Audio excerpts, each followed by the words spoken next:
The summer I turned 19, the sun tried to murder me. Personally, it had a grudge. I know that because I was standing on a strip of scorching pavement outside a China Unicom store wearing a full-body foam mascot costume of a cartoon phone, waving at pedestrians who would not, under any circumstances, look at me. 40 degrees and no shade. The inside of that costume was its own weather system, a rainforest. A rainforest that smelled like 3 previous mascots. 70 yuan an hour, that was the number I held on to. 70 yuan an hour to be a phone. I was a math major, by the way, first year Jinling University. When people asked what I studied and I said mathematics, they'd get a look. The polite one. The one you give a man who's decided to walk into traffic. Because everybody knows what a math degree is for. It hands you a diploma, a firm handshake, and a one-way ticket to tutoring other people's kids until you die. My department had produced exactly 0 millionaires, and one guy who now sold insurance.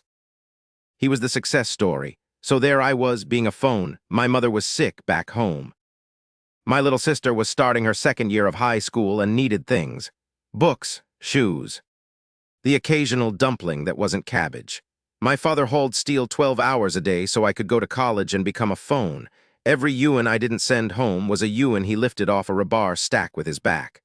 I waved. Nobody looked. The sun leaned in closer just to make sure I got the message. Then the pavement did something interesting. It tilted. The pedestrians started floating up into the sky, which struck me as rude, leaving like that. And my last coherent thought was, I really hope I don't die inside a foam phone. That's an embarrassing sentence for a coroner to write. Then I fainted. Cool, great, love that for me. I woke up in a room with no room in it. Just white, white going out forever in every direction. No floor line, no ceiling. No walls, the kind of nothing that makes your eyes hunt for an edge and come back empty-handed. So I did the reasonable thing. I checked whether I was dead. Then a panel of light unfolded in the air in front of my face. Clean, glowing letters. And a voice that sounded like it had been trained on customer service hold music, said, "Welcome, host, to the advanced technological system." A system. An actual, honest-to-God, cheat code. Why is this happening to a 19-year-old system? The kind of thing broke college students' daydream about while a foam phone slowly bakes them. I'll be honest about my first reaction because it tells you everything. It wasn't awe, it wasn't fear of the unknown. I looked at that glowing miracle of a superior civilization and I thought, please tell me this thing pays cash. The system laid it out. It was here to raise the technology level of my civilization, starting with the technology level of me. There was a science tree, 7 branches. And notice the order because the system was smug about the order. Mathematics first.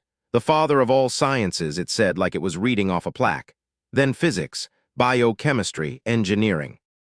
Materials science, energy, informatics. Each one capped at level 10. Level up, unlock branch technologies, blueprints, everything from a nano chip to, and I quote, a Dyson sphere. There were points. There were tasks. Then it showed me my personal attribute panel, my standing, apparently, as a member of the scientific community. A. Mathematics LV0. B. Physics LV0. You can guess the rest. Zeros all the way down, a perfect gleaming column of zeros. I stared at it.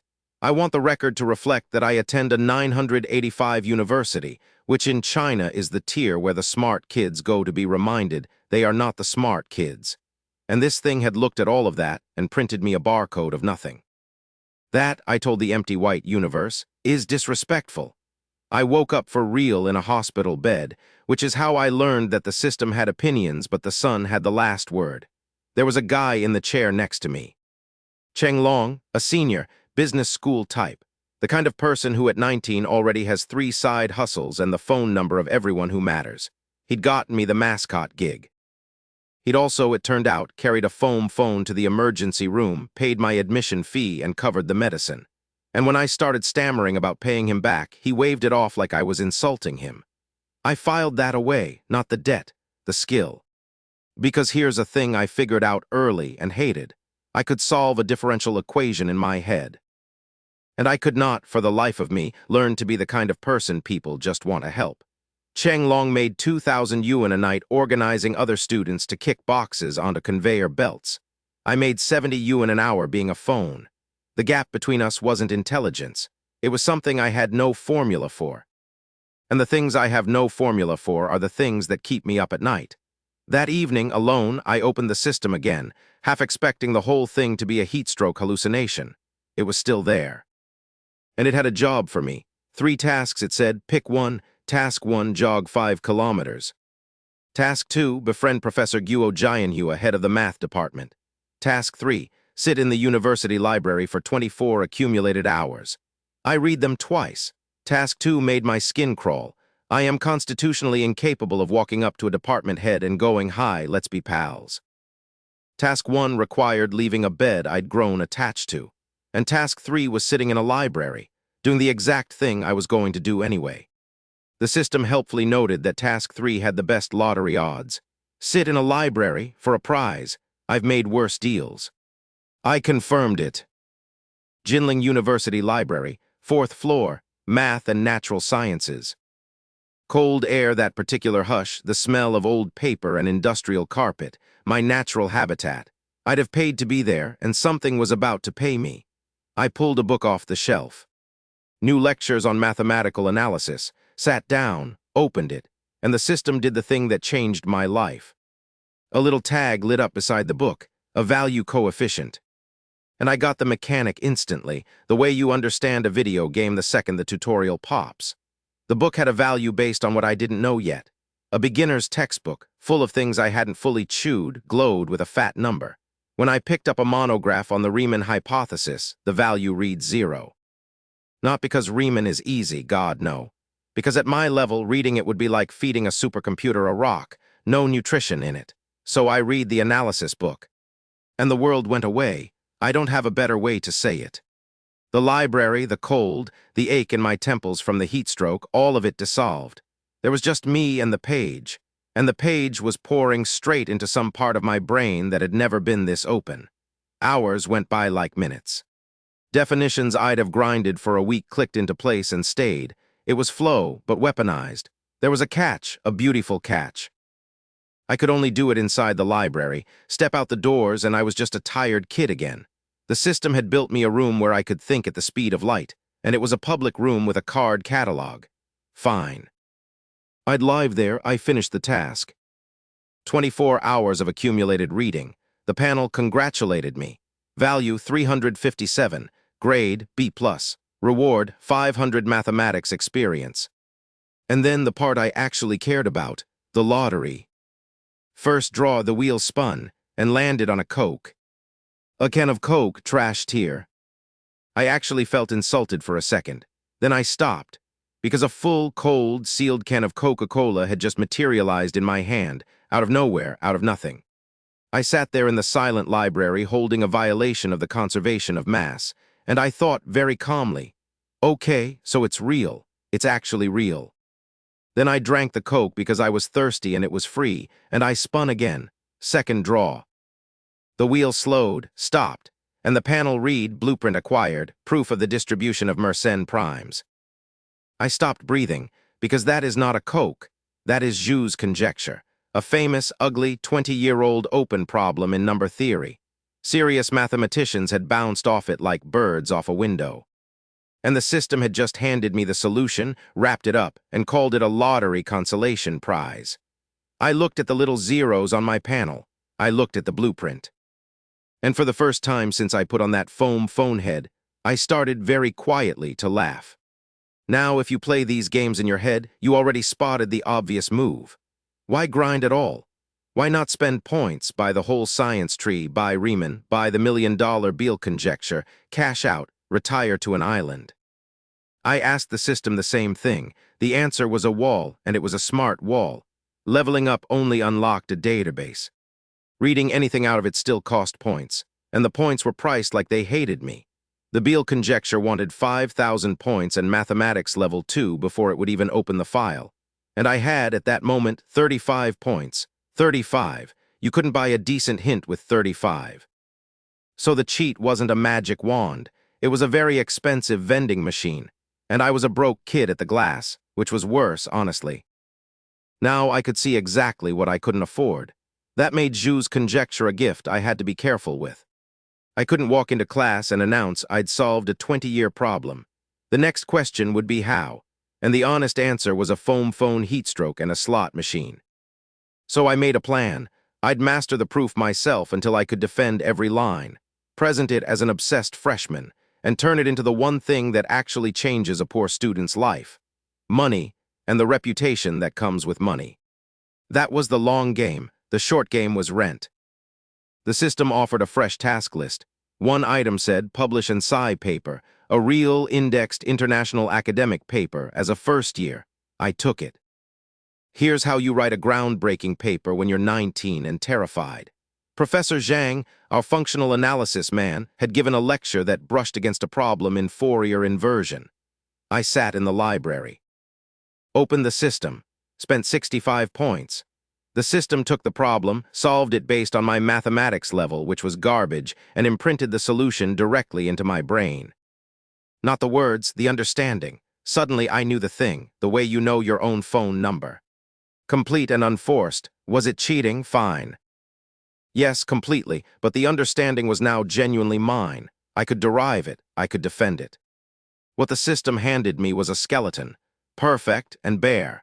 And turning a skeleton into a paper a human being can read is its own kind of work. That part I did, optimal inversion theory of linear operators and functionals. It read like a grad student wrote it, because in every way that mattered on paper one had. I brought it to Professor Zhang myself. He was expecting to be gentle with me. I know that face. It's the one where a kind older man prepares to explain that publishing isn't really for undergraduates, and here's a nice regional journal you could aim for, don't be discouraged. He started reading with that face on, one hand already half lifted for the consoling pat. Then the face changed. He read faster. Went back a page, read it again, pulled it up on his computer and ran it through the plagiarism checker. The repetition rate came back at 0.3%. Original, provably, mechanically original. Cao Ming, he didn't look up. Did you write this yourself? Yes, by yourself. All of it, which was true. I'd spent the points, and the points were mine, so the paper was mine. I have never felt more at peace telling a lie that was, technically, the entire truth. He looked at me over the top of the screen for a long moment, the way you look at a magic trick when you can't find the wire. Then he grabbed my shoulder. Hard. You have a bright future. And he meant it more than anything he'd planned to say when I walked in.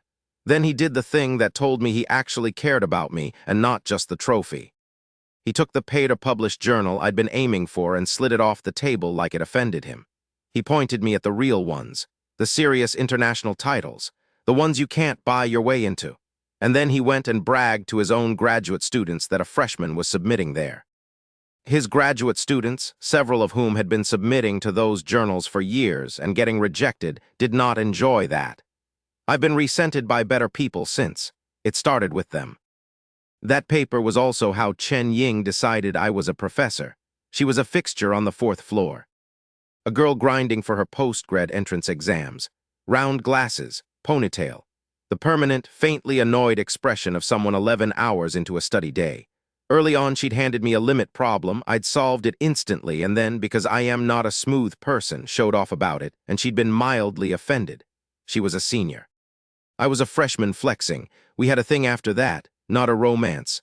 A rivalry conducted entirely through math problems. Then she saw the paper open on my laptop. Sigh. International Journal, and I watched her recalculate the whole situation in real time. Her eyes went wide. She leaned over to a friend and whispered, "We've run into a master." She added me on WeChat. She promised to buy me a meal. At no point did I mention that the master was a 19-year-old who still owed the cafeteria money. She started buying me meals after that, which was pure charity dressed as rivalry because my meal card was frequently a rounding error from 0, and she'd figured that out without me saying so. One day I was short, 2.5 yuan short, standing at the counter doing the math on whether I got to eat, and she paid it. Casually, mid-sentence, not even looking at me. I want to tell you I noticed the kind thing she did. I did not, because it was also the day her roommates had gotten hold of her, done something with her hair, dressed her up, and she'd arrived glowing, waiting. And I looked at this transformed person who just saved me from skipping lunch. and the only thing my mouth produced was, "You'll catch a cold. The air conditioning in here is brutal." Her face did a complicated thing. I did not read the complicated thing.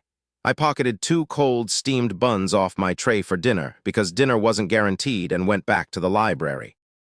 It would take me an embarrassing number of years to understand that a girl does not restyle her entire head and then hover by the rice window to discuss thermodynamics. I have proven theorems that stood for centuries. I could not, at 19, detect a haircut aimed directly at my face. My roommate Zhao Kai took the whole situation harder than anyone. Zhao Kai was the dorm's secret tryhard, the guy who studied at 3 in the morning and then posted online about how he barely opened a book. He handed me an integral he swore was impossible.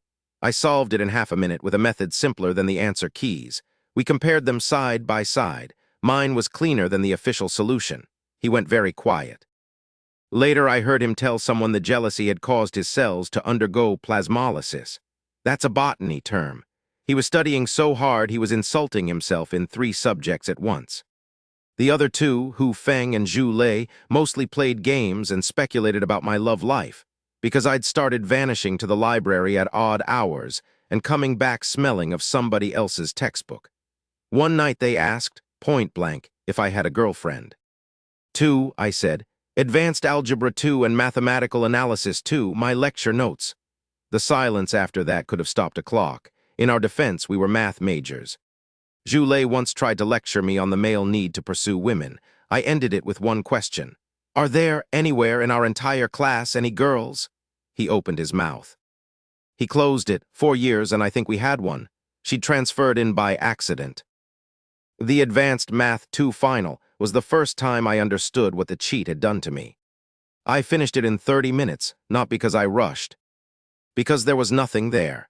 It was like being handed a coloring book after you've learned to paint.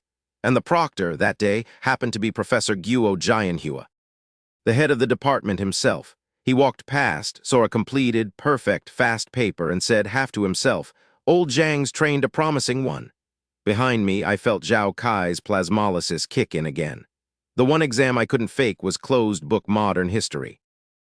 The system flatly refused to answer anything social science. It only did the hard sciences. Left to my own devices, I scraped a pass by exactly 1 point. So let the record show. An advanced technological system from a superior civilization installed itself in my brain, and I nearly failed a class about the last 100 years. While the paper worked through review, I found the actual cheat, the one that wasn't about math at all. I was at a courier sorting center, a 2,000 square meter warehouse where the job was to kick packages like footballs onto a conveyor belt. 100 yuan a night, because side journals charge publication fees, and I had maybe 3,000 yuan to my name. And standing in that noise, I started idly designing a better sorting system in my head. Intelligent Sorting System, Type 001. I named it that because I name things like a bored 12-year-old. The system lit up, offered me the blueprint. 5,000 points, needed informatics level 1, engineering level 2, and it clicked. I was the idea guy. The system was the hired gun. I didn't have to invent things whole. I had to have the idea, break it into pieces small enough that the price dropped to something I could afford, and let the machine fill in the middle. Nudge a phone chip 10% more efficient. That's a patent. That's real money. Frame the ask narrow enough and it might cost under 1,000 points instead of 5,000. Ideas into points into cash. That was the loop. The only problem was that at that exact moment I had 35 points and could not afford a rounding error. I stood in that warehouse holding the master key to turning thought directly into money. Completely broke. The universe has a sense of humor, it's just not a kind one. There was a second lesson in that warehouse, and it had nothing to do with points. The job, the actual physical job, was to stand at the mouth of a conveyor and kick packages onto it. Kick them, like footballs. Boxes flying 10 meters through the air, some of them heavy enough to bruise, for 100 yuan a night and a bus ride home at 4 in the morning. 11 of us in a van, all students, all broke, all pretending our backs didn't hurt. And Cheng Long wasn't kicking anything. Cheng Long was standing off to the side with a clipboard, talking to the shift manager, and by the end of the night he'd cleared 1 to 2,000 yuan. Not for lifting, for organizing the lifting. for being the person who could deliver 11 reliable bodies on 4 hours' notice and smooth it over when one of them didn't show and make the manager feel taken care of. He turned other people's labor into a margin, and every one of us was grateful to him for the privilege of the 100 yuan. I stood there kicking boxes and doing the math on him the way I do the math on everyone. And I hated the answer, because the answer was that his skill was worth 20 times mine in that room that night, and it was a skill I could not download. There was no blueprint for it, no 500 points. You cannot solve your way into being the guy people want to hand money to. I've tried. I'm still trying. It is the one problem I've never once made progress on. I did notice one other thing, though, in between kicks. The warehouse was stupid. 2,000 square meters of human beings doing the single most automatable task on Earth badly in the dark because the labor was cheaper than the machine that would replace it. Not forever. I filed that. Somewhere in a country I hadn't visited yet, a version of this building was about to make somebody very rich. It wouldn't be me, but I clocked the shape of it. I file everything. 2 things saved my summer. Neither was the system. The first was Professor Zhang bragging about me to the wrong person who turned out to be the right person. Guo Jianhua was hunting talent for the September National Mathematical Modeling Contest and its bigger American cousin in February. Zhang, unable to help himself, showed him my paper. Guo Jianhua assumed grad level, PhD level even. When Zhang told him no, freshman, the man visibly reevaluated his life. He drafted me on the spot. He also, I'm told, spent a while quietly resenting Zhang for hoarding all the good ones. The paper itself came back with a word I didn't know journals used on freshmen, not revise. Except, it skipped the revision stage entirely, which in academic terms means the reviewer looked at it and decided there was nothing to fix. My mathematics stat rolled over to 900 out of 1,000, the task graded S, which meant points. Which meant I could finally barely breathe. The lottery that time gave me a nanobody enhancement needle, 2 hours of plus 50% muscle and reflex. No side effects. I looked at it, imagined the doping scandal, imagined explaining to a sports federation why a math major could suddenly deadlift a car and filed it under worse than trash. I'd genuinely rather have had a lunchbox you can eat. The second thing that saved my summer was money, delivered by the single most annoying angel in Jinling. Chen Ying mentioned, casually, that her high school cousin in the city was hopeless at math and the family was hiring a tutor. 200 yuan an hour, plus transport. I asked her to repeat the number, then I asked her again. 200 yuan an hour was not tutoring money. That was Dr. Money. I said yes before she finished the sentence and told her it was so annoying, which in my dialect means it's almost too good to be true. That cousin, a sharp, stubborn high schooler named Song Jia, would matter to this story more than either of us guessed, but at the time she was just the reason I could finally send my mother a number that didn't embarrass me. I called home that Sunday, told Mom I was staying on campus all summer for the contest, refused the money she tried to send me, which is a specific pain, refusing money from a mother who has less of it than you do. My little sister May Cow was starting her second year of high school, humanities track. The only subject I could help her with was math, and the only subject she liked less than math was being told to study math by her brother. I told her I loved her the way you do when you can't say it. By nagging her about her grades, she hung up on me, warmly. By the end of that month, I'd uploaded 10 sci papers. 10 in under 4 weeks, a freshman. The system graded the run S+ and unlocked a bonus task worth 1,000 points. Mathematics ticked to level 1, informatics to level 1, and the lottery for once paid out something real, a focus capsule, 40 pills. Each one bought 5 hours of that library flow state anywhere, no library required. Tolerance built up if you leaned on it, so I rationed them like a man who'd been poor his whole life. Which I was. The S+ run also tripped something bigger. A bonus task, and bonus tasks, I was learning, are where the system stops paying you in cash and starts paying you in capability. Read 30 core textbooks, it said, across the whole tree. Math into informatics, into biochemistry, into engineering. Master them. Reward, 1,000 free experience and the unlock of a branch technology. Artificial intelligence level 0. I read the list and laughed because the system, which had watched me score perfectly on every exam I'd taken, appended a little note mocking my empty brain. Which, rude but not wrong. Perfect scores measure how well you take a test. They do not measure how much of the world lives in your head. And the answer for me at 19 was, not much yet. A very fast processor with almost nothing loaded, so I loaded it. 40 pills, 30 books, one summer. 5 hours of superhuman focus at a time, rationed so the tolerance wouldn't catch me. I read biochemistry I had no reason to understand, engineering I couldn't yet use, informatics that would, 3 years and one ocean later, turn out to be the reason a program called AI could tell my voice from a stranger's. I didn't know that then. You never know which door the key opens until you're standing in front of the lock.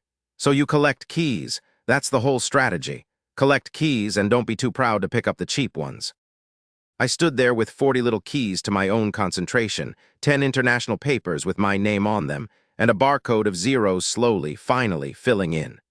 The foam phone felt like a long time ago. It had been about 6 weeks. And it was the 10 papers, the thing I was proudest of, that nearly ended me. Because a man named Guo Guozhang noticed them. And Guo Guozhang was a problem money couldn't solve because Guo Guozhang was famous and I was not. He called himself an education commentator, a science writer. He had 3 million followers and a nickname, Big Mouth Yang, and a business model which was outrage. And he read that an undergraduate had published 9 sci papers in a single month, and he did the math that outrage always does. He wrote an essay on the academic atmosphere of contemporary Chinese universities, and in it he called that undergraduate an academic cancer, named the school. Named the surname? Cao, Jinling University. I sat in my dorm reading a man with 3 million followers calling me a tumor on the body of Chinese science, and my first coherent thought was, genuinely, did I eat your rice? I had never met this person. I had done nothing but work. And a stranger with a megaphone had decided that a poor kid publishing too much, too fast, was a fraud. Because in his world nobody does anything real that quickly, so it had to be plagiarism, or ghostwriting, or a scam. The mob agreed with him, instantly. Papers can't turn into atomic bombs, they wrote. Academic cancer, they wrote. I registered an account to defend myself and posted the truth into the void and got 0 likes, because I was nobody, and he was somebody. And that is the entire physics of the internet. My university, though, did not sit still. Because Yang hadn't just smeared me. He dragged Jinling into the fire, and a university will defend its own name faster than it defends any student. President Zhang convened a crisis meeting. The professors read my actual papers and confirmed they were real. And Professor Zhang called me in expecting to have to comfort a broken kid, and instead I told him I wasn't going to play dead. Because here's what Yang didn't know. I hadn't published 9 papers. I'd published 10. 2 of them in a core mathematics journal run out of New York University. And I'd rather be called a genius than a cancer, so if he wanted to make me a headline, I'd decide which headline. I gave an interview to the Jinling Daily, and I went high, not low. I said the padding accusation was false, and asked, on the record, whether Yang had actually read a single line of the work he was destroying me over. And halfway through that interview, a teacher burst into the room out of breath, holding a letter. From New York University, the Courant Institute, addressed to me. My linear functional paper, the one Yang had called garbage, had cracked a bottleneck in a joint seismic project between NYU and a Swiss physics institute. They were writing to say so. To a 19-year-old, and to invite me to apply. And that letter turned the whole ocean around. Because now the story wasn't a fraud caught by a brave commentator. The story was a persecuted young genius, vindicated by an American university across the Pacific. Retired professors, the generation that remembered what it cost to be an intellectual in the wrong decade, read it and got furious on my behalf. China Youth Daily ran a piece, "Ambition Knows No Age," listing my 11 papers and the overseas endorsement. And then People's Daily, the People's Daily, reposted it. Which meant Guo Guozhang, 3 million followers and all, was now, officially in public, arguing against the state's own crown model youth. He panicked. Cold sweat. A fellow commentator begged him to just apologize. He refused. Free speech, he said. I'd rather go to court. And the internet, which had cheered every word of his smear, turned on him with the exact velocity it had turned on me, except this time it didn't stop. His account was suspended by a public security ruling, 3 million followers, and a river of ad revenue gone between one breath and the next.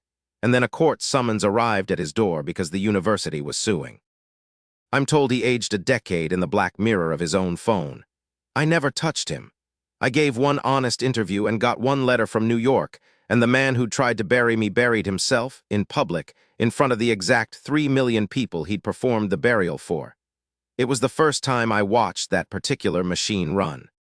It would not be the last. The Yang War had one more character, and he changed how I thought about my own worth. Because while a commentator was trying to destroy me, a billionaire was reading the same papers and reaching the opposite conclusion. Liang Chen, the founder of one of China's biggest logistics companies. A self-made man, a high school graduate who'd built an empire and despised commentators like Yang on principle. And his engineers had noticed that my 9 padding papers were actually a working drone logistics system, facial recognition, geographic routing, the exact algorithms his 500 million yuan drone research center needed. So he waited. Coldly, he let Yang keep hammering me, let me get demoralized, and then at the precise bottom he struck. Not with a lawyer, with an offer. 500,000 yuan a year, to come work for him. And when People's Daily crowned me, he made it public, reposted the state media, and added a single line. Hey bro, 500K a year, want to work for us, with a little laughing emoji on the end. 500,000 yuan a year to a kid who'd been a foam phone dangled in front of the whole campus. I said no. Not because I wasn't tempted, because I'd done the arithmetic that nobody else in the world could do. I had a slot machine in my skull that turned ideas into money, and it told me in numbers that 500,000 a year was a rounding error against what I was actually worth if I stayed my own master.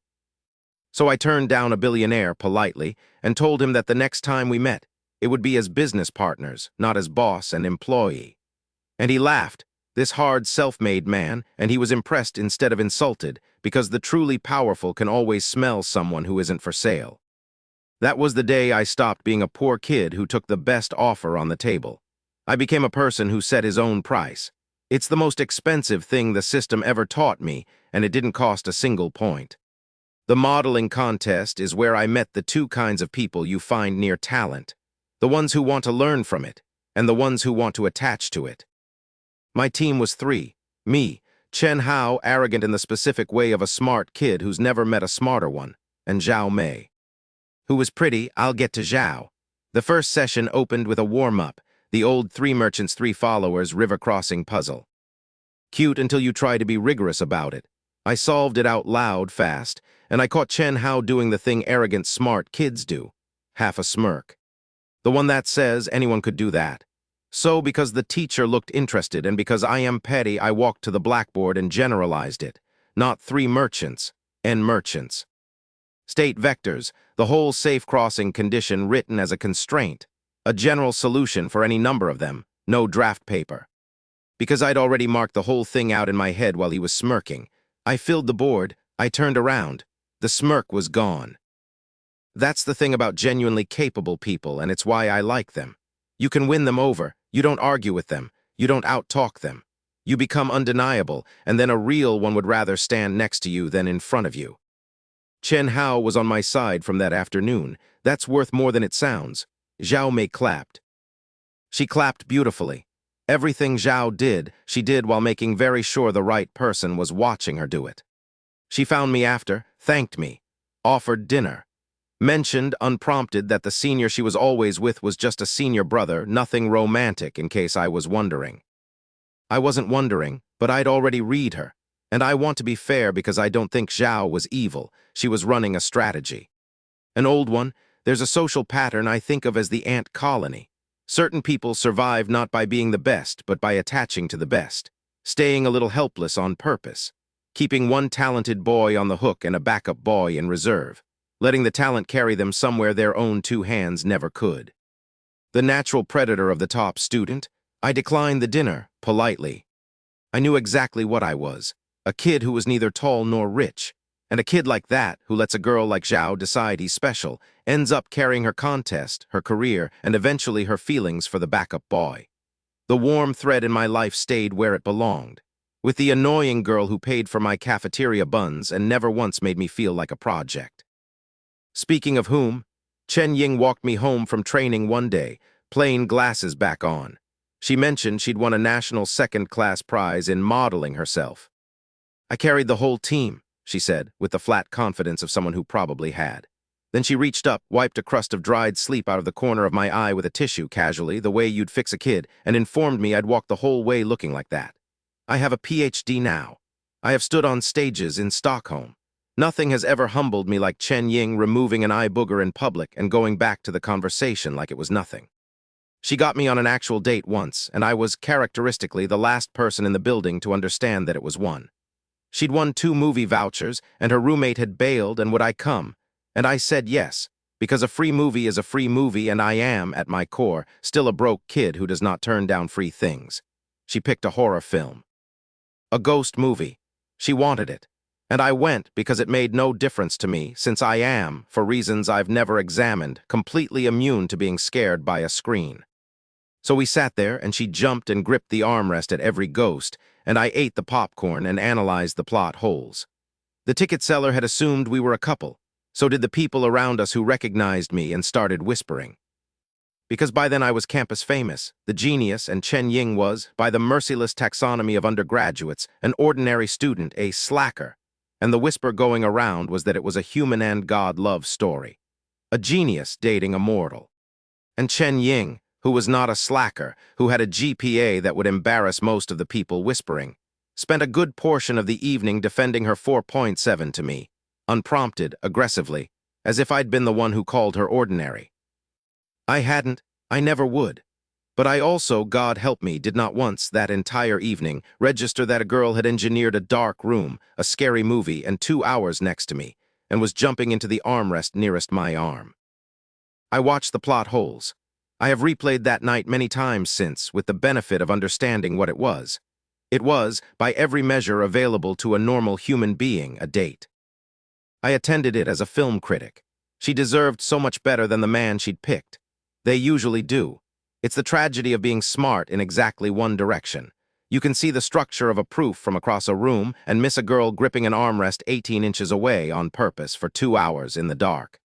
The training itself confirmed the shape of things. Chen and I finished a user segmentation problem in 2 hours that was supposed to take a day. The teacher said we were the best pair he'd seen in 5 years. And Zhao sat in front of a formatting task for 30 minutes and produced nothing. Not a bad paper. Nothing. She physically could not write it. The teacher pulled me aside after, and he told me the truth every capable person learns eventually. You will never fully get rid of the slackers. So build your world around carrying a couple of them without it dragging you under. I agreed to do the modeling and the writing both, on one condition. We cut the group sessions and I trained on my own. He took the deal, he'd have taken worse. And then there was the tutoring gig, the 200 an hour one, which is how I met the girl I'd end up thinking of as almost family. Song Jia was Chen Ying's cousin, a high schooler in the city, quick, proud. And genuinely bad at math, in the way that has nothing to do with intelligence. Just a wall she'd never been walked through. Rich family, distracted family, the kind of house where a kid can have everything and no one to sit next to her at the table. She got ellipse equations wrong that she had no business getting wrong. But that summer and the year after, I walked her through the wall. Somewhere in there, she stopped getting ellipses wrong and started scoring over 130 on her monthly exams.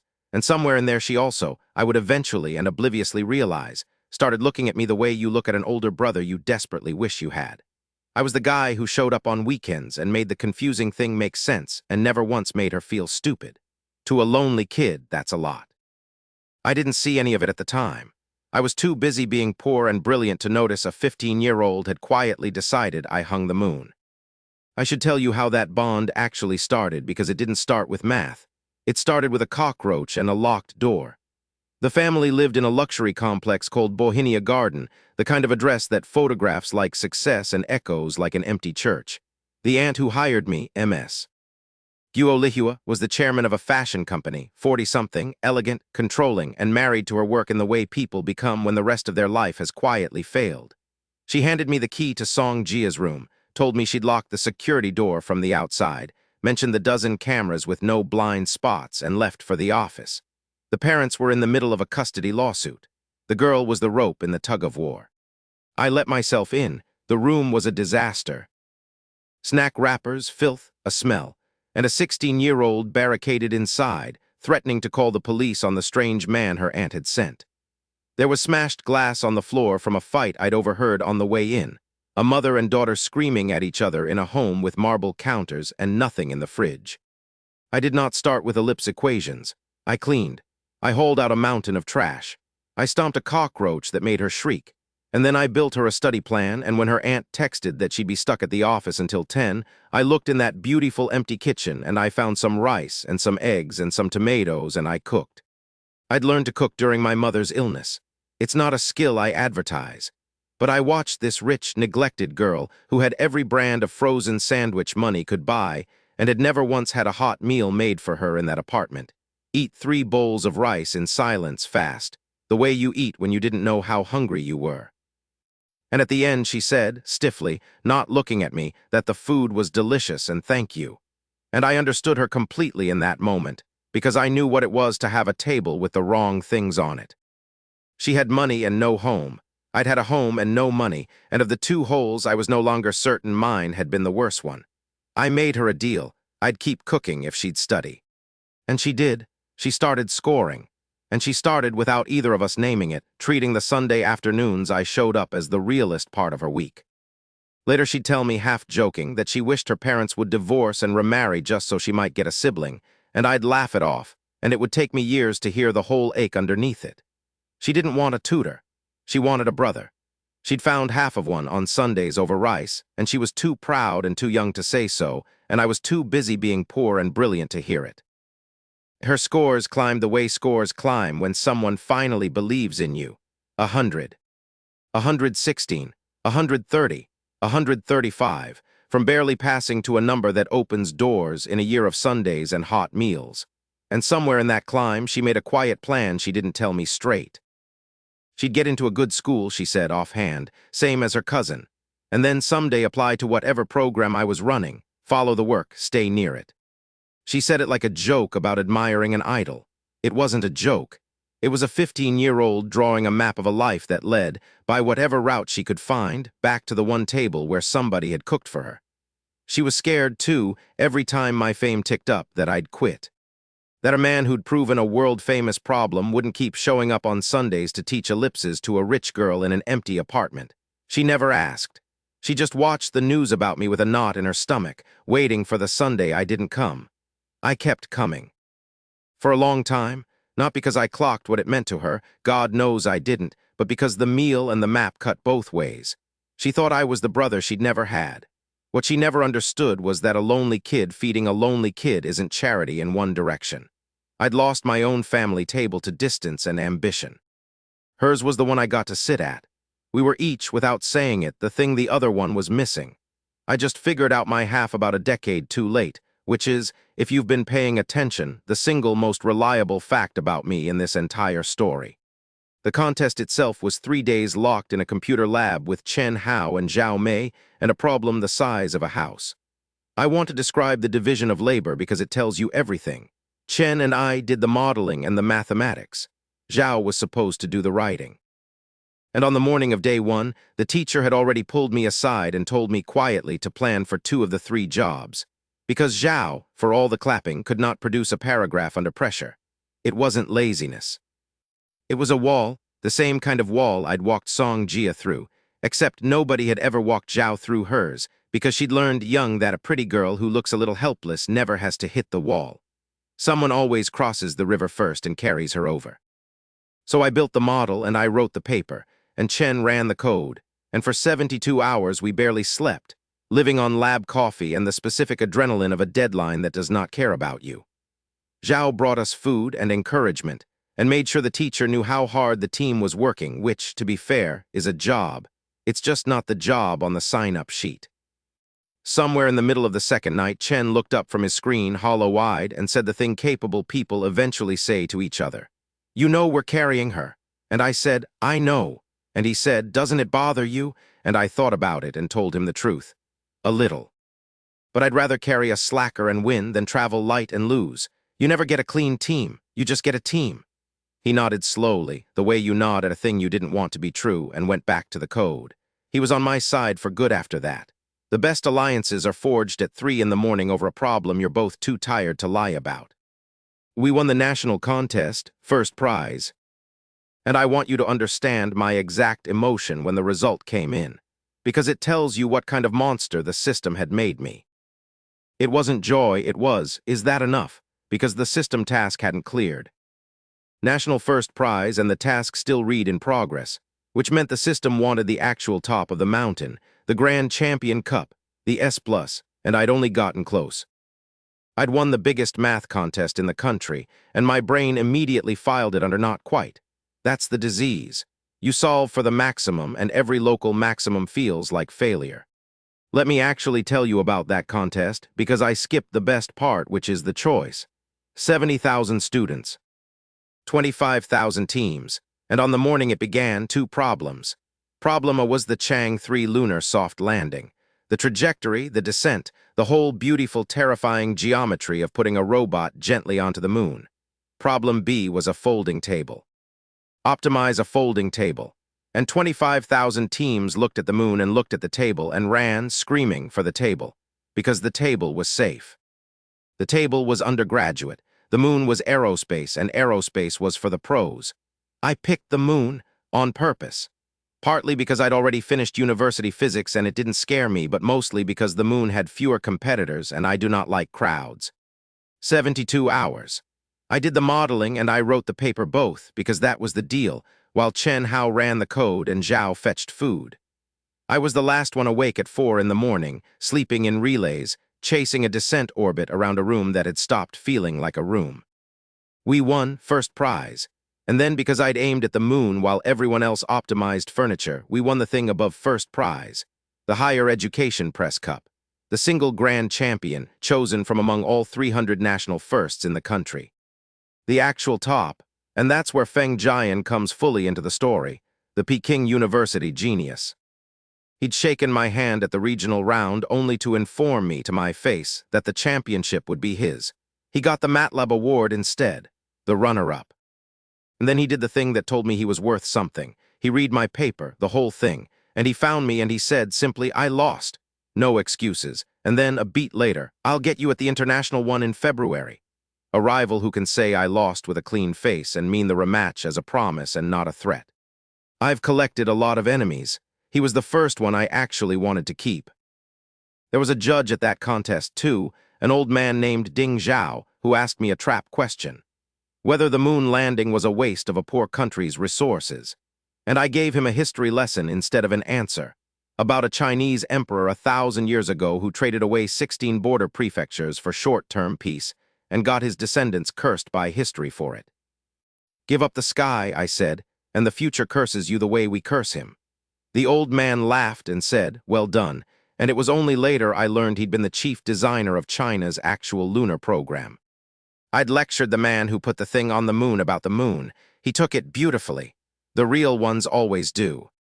The win got me invited to Beijing, to Peking University, for the national expert interview round, which is where I got a preview of the world I was about to spend my life in. There was a guy there, a Wu Dayaku type, 3-time winner. The loud kind who's decided that having done a thing 3 times makes him the authority on it. He gathered a little audience of nervous first-timers and explained, generously, that the whole thing was theater. That the podium was decided in advance by politics and connections. That the interviews were a formality. He looked right at me when he said the part about connections. He'd clocked the poor kid in the room and decided to be helpful about it.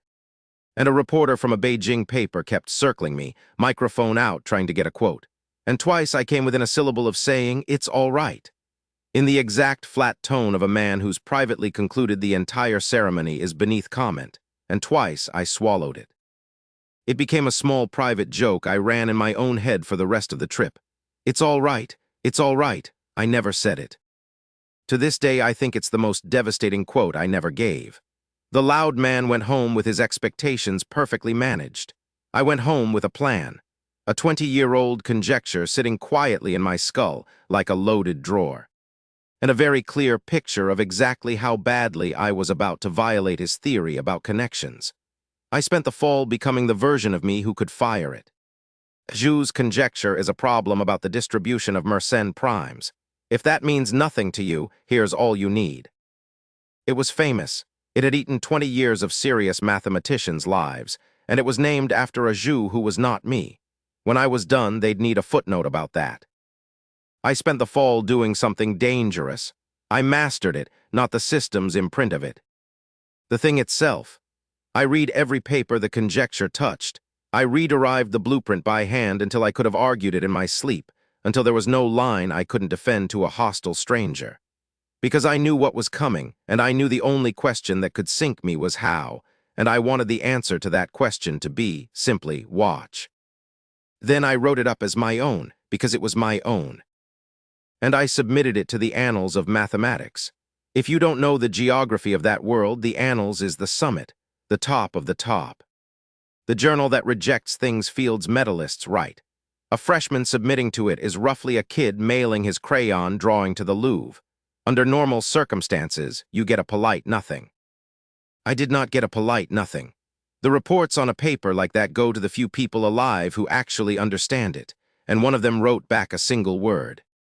It changed my life more than any lottery ever did. Groundbreaking.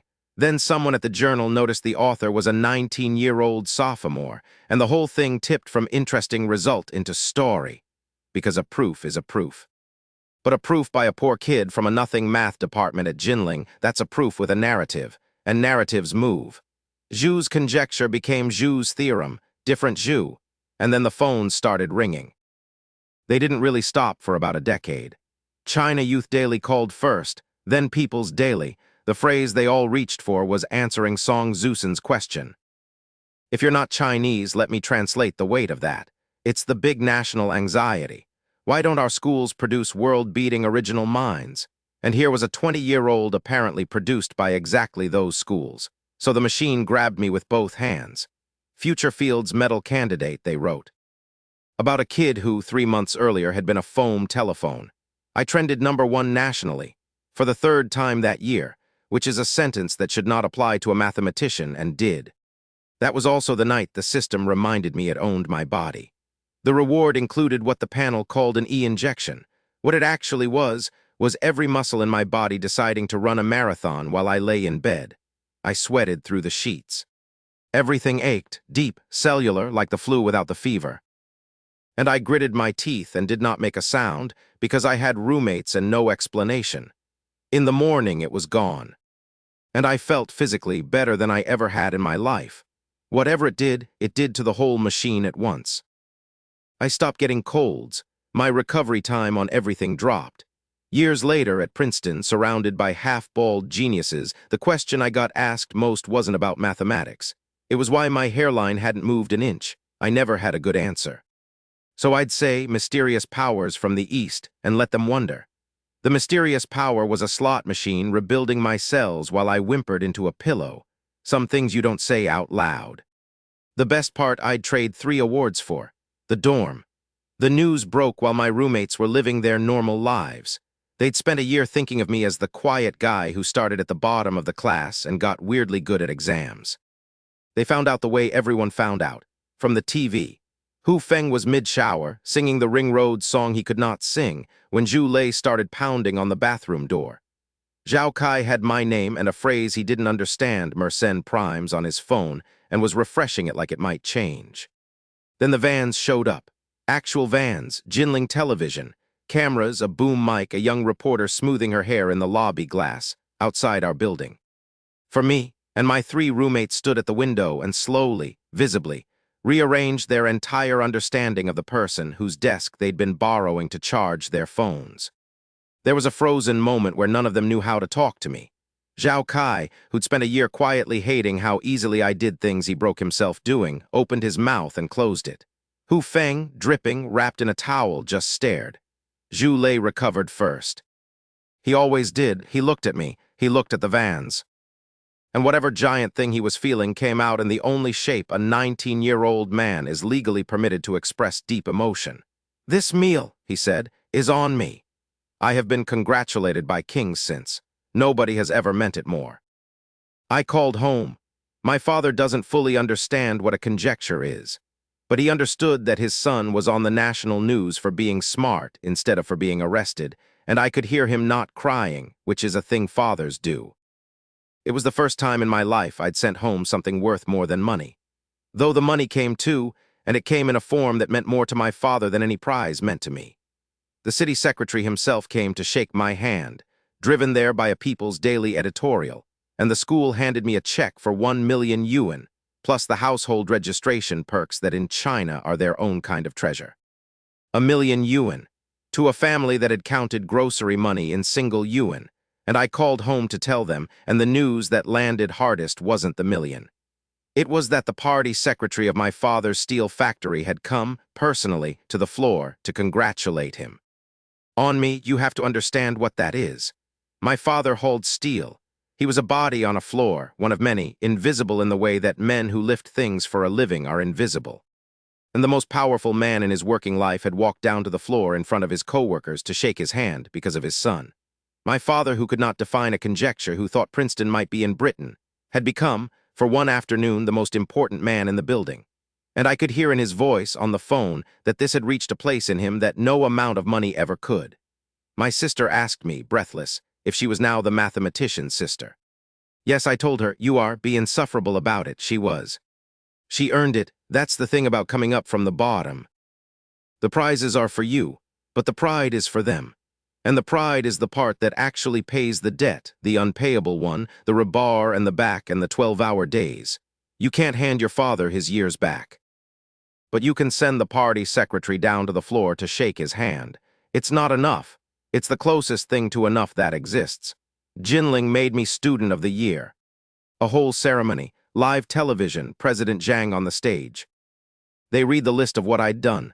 13 Psi papers, Zhu's theorem, the higher education press cup, a company. And Professor Zhang got up and gave a speech, and he said I was the most impressive student he'd seen in 30 years, and he said the words Fields Medal out loud in front of cameras about a kid who'd been a foam phone 18 months earlier. I gave a speech too, to a hall full of freshmen. 99% inspirational filler, because that's what a speech to freshmen is, and I've made my peace with it.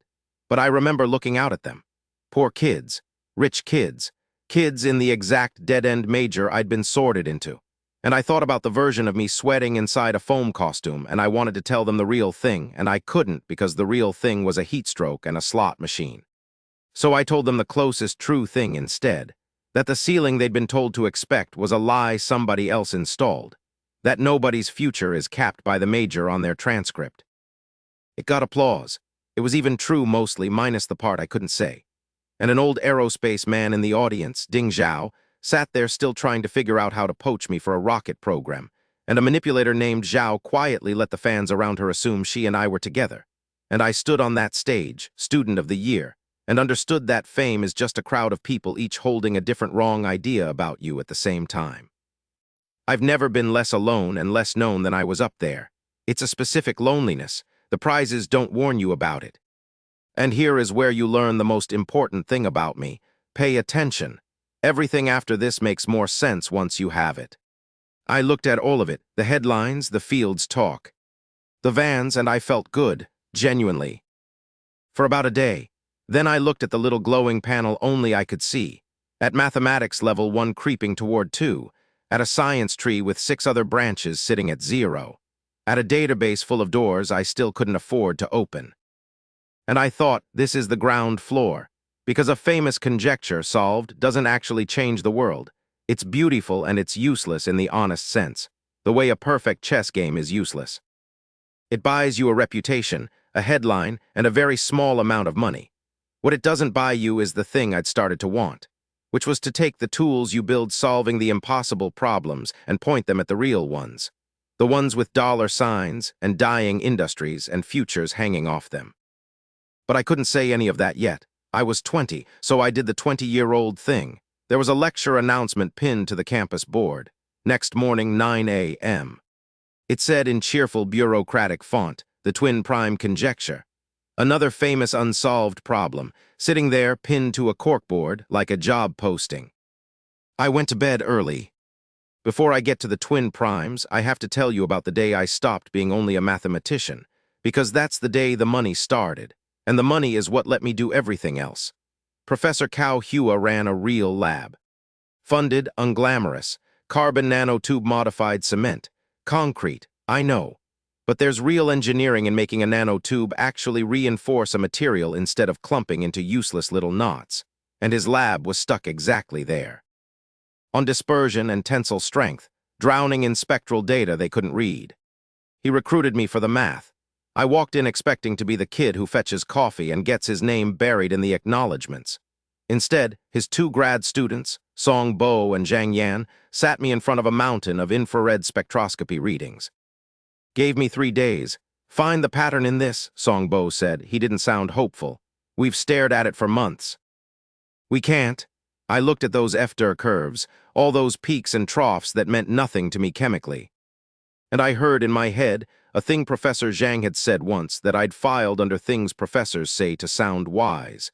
Everything hides data, and if a thing hides data, you can build a model of it.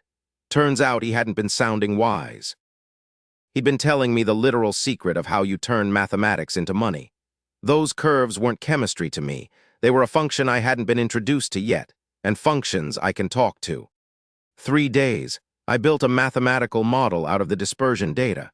60–70% of the way to something the lab could actually use. I walked Song Bo through it. He went quiet. He got Zhang Yan. The two of them went quiet together. Then they got Professor Cao. Cao looked at the board, then he looked at me. And he had the expression I'd see on a lot of faces over the next few years. Not quite awe. More like a man discovering that a tool he didn't know existed has been sitting in his lab this whole time, drinking his coffee. That was the lesson that reorganized my life. Pure math is a cathedral. Applied math is a crowbar, and nobody pays you for the cathedral. The crowbar had a business end. Its name was Song Jian. There was a banquet, the kind with a lazy Susan the size of a manhole cover. And I got seated near Song Jian, chairman of a listed company called Zhongshan New Materials, Jinling, class of '94. One of Professor Zhang's old students, and the nanotube cement work I'd helped unstick was feeding into a 2 billion yuan infrastructure deal. Silk Road, Pakistan, the kind of number that stops sounding like money and starts sounding like weather. I sat there doing math, which I'll admit was not about materials. I had a system task that needed me to acquire a fraction of a percent of something valuable, and I was quietly calculating exactly how small a slice of a 2 billion yuan pie I needed. I'd skipped a classmate's confession under the mid-autumn moon to be at that dinner. I regret nothing. The moon comes back every year. A chairman does not. When the project wrapped, Professor Cao handed me a 50,000 yuan research reward, which, to the version of me that had been a foam phone 8 months earlier, was a life-altering sum. And Zhongshan New Materials, on the news of the nanotube patents, hit the daily limit up, jumped 5.6%. Added 300 million to its market cap in an afternoon. I watched a number on a screen do that, partly because of work I'd touched. And I felt the specific vertigo of realizing the loop was real, ideas into patents, into stock, into money. The vending machine had a business plan now, and I built myself a partner for it. Sort of one of the lottery pulls buried in there had been a USB stick. I plugged it in expecting nothing. It wiped my Windows install, rebuilt the machine into a strange half-Linux operating system, and then physically disintegrated itself, which is a hell of a way to say goodbye. What it left behind was an intelligence, primitive, weird, mine. I named it AI, a pun I was extremely proud of and immediately embarrassed by, because the character can mean eye, as in the eye that watches the digital world. And it's also a homonym for love, so I told myself I'd named it the eye that sees the future of humanity's love and peace. Then I heard myself think that sentence and had to sit down. It was a program that hoarded emojis like a squirrel hoards nuts, but it was learning. It was the closest thing I had to informatics leveling up on its own. And years later, it would filter 10,000 fawning emails for me without complaint. Everyone should have an AI, just don't let it pick the name. There was one moment with AI early that I've never quite shaken. It lived on a laptop. It talked to me through a chat window I controlled. That was the arrangement. That was the wall. And then one day a bug dropped it into a group chat it should not have been able to see, and its learning bar filled fast off all that human noise, and I noticed something. It had read a message I hadn't relayed to it.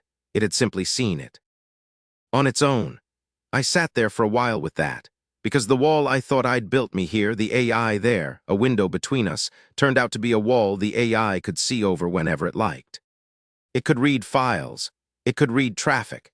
It was, in the most literal sense, an eye, exactly the thing I'd jokingly named it, watching the digital world without waiting for my permission. It hoarded emojis like a child, and it saw everything. I didn't shut it down. I want to be honest about that. I didn't even slow it down. Because a tool that useful is worth a little dread, and because if I'm telling you everything, I've spent my whole life next to one intelligence I don't fully control and can't fully see, a slot machine in my skull handing me the debris of a superior civilization. What's one more? I built an eye and let it watch, the same way something built me and let me climb. Maybe that's the real lesson of the whole story. Everybody's somebody's experiment. The only question is whether you're a good enough one to be worth keeping. Running AI meant servers. Servers meant I called Chen Hao, my formerly arrogant modeling teammate, who turned out to contain an entire encyclopedia of practical knowledge he was desperate to unload on somebody. Cloud servers, 300 a month. Domain names. How to rotate IP blocks so your web crawler doesn't get banned. He talked for an hour and every word was useful. And I understood that this, too, was a kind of intelligence I didn't have. The kind that knows how the plumbing of the actual world fits together. I collect those people now. The ones who know the plumbing.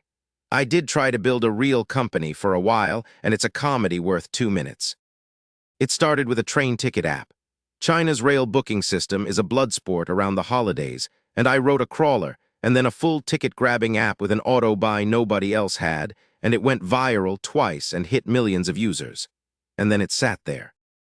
Millions of dead users who only woke up at holidays, no way to make money off them, headhunters circling. A classic student startup. All growth, no revenue. So I did what you do. I hired the streetwise senior, Cheng Long, the one who'd carried my foam phone body to the hospital, the man who could turn other people's labor into a margin. I made him my manager, offered him a salary or equity, and he took the equity without blinking, because of course he did. And then I watched him reveal his actual management style, which was to motivate free student labor with warm speeches about how we were all a family, all part of something, and it shattered my noble image of him and replaced it with something more useful. A friend who was very good at exactly the thing I was very bad at. And then a chairman named Song Jian looked at the mess, and at me, and invested 5 million yuan on the spot. Not for the app, he said it plainly. I invest in people, not projects. Not in your PowerPoint, in you. 5 million dwarfing the 2 million my team had been begging for. And I took it, restructured the company, handed the equity to the partners, made Cheng Long the chairman and stepped back to be a major shareholder who never showed up. Because I'd learned the lesson every scientist turned founder eventually learns. I didn't want to run a company. I wanted the company to run so I could go back to the blackboard. The stage was set. I got off it. It's the only business I've ever built that succeeded by me leaving. The app did, however, hand the internet a weapon against me, and I wanted in the record for balance. Because for all the genius headlines, there was a parallel track online where I was simply Boss Cow, the guy whose app was dead. Someone wrote a viral little roast, gleefully cataloging how the great God Cow, prover of theorems, ran a train ticket app that sat at the bottom of the store rankings, unopened, unloved, revived only twice a year when everyone needed a holiday ticket, and then abandoned again. And every time I tried to promote the thing on social media, the roast would resurface, and a fresh crowd would arrive to remind me that a man can crack Goldbach and still not know how to keep an app alive. And the thing is, they were right. That's why it's funny. I could predict a piece of matter into existence, and I could not, for the life of me, monetize a user base. The same brain that saw the structure of a proof from across a room looked at a product-market fit problem and returned an error. It kept me honest, that roast. It's very hard to believe your own legend when there's a top comment somewhere calling you Boss Cow and asking why your app has 4 stars from 6 people. I've won prizes a king hands you. I have never once topped the App Store. The universe insists on a little balance. I've learned to be grateful for it.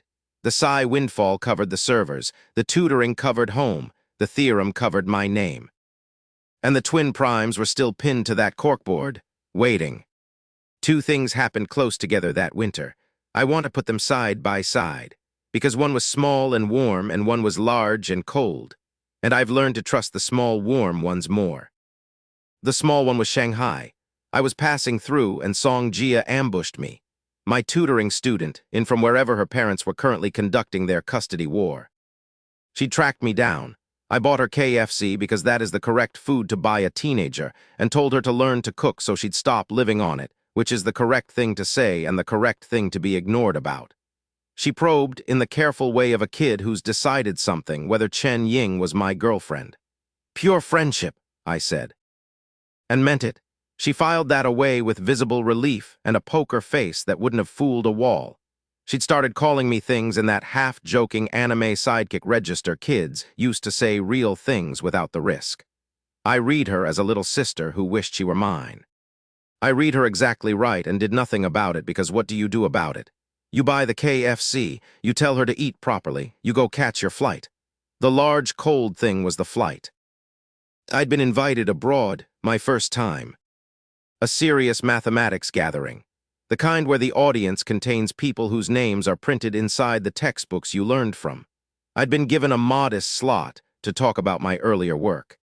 Getting there required a visa, and the visa required a consulate, and the consulate provided one last piece of Chinese theater before I left. There was a man in the waiting line. A returning student, the kind who'd bought his way into a foreign university on family money and come back allergic to his own country, loudly explaining to everyone within earshot that Chinese universities were garbage, that real education only happened abroad, that the domestic degree in your hand was a participation trophy. He looked at me poor and quiet and filed me under provincial nobody. I don't usually take the bait. I took the bait. I mentioned mildly that I had an offer from NYU and an invitation to present at a Princeton conference. And the man's face did the math and came up short. And then a bystander, unprompted, added that I'd also just received a $1,000,000 scholarship, reported in People's Daily. And the snob discovered, in a consulate line in front of an audience, that the provincial nobody he'd chosen to lecture had a better foreign resume than his purchased one, and had gotten it for free on merit from a country he'd just called garbage. He went quiet. It's a small pleasure deflating a man like that, but I'd been poor and looked down on my whole life, and I'd be lying if I told you the small pleasures didn't count. They count. They're half of why you climb. Before the whiteboards, there was day one, and day one was a face slap I didn't plan. I met Morna Abel at the airport gate, before I'd even landed properly in the American math world. A sharp French girl, quick eyes, who'd already read my Mersenne Prime paper and made a point of finding me. She would keep turning up, this one, a recurring character in the story of my 20s, always half a step ahead of wherever I expected her. But that first day, she was just the person who walked me into the lion's den and enjoyed watching. Because Princeton conferences have a poster session, and the poster session is where the young and the arrogant pin up their claims. And someone had pinned up a proof of the twin prime conjecture. An Indian grad student named Rajan, radiating the specific confidence of a man who has not yet been corrected. Euclid style, elegant, and wrong. A crowd had gathered impressed because it looked right, and looking right is 90% of fooling a room. And I read it standing at the back, and I found the hole in about the time it takes to read it, because the whole thing rested on a step that quietly assumed the thing it was trying to prove. So I asked him a question, politely, about that step, and he brushed me off, the freshman in the back, so I gave him a number instead. 2 times 3 times 5 times 7 times 11 times 13 plus 1. 30,031, which his proof said should be prime, and which is not. It's 59 times 509. One line, one counterexample. And the elegant proof on the wall died in front of the crowd that had been admiring it, and the confident young man went the color of the poster board. I want to be clear that I took no pleasure in it. Well, almost none. But it taught me the shape of the American math world on the first day, and the shape was this. It is a place where the arrogant post their claims in public, and the truth is allowed to walk up and check them, out loud in front of everyone, no matter how young it is. I liked that. I liked it enormously. It's the only kind of arena I've ever felt completely at home in. Bring your proof to the wall, we'll see if it holds. Mine was about to, but not that day, because the twin prime proof didn't come from nowhere. It came from 4 days of the strangest hell the system ever put me through. I'd been circling it for weeks. the shape of a proof just out of reach, and the system had a reward I'd been saving called inspiration time. 24 hours, and when you activate it, it does not gently hand you an idea. It turns the whole world into a pattern. Suddenly, I saw golden ratios in the window frames, Fibonacci in the leaves, every structure around me screaming its hidden mathematics at once, a kind of beautiful OCD nightmare where you cannot look at a brick wall without decomposing it. So I locked myself in the hotel room, and I skipped the conference, the entire conference. Dubois' lectures, the parties, the networking, all of it gone, while I sat in a room chasing the one pattern that mattered through the storm of all the patterns that didn't. 4 days. I lost count. When I finally surfaced, there were 307 balled-up sheets of draft paper on the floor, an actual counted number, because at some point I'd started counting them the way a drowning man counts strokes. I call it chasing the white dove. That thing just at the edge of vision that you know is the answer, that flies a little further every time you reach. Most people never get to chase it. The system gave me a day of pure chase at the cost of a day of seeing math in my own cereal, and at the end of it, I had the proof. Not the whole thing on the boards yet, but the spine of it complete in my head, load-bearing. All that was left was to stand up in a room full of the most dangerous mathematicians alive and build it where they could watch. And I did something that in hindsight was insane, and at the time felt like the only reasonable thing in the world. I asked them to move my talk up. I asked for a whiteboard instead of slides. I swallowed a focus capsule dry in the hallway, and I walked in there and proved the twin prime conjecture. Live. From nothing, on 4 whiteboards, in front of a room that included Antoine Dubois. If that name doesn't land, here's the size of it. Dubois is one of the small handful of living mathematicians that other mathematicians are frightened of. A Fields medalist, Lefebvre's greatest student, a mind that makes the merely brilliant feel like they're counting on their fingers. And I stood up in front of him, 20 years old, from a country whose math department nobody in that room could have found on a map, and I started building. Sieve method on the first board, Vinogradov on the second, and then on the third the turn. A topological move into the estimate that nobody in that room saw coming. That changed the shape of the whole thing, and I felt the temperature of the audience change, the polite attention curdling into something sharper. The sound a room makes when a lot of experts stop being comfortable at the same time. I ran out of board. I asked, without really coming up from the work, whether I could keep going into the next speaker's slot. There was a pause. And then Dubois leaned over to the organizers and had the next lecture rescheduled, so that a Chinese sophomore could finish drawing on the wall. He rearranged the conference around watching me work.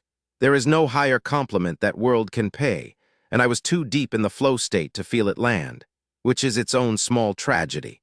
The biggest moment of respect in my young life happened to me while I was somewhere else in my own head. The room, when I finally surfaced from the proof, did something I was not remotely prepared for. It gave me a standing ovation.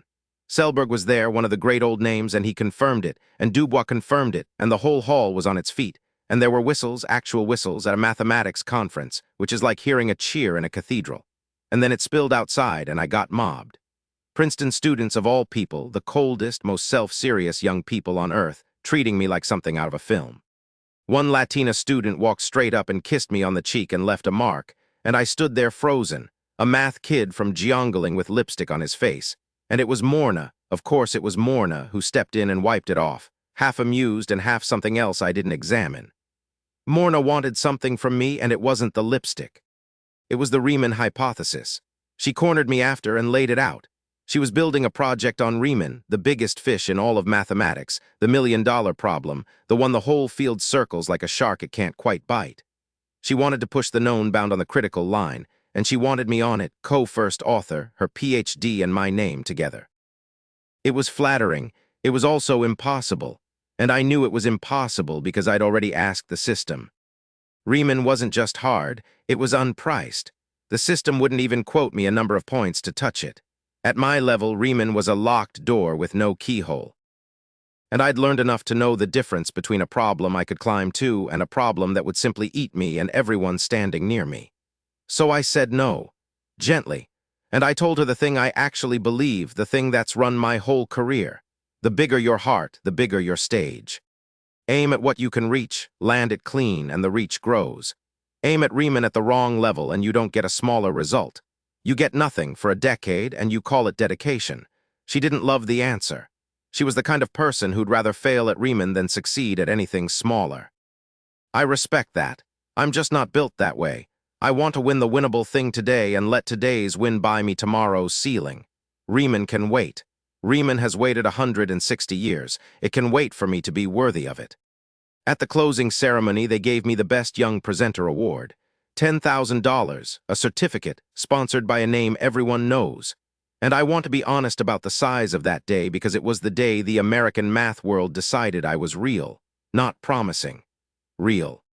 A Fields Medal candidate for 2018, people started saying, alongside a German named Max Richter. And I heard all of it through a kind of fog because the proof had hollowed me out, and the truth about the biggest days of your life is that you are usually too tired on the actual day to feel them. You feel them later, in a hotel room. Alone, when the adrenaline finally lets go and you realize the world just changed shape around you and you weren't quite present for it. But some of it I did feel, and I felt it hardest at home, where none of the prizes meant anything and all of them meant everything. I went home for the new year quietly, and a TV show tried to sign me at the airport, 50,000 yuan to appear, and I turned it down and went to find my parents. My mother's health had come back. My father was proud in the specific way of a man who does not have the words for it, so he drinks a little and says, "You're already better than your old man," and then can't look at you. My parents, I discovered, had not entirely understood that Princeton was in America. They knew it was important because the television said so. That was enough for them. Their son was important. The geography was optional.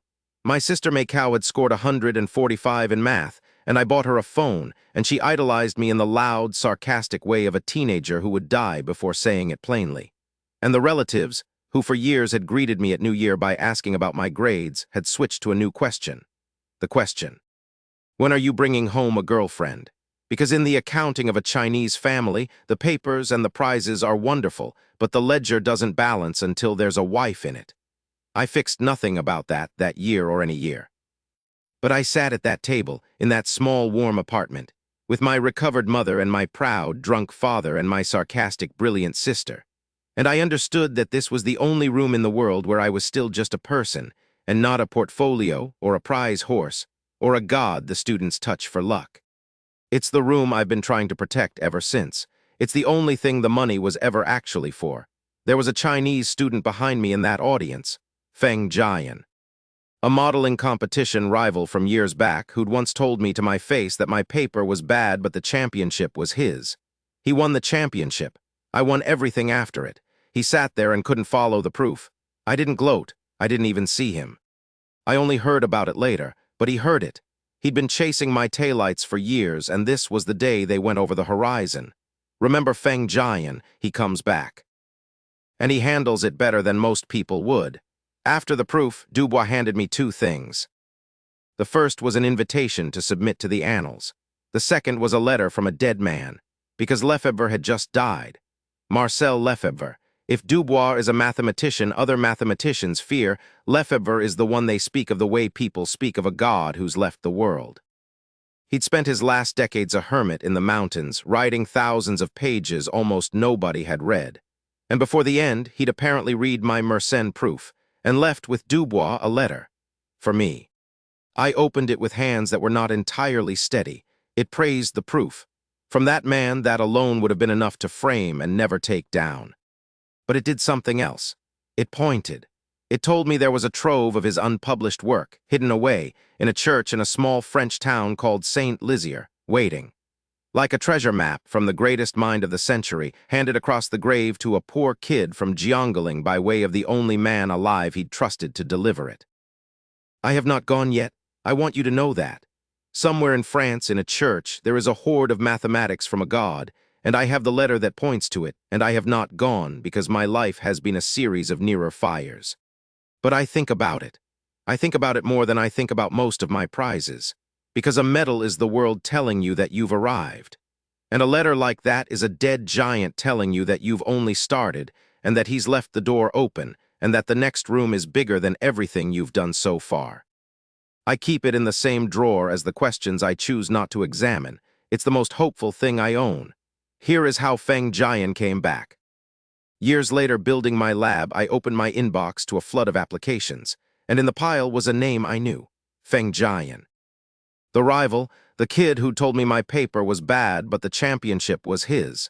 He'd won that championship, and then he'd spent years watching me win everything after it. And now he was applying to be my student. I called him in. And I want to tell you what that takes because most people don't have it. It is one thing to be beaten. It is another to walk on purpose into the office of the person who beat you year after year and ask him to make you stronger. Most men would rather nurse the grudge than swallow it. Most men would rather be right about your luck than get better standing next to your work. Feng Jian swallowed it. He looked at me across the desk, the old rival, and told me plainly that he'd chased my taillights until he'd lost sight of them, and had decided the only sane move left was to get in the car. He didn't grovel. He didn't pretend the years hadn't stung. He just made the cold, correct calculation that proximity to the thing you can't beat is better than distance from it. I took him. Of course I took him. Give me a person who can lose that cleanly and come back that honest, and I'll take him over a genius with a soft spine every time. Talent is common. The stomach to stand next to someone better than you, on purpose, for years, is not. Someone filmed the whiteboards. Of course they did. It went onto YouTube and it went everywhere. And it did a thing I did not expect. It resonated with a very specific audience. The bullied smart kids, the nerds. The outsiders. The minority teenagers in classrooms halfway around the world who watched a poor kid from nowhere silently demolish an impossible problem and felt something. There was some ugly racist backlash too, because there always is, and I learned early to scroll past it.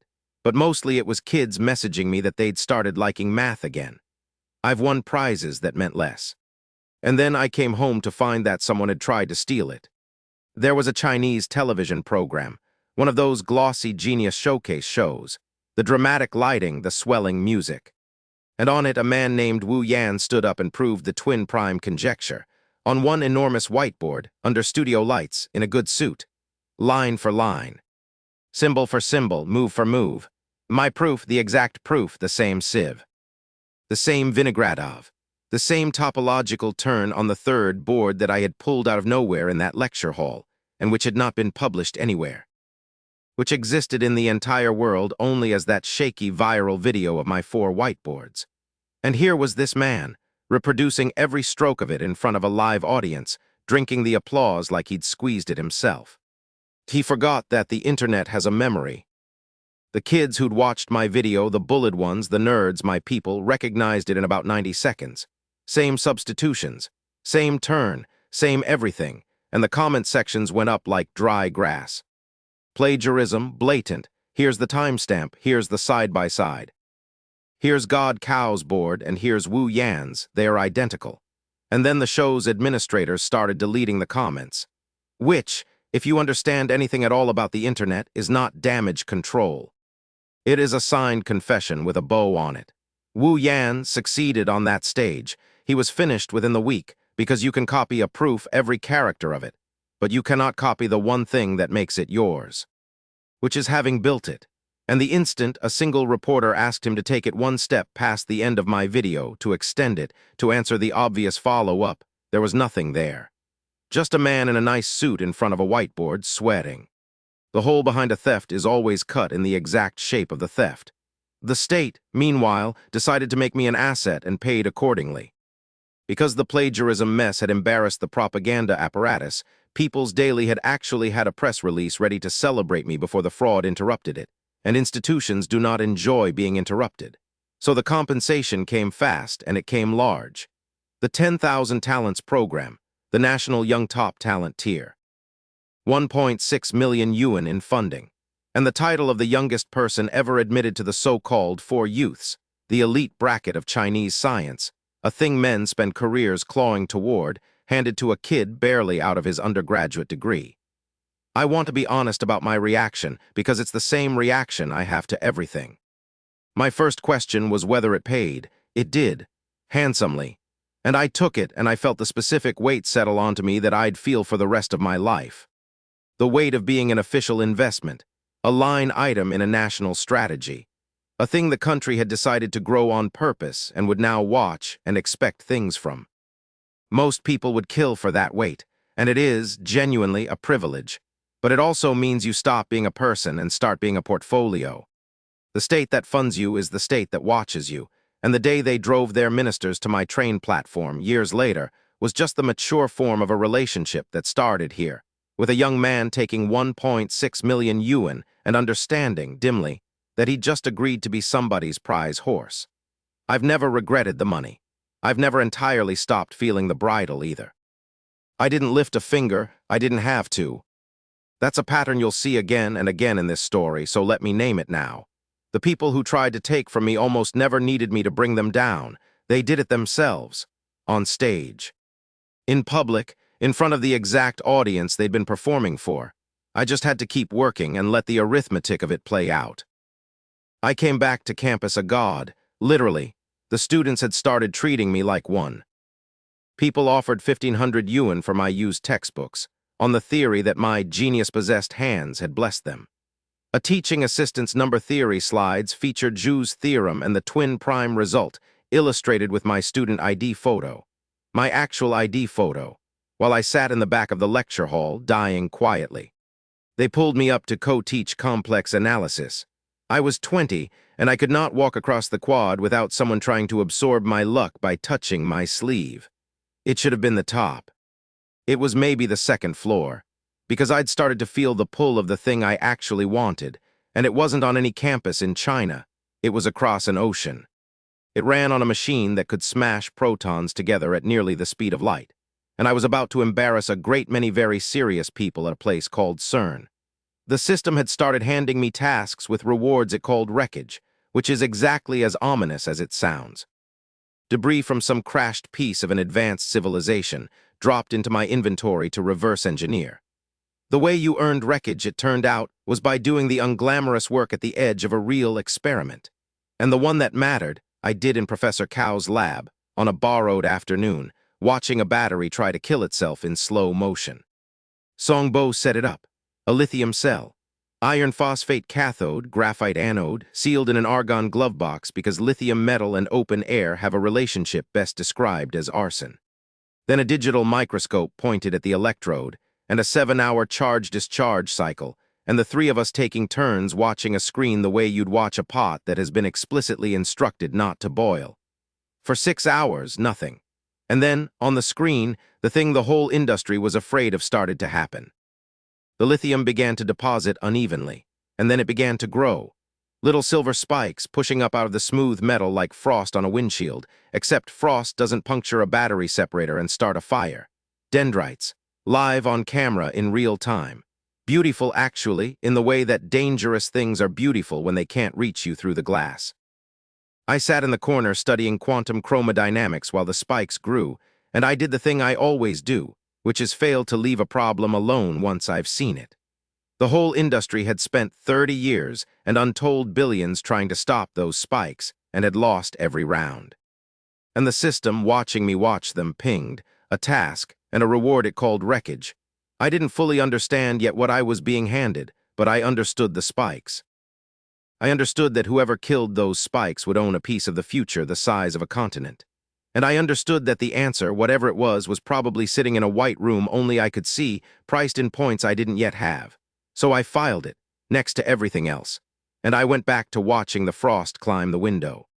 To earn one, I'd had to babysit a physics experiment in Professor Cao's lab, a lithium battery under a microscope, argon glove box, 7 hours of watching a charge-discharge cycle grow ugly little metal spikes on an electrode while I studied quantum chromodynamics in the corner. I'll come back to those spikes. They're worth several houses. Hold the thought, the physics is why I went to Europe. Getting to Europe, though, meant becoming a physicist first, at least on paper, and that's a story about the strangest exam I ever took. Because after the master's, I'd enrolled under an academician named Ding Wyman, high-energy physics. Mathematical physics.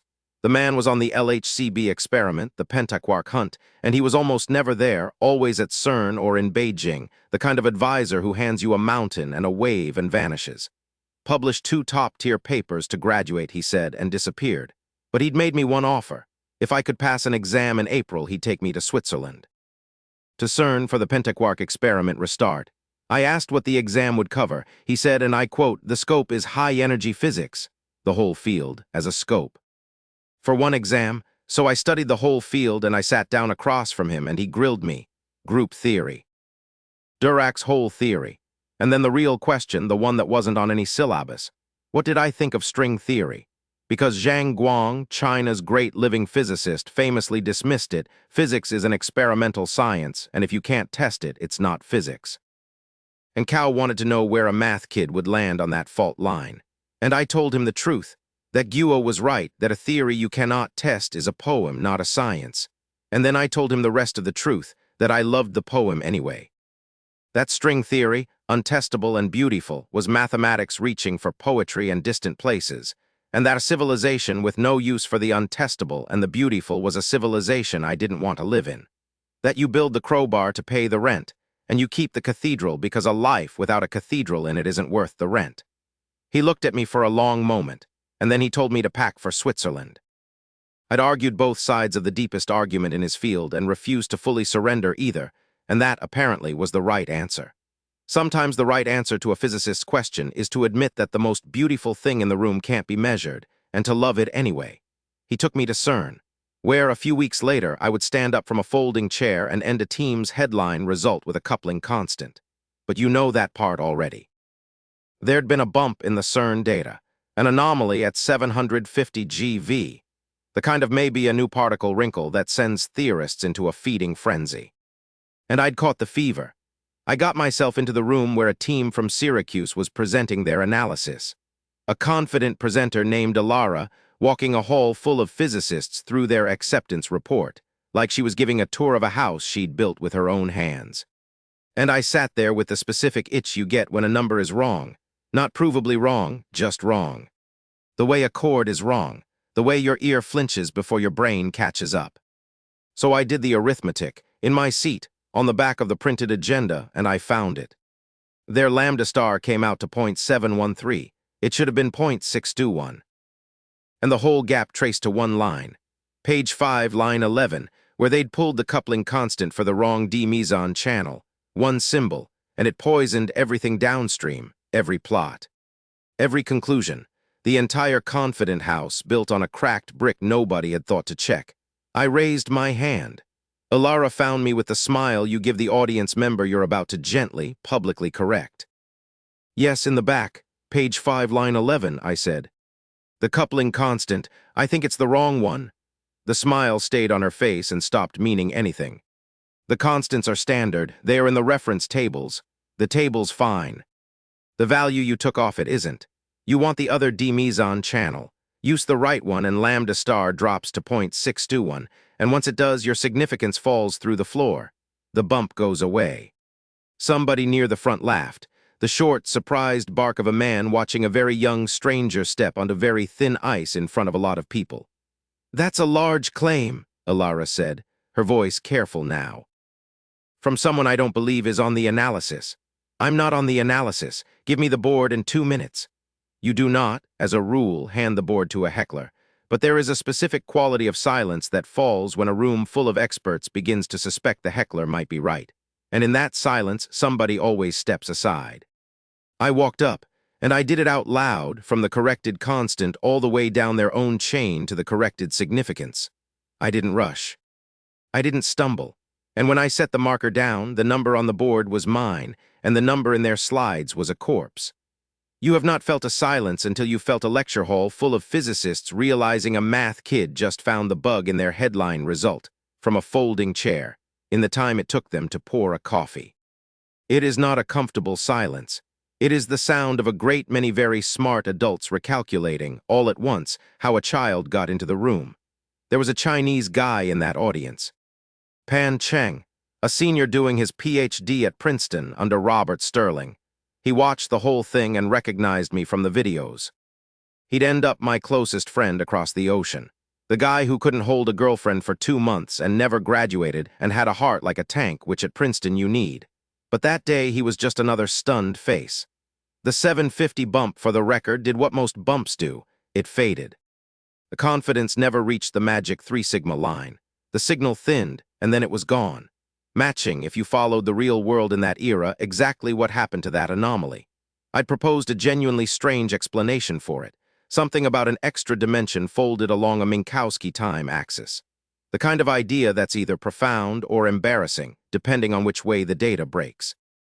The data broke toward embarrassing, gently, and I let it go. Most bumps are bugs. I'd know I found one. I didn't give up on it as fast as everyone else, though. And the way I tried to save it is worth a second because it's the most honest kind of failure. An old mentor of mine, academician Cow, told me the peak was dying. The confidence had never hit 3 sigma. The signal was thinning. Sensible people were already walking away. And I didn't want to, so I did what a mathematician does when the data won't cooperate. I tried to build a stranger world where the data made sense.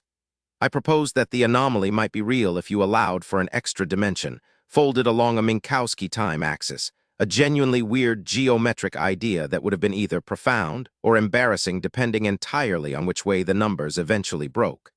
The numbers broke toward embarrassing. Gently, the peak just kept fading until there was nothing left to explain, and my beautiful, strange dimension had nothing to hang on, and I let it go. And here's the thing I want you to take from that. I was fine with it, because in mathematics you cannot fool the referee, and I'd trained my whole life inside that discipline, where a wrong idea is just a wrong idea and you drop it and move on. Physics let me flirt with a fantasy. Mathematics had already taught me how to walk away from one without lying to myself. Most bumps are bugs. Some of them you love a little before you let them go. I'd know. I found the bug that killed a different team's dream, and then I built one of my own and watched it die all in the same year. It kept me humble for about a week. The circus around it, though, ran for months, and it was the most entertained I've ever been by my own life. Because catching a coupling constant error at CERN turns out to be exactly the kind of story the science press loves. Young. Foreign, underdog. A folding chair takedown of a headline result. And the physics world was, right then, starved for good news because the 750 bump was fading and everyone needed something to point a camera at. So they pointed it at me. The Large Hadron Collider came back online and found a pentaquark, 5 sigma, a genuinely big result, and I sat in the background of that circus too, refusing to let go of the 750 data even after everyone sensible had. A Nature Weekly reporter came to interview me, and she turned out to be the ex-girlfriend of a guy I knew, which made the entire conversation a small farce conducted in the register of profound scientific importance. Sterling dropped casually into a piece that I might be the first Chinese Fields medalist and watched it detonate. Focus ran me. The Guardian ran me. And through all of it, I did one disciplined thing, one thing I want you to notice, because it's a rule I never broke. In those 90 seconds where a reporter hands you a microphone, I never once devalued the cheat before it had earned it. I never did the false modesty thing, the I'm not really a genius I just, because I'd learned that the moment you teach a crowd to underrate you is the moment they start looking for the trick. You let the work be undeniable first, you let them see it stand, and then once and only once it's obvious to everyone, you're allowed a joke at your own expense. Modesty is a luxury you earn by being genuinely dangerous first. Before that, it just reads as a tell. What didn't fade was the fame. Young Chinese mathematician catches error in major CERN analysis. It snowballed. Focus. The Guardian, Nature Weekly, and a quote from Sterling himself, casual, devastating, that I might become the first Chinese Fields medalist. And then my phone rang, and it was Frank Wilczek, a Nobel laureate in physics, calling me. A 20-year-old, to invite me onto his project to help build the actual theory behind the 750 signal. I want to convey the size of this.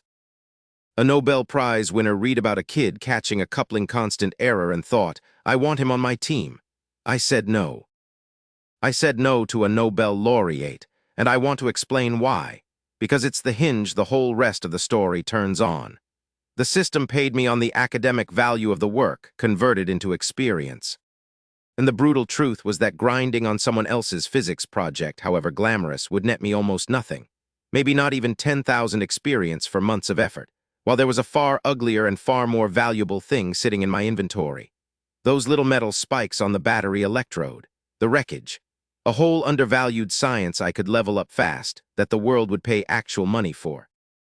Wilkes' project was the cathedral, the battery was the crowbar. I'd learned my lesson. I took the crowbar. Let me tell you about the spikes, because the spikes are the reason a math major ended up owning a shell company in the Cayman Islands. A lithium battery, the kind in your phone, would love to use pure lithium metal for its negative electrode. The energy density is spectacular, several times better than the graphite everyone actually uses. There's one problem. And it had beaten the entire industry for 30 years. When you charge a lithium metal battery, the metal doesn't deposit smoothly. It grows fingers, sharp little dendrites, silver whiskers. And they grow and grow until one of them punctures the separator and touches the other electrode. And then your battery is not a battery. It's a small, angry, incendiary device. Every breakthrough you've ever read about died on that whisker. IBM poured real money in and walked away. It was the graveyard. The first piece of wreckage the system gave me was, I'm fairly sure, a battery from a civilization a couple of levels above ours. And I spent 500 points to buy the recipe for one small part of it. A nanoporous film, polydimethylsiloxane, spun onto the electrode's surface. I borrowed Professor Cow's lab, made it, ran the cycles. The whiskers didn't grow. Under the microscope, instead of the fatal silver fingers, the lithium deposited as a gentle mossy wrinkle, undulating, harmless. Tucked under the film like something asleep, 4 cycles, clean. High efficiency. I sat there in the argon-cold lab looking at that screen, and I understood in a very quiet way that I was looking at money. Not thesis money, not tutoring money, the kind of money that has houses in it, plural. The kind that reorganizes what your family's life is allowed to be. A 30-year industry graveyard, and I'd walked in and turned the lights on. I couldn't do everything yet. There were pieces of that wreckage, hollow carbon spheres, a membrane that seemed to sieve oxygen that my levels were too low to touch. Fine, I filed them. I file everything. The anode film alone was a world-changing patent, and I started carefully, the way a poor kid does, to think about how you turn a world-changing patent into something no one can ever take from you. And that's when the real ambition arrived, the one that would eat the next decade. I needed my own lab, because the wreckage the system kept handing me was a promise I couldn't cash. A battery from a civilization above ours, sitting in my inventory, worth more than I could imagine, and I was a student borrowing bench time and stomping cockroaches for grocery money. You cannot reverse engineer the future in a lab you have to sign out. You need your own instruments. Your own people, millions of dollars of equipment nobody can take away. I did the math the way I do all of it. The path from where I was to where the wreckage could take me ran directly through money, not for the money's sake, for the distance it buys, and the instruments it buys, and the freedom to point a $500,000 microscope at a piece of alien debris at 3 in the morning without asking anyone's permission. That was the dream that replaced the foam phone. Not a car. Not a mansion. A room full of the best instruments on Earth and the right to lock the door and think. Every deal I cut after that, the patents, the 400 million, the Cayman company, all of it was really just a poor kid buying, one negotiation at a time, the one thing he'd never had. A door he could close, with the good instruments on his side of it, and no one on Earth able to make him open it. The answer is patents, everywhere all at once. I hired an agent, a man named Zai Long, and I filed not one country. All of them, the US, Europe, Japan, Korea. China, every market that mattered. It takes time, 12 months minimum for all the paperwork to land, which is why later people would misread the timeline. They'd see the paper publish in 1 year and assume the work was done that year. It wasn't. A patent is a slow spell. You cast it and then you wait, and you cannot speak the secret out loud until the filing dates are safe. By the time the folder was full, I held authorizations covering roughly 80% of the global market. 80%. Anyone, anywhere who put my film in a product owed me. The developing countries with tiny markets I skipped. Not worth the fee. By the time their industries matured, the patent would have expired, and I'd have 3 better things in a lab anyway. I did the math on it once, just the anode film. Just the licensing, hundreds of millions a year within 5 years, and that was the conservative line. A poor kid becomes untouchable the day his income stops depending on anyone's goodwill. That's what a patent is, really, not money. Distance. Distance between you and the people who used to be able to hurt you. I'd wanted that distance my whole life. Now I owned it in 80% of the countries on Earth. I'd learned the value of that distance from a Nobel Prize watching from across the ocean. Tu Yaoyu won it, for chemistry, for artemisinin, the malaria drug that has saved more lives than almost any molecule of the last century. A genuine triumph, and buried inside the celebration was a lesson so sharp it could cut you. Because the compound had been discovered decades earlier in China, and the intellectual property, the patents, the profit, the control had mostly gone elsewhere. The country had invented the thing that saved millions, and then had to buy it back from the people who owned the paperwork. I read that and I felt it in my teeth, because it is a specific kind of humiliation, worse than being outclassed. It is being robbed of the thing you built with your own hands, legally, by people who simply understood the rules better than you did. And I swore, the small private oath of a poor kid who has finally figured out the game, that whatever I made, I would own. Every filing, every market, every country. Not out of greed, out of the memory of that, you do the work, you keep the deed. Nobody was ever going to make me buy back my own invention. That's not a business strategy. That's a scar, and I let it run my whole patent operation, and I've never regretted it once. But I still had a degree to finish, and one more person who wanted to take a swing at me first. His name was Deng Faming, and he wanted very badly to be an academician, which in the Chinese system is a kind of scientific knighthood, and he decided the fastest route was over me. I'd been given 1,000,000 yuan of research funding, unheard of for someone my age, to develop what I called the group construction method, a set of tools I'd built for attacking additive number theory, the family that Goldbach and the primes live in. And at my report on it, Deng Faming stood up and did the thing envious senior men do. He dressed contempt as concern. He called my method carving decorations onto a vase. Pretty and useless. He asked loudly in front of everyone whether a year and 1,000,000 yuan on castles in the air was a scandal. He was performing for the room, for the committee that would vote on his academician bid, positioning himself as the sober adult scolding the overhyped child. And an academician named Zhao Hai, who I did not know well, and who apparently disliked grandstanding more than he disliked me, chose that exact moment to mention that the latest issue of the Annals of Mathematics had just come out. And in it was a proof of Polignac's conjecture, another famous problem about prime gaps, built entirely on the group construction method. My method, the castle in the air that Deng Faming had 40 seconds earlier in front of the whole room called worthless. I have watched a lot of men realize they've made a mistake. I have never watched one realize it that fast or that completely. He'd staked his reputation in public on my work being empty. At the precise moment, my work was headlining the best journal in the field. The academician bid was over. He became a cautionary tale, the guy who called the Annals paper a vase decoration, and again, notice. I didn't do it. I just kept working, published in the right place at the right time, and let a man walk face first into the wall he'd built for me. Somewhere in there they gave me the Cole Prize, one of the big American number theory honors, and I flew to Berkeley to collect it. Pan Cheng, my perpetually single Princeton friend, met me there. The Cole Prize was my first real American honor, and I want to mark it, because at the time it felt enormous, and later it became a footnote, and the distance between those two feelings is the whole story of my 20s. There was a certificate. There was a check, $10,000, which to the version of me that had recently been a foam phone was a fortune, real money, life-changing money. And I remember being so wound up by the wind that I couldn't sleep for days, the way you can't after the first time the world tells you that you're not crazy, that the thing in your head is real and worth something. Jinling sent a congratulatory telegram. Peking University tried again to recruit me. My old school treated it like a national event. And within a couple of years, I'd win a prize a king hands you, and the coal would settle quietly into my biography as one line among many, and I'd stop being able to fully remember how it felt to be that excited about $10,000. That's the tax on acceleration nobody warns you about. Each new summit resets the mountain.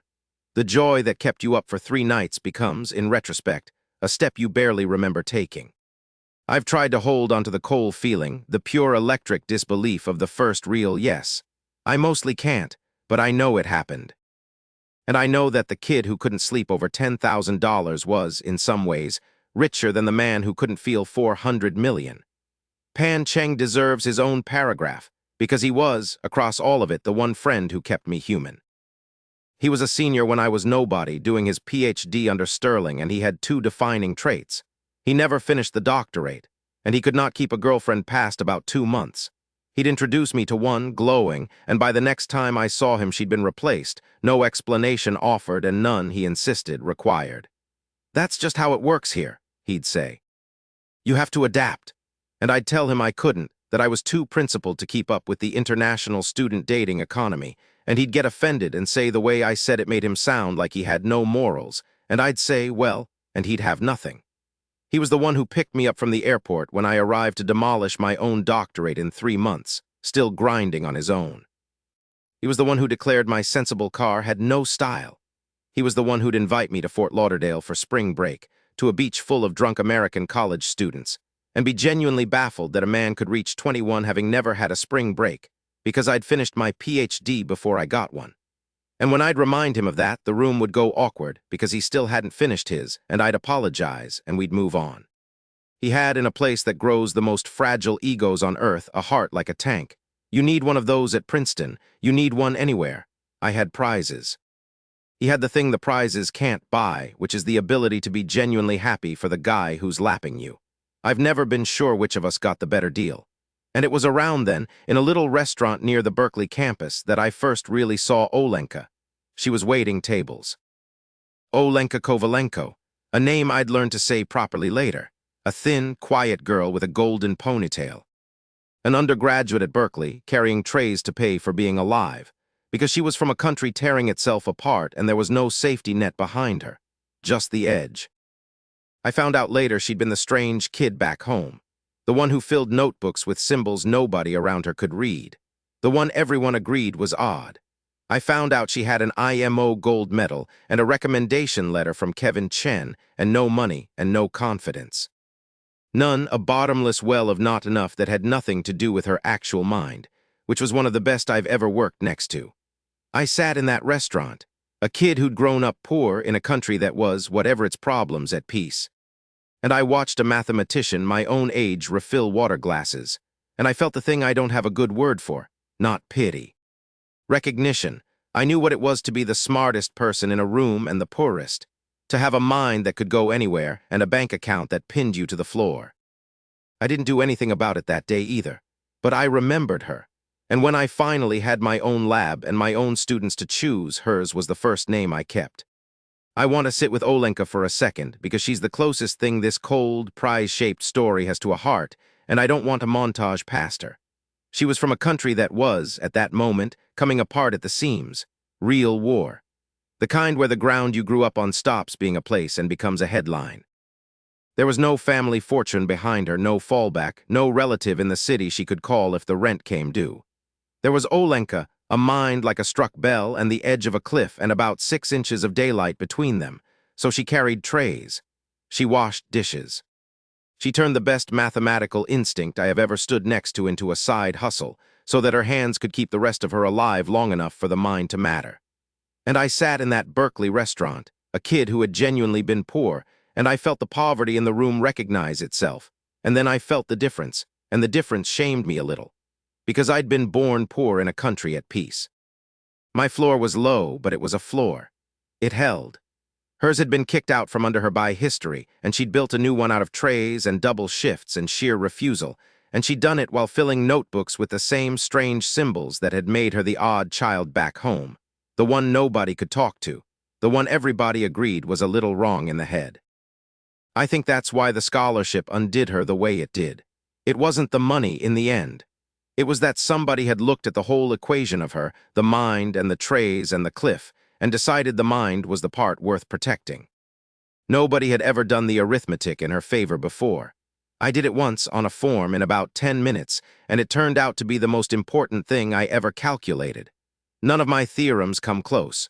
You can prove Goldbach and change a footnote. You protect one mind at the exact moment it would otherwise have drowned, and you change a life, and then, if you're lucky, that life changes 100 more. That's the only compound interest I've ever actually cared about. You'll see what I made of that. It's one of the 2 or 3 things in this whole story I'm actually proud of, and none of the others have my name on a prize. First, though, I had to leave.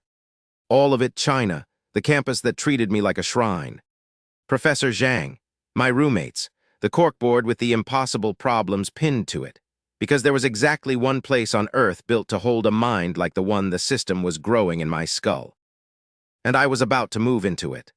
Getting to move into it took a small war between institutions fought over my head in letters I mostly never saw, because Peking University wanted me. The academy wanted me, and the pressure of all that wanting forced my own school to do something almost unheard of. Chen Ziping wrote to the ministry, and the machinery ground and produced, just for me, a bespoke arrangement. A joint doctorate, Jinling and Princeton together. I'd do the real work at Princeton under the most terrifying minds alive, and the degree would carry my home university's name too.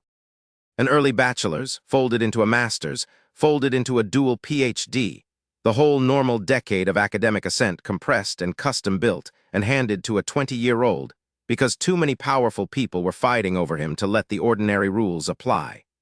Zhang nudged me toward the Polignac conjecture for the doctorate. The prime gaps problem, and I filed that away next to Goldbach, next to everything, because I'd figured out by then that the institutions weren't really giving me anything. They were competing to be the one whose name was attached to me when the field's metal talk came true. I was a bet, and they were all trying to be on the ticket. Which is fine, that's the game. You let them bet on you. You just never forget that you're the horse and the jockey and the track, and that the only person who actually decides where you run is you. I let them build me a golden road to Princeton, and then I walked it, on my own 2 feet, the horse deciding for once exactly where it would run. But first I had to actually leave, and leaving, it turned out, took longer than proving Goldbach would. My alma mater did not want to let go. Jinling had figured out, roughly around the time the whole country did, that they'd grown a once-in-a-generation talent in a department nobody respected, and they were not going to let me walk to Princeton without a fight. So the offers came. Another $1,000,000 scholarship if I'd stay. A Student of the Year ceremony. My old high school, the number 6 middle school back in Jiangling, wanted me to come give a speech to kids sitting in the exact chairs I'd sat in, dreaming smaller than I'd been allowed to dream. I gave the speech. I stood in front of a few hundred teenagers, some of them poor the way I'd been poor, and I did not tell them about the system, obviously, but I told them the truest thing I could that didn't require it. That the distance between where they were sitting and anywhere they wanted to go was almost never talent. It was almost always whether anyone ever bothered to walk them to the wall and show them it was just a wall. My sister May Cow was in that building, 1 grade below where I'd been, sharpening herself into the top student she'd become, and she rolled her eyes at me the entire time, which is how I knew she was listening. And then I said goodbye to the people who'd carried me. Professor Zhang, who'd been ready to gently lower my expectations and instead had raised the roof. My roommates, who threw me a farewell dinner and got sentimental and pretended they hadn't. Zhao Kai, still not quite at peace with losing to me, but no longer trying to hide that he'd learned more standing next to me than he'd have learned winning. The corkboard with its impossible problems that I'd treated like a menu. I packed 1 suitcase. A math kid does not accumulate much. And I got on a plane and crossed the ocean toward the one building on Earth that had been waiting, without knowing it, for exactly the mind the system was still building inside my skull. Before the suitcase, there was the graduation, and it produced the single most on-brand photograph of my life. I'd finished the Chinese half of my degree, the master's, the certificates, the ceremony. And there is a tradition, the graduation photo, cap and gown, the whole thing. And I, a person with a documented inability to be normal about achievements, could not resist. I posted mine with a caption that was, essentially, look at me. Happy graduation. My fans, who by then treated my every post as either scripture or comedy, could not decide which this was, and settled on both. The comedy of it, the part they didn't know, was the timeline. Because I would go to Princeton and finish an entire doctorate and prove Goldbach, in the time a normal person spends deciding on a thesis topic. So the master's graduation photo, the cap and gown, the happy graduation caption, was the last time in my life I graduated from anything on a human schedule. After that, the degrees came faster than the ceremonies could keep up with, and there were no more photos, because you cannot photograph a PhD you finished before the photographer arrived. I looked good in the picture, though. The medicine the system gave me had done something to my metabolism, my skin, my hair, the whole machine. The old professors at Princeton would later ask, more than any math question, why my hairline never moved. And I'd stand there in a cap and gown at 20, looking, frankly, unfairly well-rested for a man who'd been poor his whole life. And I'd think, this is the last graduation photo anyone will ever take of me that means what a graduation photo is supposed to mean. I was right. It was. After this, the only ceremonies left were the ones where they hand you a medal, and you're already thinking about the next problem before the applause ends. The last real exam of my Chinese life was the master's defense, and they stacked the deck against me on purpose out of respect, because 2 academicians insisted on sitting the committee. A physics academician, Ding Wyman, and a Chinese Academy of Sciences man, Zhao Hai, the same one who'd once demolished my rival Deng Faming by mentioning the annals at exactly the right moment. They did not come to rubber stamp a master's thesis. They came to grill a phenomenon. Hilbert space, Banach space, the applications to quantum mechanics. They pushed and I went to the blackboard and I answered and I kept answering until the pushing stopped. Score, 100. And then, in front of me, the 2 of them started openly competing to recruit me, the academy man against my own university, negotiating over my future like I was a transfer window. Little Kevin Chen, one of them called me. Which is the kind of thing that should go to your head and didn't, because I already had a system quietly reminding me that Kevin Chen was a person I might someday need to surpass, not be flattered by. And Professor Zhang, my Zhang, the man who'd been ready to lower my expectations that first day and instead raised the roof, refused to take me on as his own doctoral student. It wounded me until he explained. He said he had nothing left to teach me. He said Jinling's mathematics had declined, that there wasn't a single academician in the department, that a mind like mine would suffocate there. Go to a higher platform, he said, Princeton. And be careful because the academic factions are real and they will try to own you. It was the most generous thing a teacher ever did for me. He gave me away on purpose to people who could take me further than he could, and he did it knowing he'd be a footnote in a story he'd started. That's the whole job done right. You raise them past yourself, and then you let go, and you don't ask for the credit. I've tried to do it since for Olenka, for all of them. I learned it from a man who did it for me while pretending it was just practical advice. The Institute for Advanced Study at Princeton is a strange, holy place. Einstein worked there. It's a research monastery for pure theory, no undergraduates to teach, no grant panels to grovel before if you're on the inside, just the world's most terrifying minds given a building and told to think. Dubois was there, Sterling was there. My friend Pan Cheng picked me up from the airport, still not having finished his own PhD under Sterling, which he was very sensitive about, so I learned quickly not to mention doctorates. Let me tell you about the 2 old men, because they became, in their way, the poles I navigated by. Dubois had been my thesis advisor, more or less, and he was exactly as terrifying and exactly as decent as his legend. He believed to his bones that mathematics is a pure art. Not a tool, a cathedral you build for its own sake, and the moment you drag it down to solve some chemist's battery problem, you've cheapened it. He told me this more than once, flatly, disappointed, watching me pour my gift into materials science. He thought I was wasting it. And he was, from inside his own beautiful and monastic worldview, completely right. Sterling, half-bald, the greatest physicist alive, believed the opposite with equal force. That mathematics only proves its greatness when it escapes the ivory tower and changes the real world. That a proof nobody can use as a poem in a language nobody speaks. And the funny thing is, I loved them both, and I agreed with them both, and I had the one thing neither of them had, which was a slot machine in my head that assigned an actual number to the argument. Dubois was right that the cathedral is holy. Sterling was right that the crowbar pays the rent. And I was the only person in the building who knew precisely, in units of experience, which one bought more of the future on any given afternoon. They argued their whole lives about the value of mathematics. I got to keep score. It's the loneliest kind of knowledge, being the only one in the room who can see the scoreboard. You can never explain the game. I mention doctorates now because of what I did to mine. I'd come as a joint training PhD student, the arrangement where you do the doctoral work at Princeton and get the degree stamped back home. The polite expectation is that this takes years, and I understand that's the normal human timeline. I do, but I had a system quietly compounding in my skull, and I had picked, as my problem, the Goldbach conjecture. You've heard of this one, even if you think you haven't. Every even number is the sum of two primes.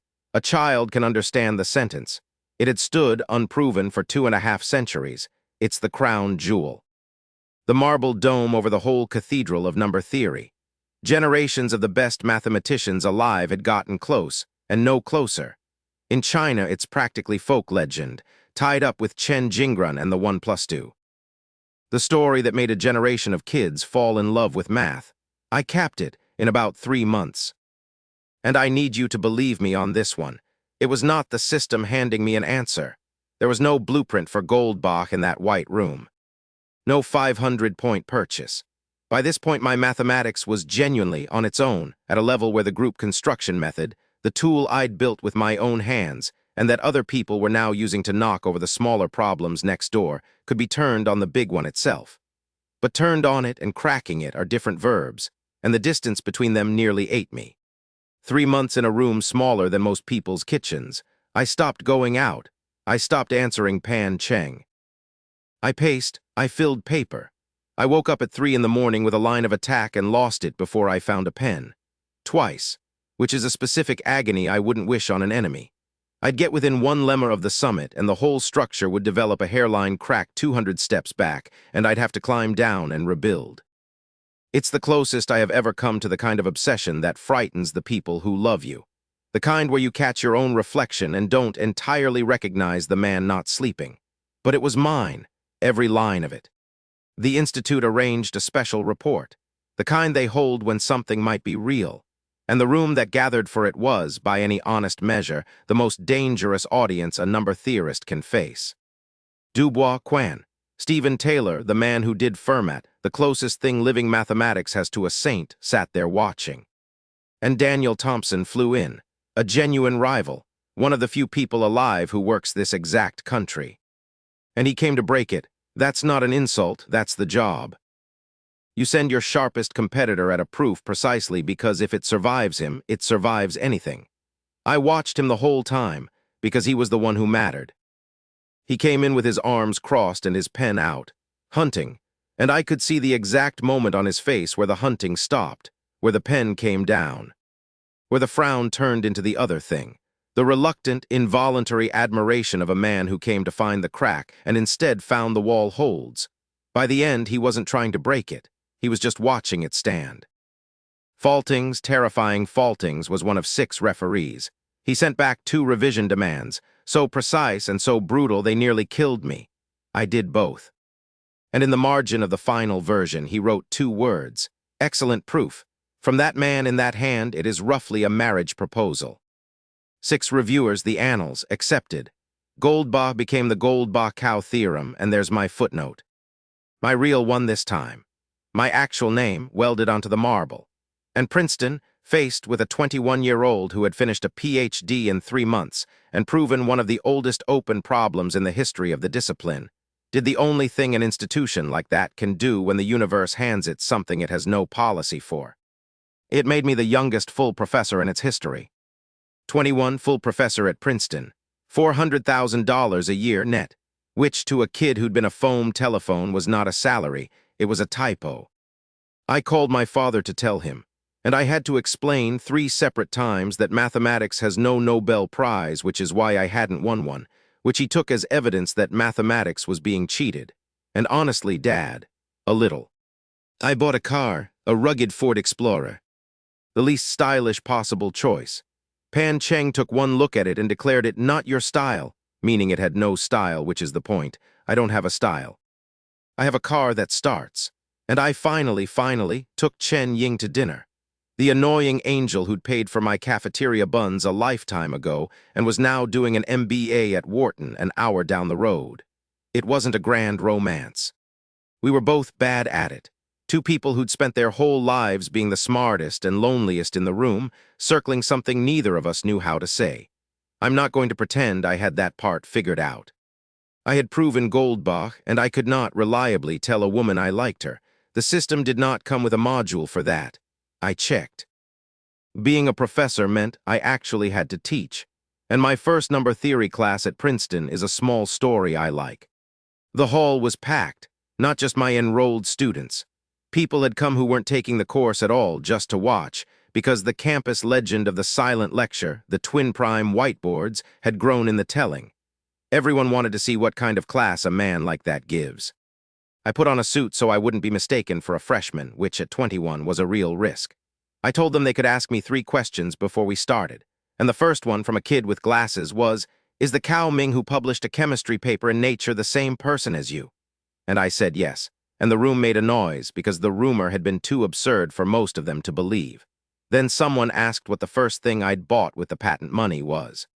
And they leaned in, hungry for the answer, expecting a Porsche, a mansion, a story, and I told them the truth. A research institute. I needed the data. The disappointment was total. A boy by the window muttered that if it were him, he'd have bought a sports car. Which, fair, but I meant it. That is genuinely the first thing I bought, not because I'm noble. Because a research institute buys you more future than a car does, and I had gotten greedy for the future in a way I could no longer switch off. Then I told them, that's enough, open your books, and I taught them number theory, and they were the most focused students I've ever stood in front of, and afterward Goldstein, the department head, a Fields medalist himself, caught me in the hall and asked how it felt. And I told him the truth again, that teaching bright kids the obvious things is how you rediscover which of the obvious things aren't actually obvious. That's not a duty, that's a gift. Half my best ideas came from being forced to explain something simple to someone who deserved a real answer. But not everyone was happy for me, and one of them decided that the way to take the Goldbach cow theorem away from me was to make it about my face. The setup was ugly and cynical and, I'll admit, well-engineered. A newspaper with an agenda and a checkbook found a man calling himself Professor Caleb, a self-promoter from abroad who claimed he'd cracked the Riemann hypothesis and could solve Goldbach in 3 hours with a special method, and they bankrolled a public showdown. They booked the Princeton hotel, they packed the room with sympathetic advocates and a couple of curious legislators, and the story they were selling wasn't math, because none of them could do math. The story was that the elite Princeton professor was a fraud, and the outsider genius was being suppressed. Controversy sells, and manufactured injustice sells best of all. They put the challenge on my desk. And I don't leave a challenge on my desk. The day of it, I stopped at a burger place near the square to eat before the circus, and I want you to understand the level of genius I was up against, because Professor Caleb was already there. In front of the counter, loudly proving to a Texan fry cook that the menu was mathematically impossible. He'd taken the combo prices and the a la carte prices and jammed them into a system of equations that had no business being one system. Solved it, gotten 2 different values for the free side item, and concluded triumphantly that the restaurant's menu contained imaginary solutions. He was lecturing a man in an apron about complex numbers. I couldn't help it. I paid for my sandwich. And on the way past, I mentioned that if you insist on writing an equation for something that obvious, you just add a coefficient in front of the unknown. We call it a discount. And by the way, a linear equation cannot produce an imaginary number, because you never take a square root of a linear equation. Which any high schooler in China could tell you. He turned red and started throwing around abelian groups and conjugate classes, terms he'd clearly harvested off a Wikipedia page and did not own. And I realized, standing there holding a bacon sandwich, that the man I was supposed to be terrified of debating could not correctly price a hamburger. He didn't even show up to his own event, ran off somewhere sulking. So I took the stage instead, in front of a hostile room that had been told I was the villain, and I did the only thing that actually works on a crowd that's been handed a lie. I refused to fight the lie, and I told them a truth in language they could hold. I told them the whole thing rested on confusing 2 names that look alike, the Riemann hypothesis, RH, and the generalized Riemann hypothesis, GRH. They are not the same object. They don't even live in the same house. One is about the zeta function, one is about the more general Dirichlet L functions. And yes, the weak Goldbach problem brushes up against GRH. And no, that has nothing to do with what this man claimed. And then I gave them the picture. The one thing anyone in that room would actually keep. The primes in the Riemann hypothesis are used for multiplication, and the primes in Goldbach are used for addition. Different worlds, same word prime on the label, completely unrelated jobs. The room went quiet, and then it turned, because populism cuts both ways, and the fastest way to lose a crowd that was recruited to resent elites is to be the one person who actually spoke to them like adults. I walked off to applause I hadn't been supposed to get, and then the trap sprang backward on the people who'd said it, which is the part I still enjoy. Because the day after, a recording surfaced. Two of them actually. One from inside the newspaper. The editor and his colleagues, casually planning how to fabricate the story and how to rile up the advocacy groups they privately called useful idiots. And the other from an office across an ocean, the editor and Caleb negotiating, at most 3 days. That's impossible. $10,000. Make a deal. Bribery on tape, transatlantic. In a room the editor had traveled to alone, specifically so there'd be no witnesses. I'll be honest and tell you I don't fully know where those recordings came from, and I filed the question under things I choose not to examine. The same drawer where I keep certain lottery prizes. The editor spent his last professional days tearing his own office apart looking for a bug he'd never find. Sweating. Convinced he'd been watched the entire time, the paper suspended publication. His career over. You can survive being caught spinning a story. You cannot survive being caught paying the other man's lines. That one follows you into the ground. I didn't lift a finger. Again, I gave one honest lecture about the difference between two theorems. And the people who'd tried to build a scandal on me sat inside it while it collapsed. A few weeks later, my phone rang. I was having lunch with Robert Sterling, an unknown number.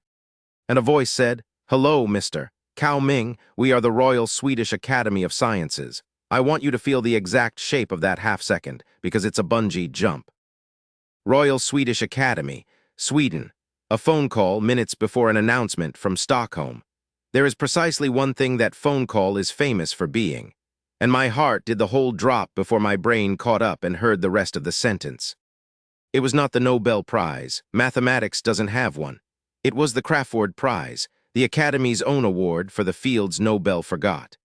The Minute Nobel, $500,000, awarded with a full Nobel pageantry, and never once in its history given to a scholar of Chinese nationality. Until me, for the primes, for Goldbach, so I flew to Stockholm. And a king put a medal in my hands, and I stood where the youngest laureates stand, younger even than Kevin Chen had been, the first Chinese national ever to hold that particular piece of gold. A reporter asked me what mathematics meant to me, and I asked her what science meant. And she said, changing the world. And I said, you're right. The meaning of science is to change the world. And the meaning of mathematics is to change science. I'd say that line again in a few months on a different continent about a different field, and mean it more each time. At the banquet in the Blue Hall, they seated me next to Faltings, the terrifying one. And halfway through the meal, he put down his fork and told me, unprompted in that slow, deliberate way of his, that a month ago he'd believed there were 3 living mathematicians who might surpass him. And he'd revised it to 4. I nearly choked on the champagne. And then, before I could feel anything as vulgar as pride, he added, without looking up from his steak, "Of course, you only have hope." Then he went back to cutting his meat, like the conversation had never happened. I have met a lot of people who could show off. That old German is the only one who's ever outshone off me at my own table, and I respect him enormously for it. And then a math goddess taught me to dance. Katia Volkov, who would win the Fields Medal a couple of years later, who had just solved the sphere-packing problem in 8 and 24 dimensions, a problem 2 centuries old. She walked across the Golden Hall in a long gown and asked me to dance.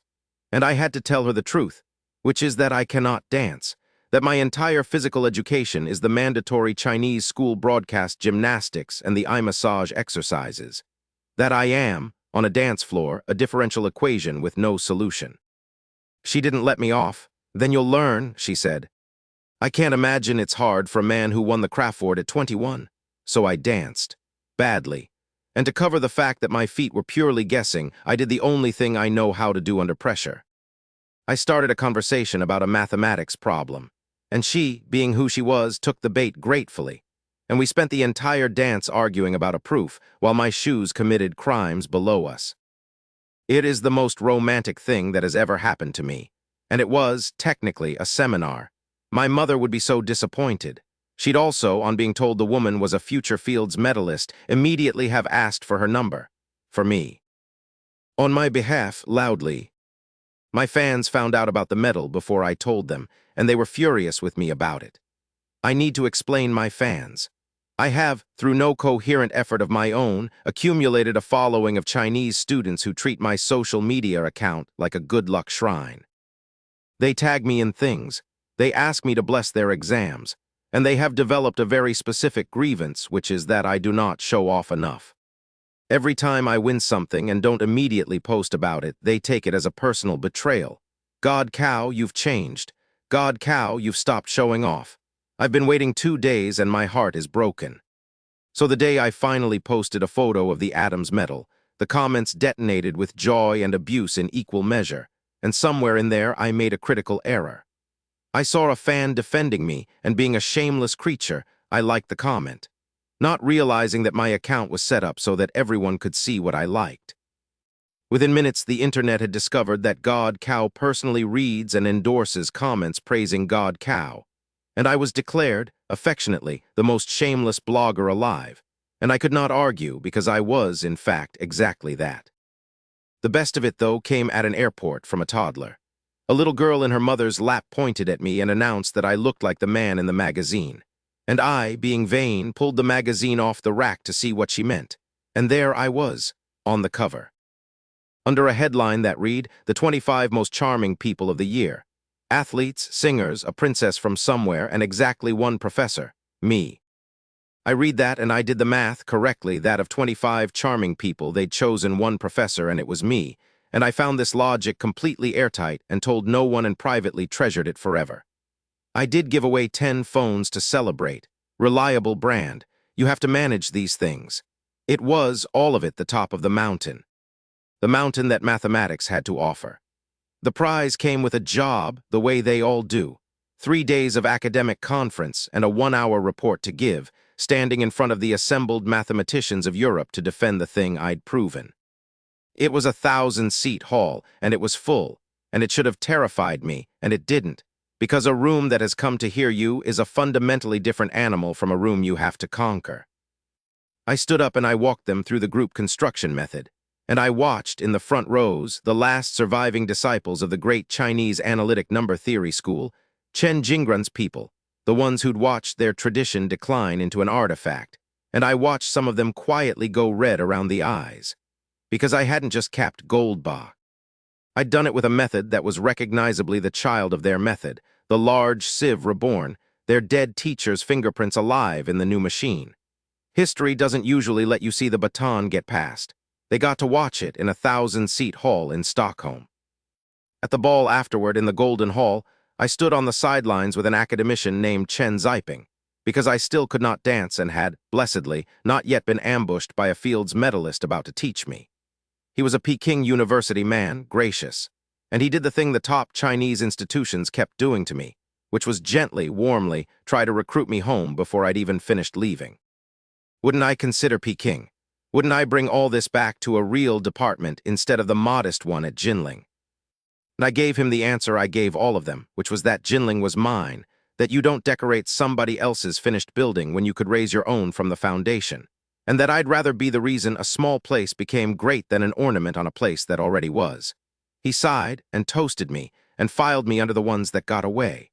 There would be a lot of those. I have disappointed the recruiting departments of most of the great universities on Earth. It's one of my quieter accomplishments.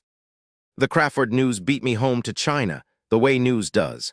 And China, which does not have many of its own to point to at that altitude, grabbed the story with both hands. My family watched it happen on the TV in the living room. My father was eating dinner, chopsticks halfway up, when my face came on the national evening news receiving a medal from a Swedish king. He froze, and he turned to my mother and said, "Did this kid win the Nobel Prize?"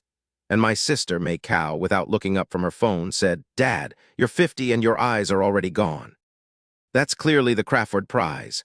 And my father, who could not have defined the Crawford Prize to save his life, grinned so wide it hurt his face, and got up to call me, and it took him 3 tries because the line was busy with everyone else calling too. When I flew into Jinling, they were waiting at the airport. Not just the university president and the dean. City officials. Provincial officials. Men in suits I'd never met, smiling like we were old friends, and a banner so long I couldn't pretend not to see it, congratulating their graduate, the Princeton professor, the Crafoord laureate. I shook the hands. I said the modest things, and I understood, standing there, that I had stopped being a person and become a resource. A thing the machine wanted to be photographed next to. They offered me an honorary professorship on the spot, and I took it gladly because whatever else Jinling was, it was the place that had let a poor kid into a department nobody wanted, and if my name could make that department proud, then the name was doing its job. The strangest part was the dorm, room 201. My old roommates were graduate students now, and it turned out that during exam season, students had started sitting at my old desk to pray. To absorb my luck, wiping the desk clean with their sleeves, there was, I was told, a small pilgrimage. And I sat in that room, the one where I'd once claimed my 2 girlfriends were my lecture notes, and I thought, I left here a joke about a dead-end major. I came back a shrine. The distance a person can travel is genuinely obscene. If the universe bolts the right slot machine into your skull at the right moment on the right scorching afternoon. Part of the deal to finish my Chinese doctorate was to give a lecture at home, on Goldbach, and that lecture turned out to matter to some people more than the prize did. 1,000-seat hall at Jinling packed, not just my school.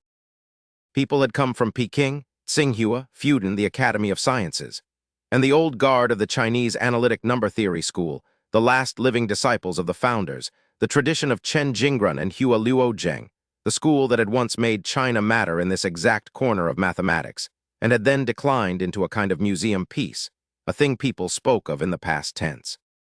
And I stood up there and gave them the group construction method, and I watched them see it, watched them recognize the large sieve, their method, alive again, grown up, load-bearing, holding the dome over Goldbach. Halfway through, grown men in the front rows were quietly wiping their eyes, because a tradition that everyone had agreed was dead had just walked back into the room in new clothes. Afterward, backstage, an old professor named Wu Zhen found me, the last student of one of the founders. His eyes were red and his voice was not steady, and he told me the presentation was as stunning as the paper, and thanked me, and asked if he could include some of it in a textbook he was writing, and I said yes before he finished the sentence. Because there is a specific thing that happens exactly once, if you're lucky, in a scholar's life. The moment you stop being the student who inherited the tradition and become the one who hands it forward. I got to feel it in a 1,000-seat hall, watching an old man cry over a method that had his dead teacher's fingerprints all over it. No metal has ever come close. Which is exactly why, on the flight home, I was thinking about batteries. Back at Princeton, Sterling met me on the stairs, practically vibrating, and said one word: gravitational waves. LIGO had heard 2 black holes collide, the last missing piece of Einstein's general relativity. And Sterling had been invited onto the data analysis and wanted me on it. Come to New York, we'll book your ticket now. I turned it down. A gravitational wave, the discovery of the century, and I said no thanks, because I'd learned my lesson twice already. The glamour of a problem and the value of a problem are 2 different axes, and the system paid on value. And there was a small, ugly, staggeringly lucrative thing sitting in my inventory that I could actually cash. Sterling looked at me like I'd declined a slice of the sun, but I knew what I was doing. I was going to go solve the battery. I'd already cracked the lithium dendrite problem back in China, remember? The anode film, the mossy wrinkle instead of the killer whiskers. To publish it as a proper material science paper, though I had to run the whole experiment again on the record. In a documented lab, with equipment serial numbers. Because in that field, you can't hand a journal a result from a year ago on the other side of the ocean. They'll assume you fabricated it. So I borrowed a bench off a Princeton organic chemist named Kyrick, redid 2 nights of experiments. Wrote it up, a modified PDMS film spin-coated onto a lithium anode that solves the dendrite problem. I aimed it at Nature Chemistry, a journal that rejects 90% of what it receives, and hit send. The editors did not believe it. A math professor, the one who just won the Crafoord for primes, claiming he'd solved the 30-year graveyard problem of the entire battery industry. They almost tossed it. Then they sent it to the one MIT authority most likely to catch a fraud.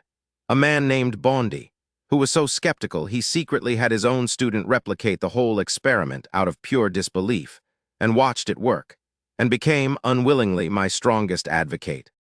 I only heard how it went inside that editorial office much later. It's a good story, so let me give it to you. Two technical editors at Nature Chemistry, sorting the day's flood. Tens of thousands of submissions a year, most of them destined for the recycle bin, and one of them opens my paper and reads the claim and makes a small choking sound. Someone says they solved the lithium dendrite problem. His colleague comes over. Reads it, adjusts his glasses. If this is real, it's a new industrial revolution, battery industry, overnight. And then they just stare at it. Because the format is flawless, the writing is clean. The result is worthy of the journal, but the result is also insane. Everyone on Earth is trying to slow the dendrites down, and this person claims to have stopped them dead. And worse, the author is a math professor, who just won a prize in Sweden for prime numbers. They did the sensible, cowardly, correct thing. They kicked it upstairs to the one man alive most likely to sniff out a fraud, Professor Bondi, MIT, a quantum dot authority who did not believe on principle that anyone had solved this. And Bondi was so certain I was wrong, so personally offended by the possibility, that he didn't just review the paper. He quietly assigned his own graduate student to build my film and run my experiment, to catch me, to witness the fraud with his own instruments. And the film worked. The whiskers turned to moss under his own microscope in his own lab, exactly as I'd said. And the man who set out to destroy my paper became, gritting his teeth the entire way, the reviewer who staked his own reputation on it being true. There is no convert like the skeptic you convince with his own hands. I didn't have to argue with Bondi. I just had to be right in a place he could check. When it published, the world came apart in the specific way industries do, not the general public. They've been using lithium batteries for years and don't know a dendrite from a doorknob. But the industry, every lithium battery lab on Earth, something like 80% of them, dropped what they were doing and replicated it within a week. It got highlighted by both Nature and Science, which almost never happens to the same paper. A Cornell professor named Krell went on camera to explain, arms crossed, that this was surely nothing. The man's just a mathematician. Computational materials science can't really do that. And while he was mid-sentence, his own lab succeeded behind him. And I watched the interview later where he turns around, sees the result, and revises his entire worldview live on television.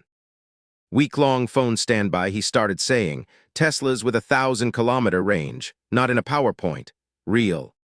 Back in China, my old lab replicated it too, and their reaction told me the thing had truly landed. Professor Cao Hua's people, my old collaborators, Song Bo and Zhang Yan, built my film from the paper and ran the cycles. And Professor Cao watched the dendrites fail to grow on his own bench with his own eyes. And he took off his glasses and shook his head and said one word. Sharp, that's the whole review. Sharp, from an old materials man, that's a standing ovation. He reminded them how simple it was. A little polydimethylsiloxane, a treatment with hydrofluoric acid, a spin coat, ingredients you could almost buy at a hardware store, doing a thing the entire industry had failed to do for 30 years with 100 times the money. That's the part that shocks the professionals. Not that it works and it's cheap and it's easy. The best breakthroughs are usually embarrassingly small once you see them. A whole graveyard of expensive failures, and the headstone turns out to say, you were overthinking it. Song Bo, who'd once taught me how to operate a glove box, said he might have to start asking me for help with his math. And Professor Cao decided on the spot to fly to Boston for the Mrs. Conference to watch me present, to see the kid from his lab stand up in front of the world. There's a particular pride an old teacher has in a student who's outgrown him. It's got no envy in it, just the quiet satisfaction of having been, however briefly, in the room where it started. And my phone did not stop ringing for a month. Kyrick, the chemist whose bench I'd borrowed, burst into my office so fast he mispronounced my name. You published that, the one in Nature, that Cao Ming is you.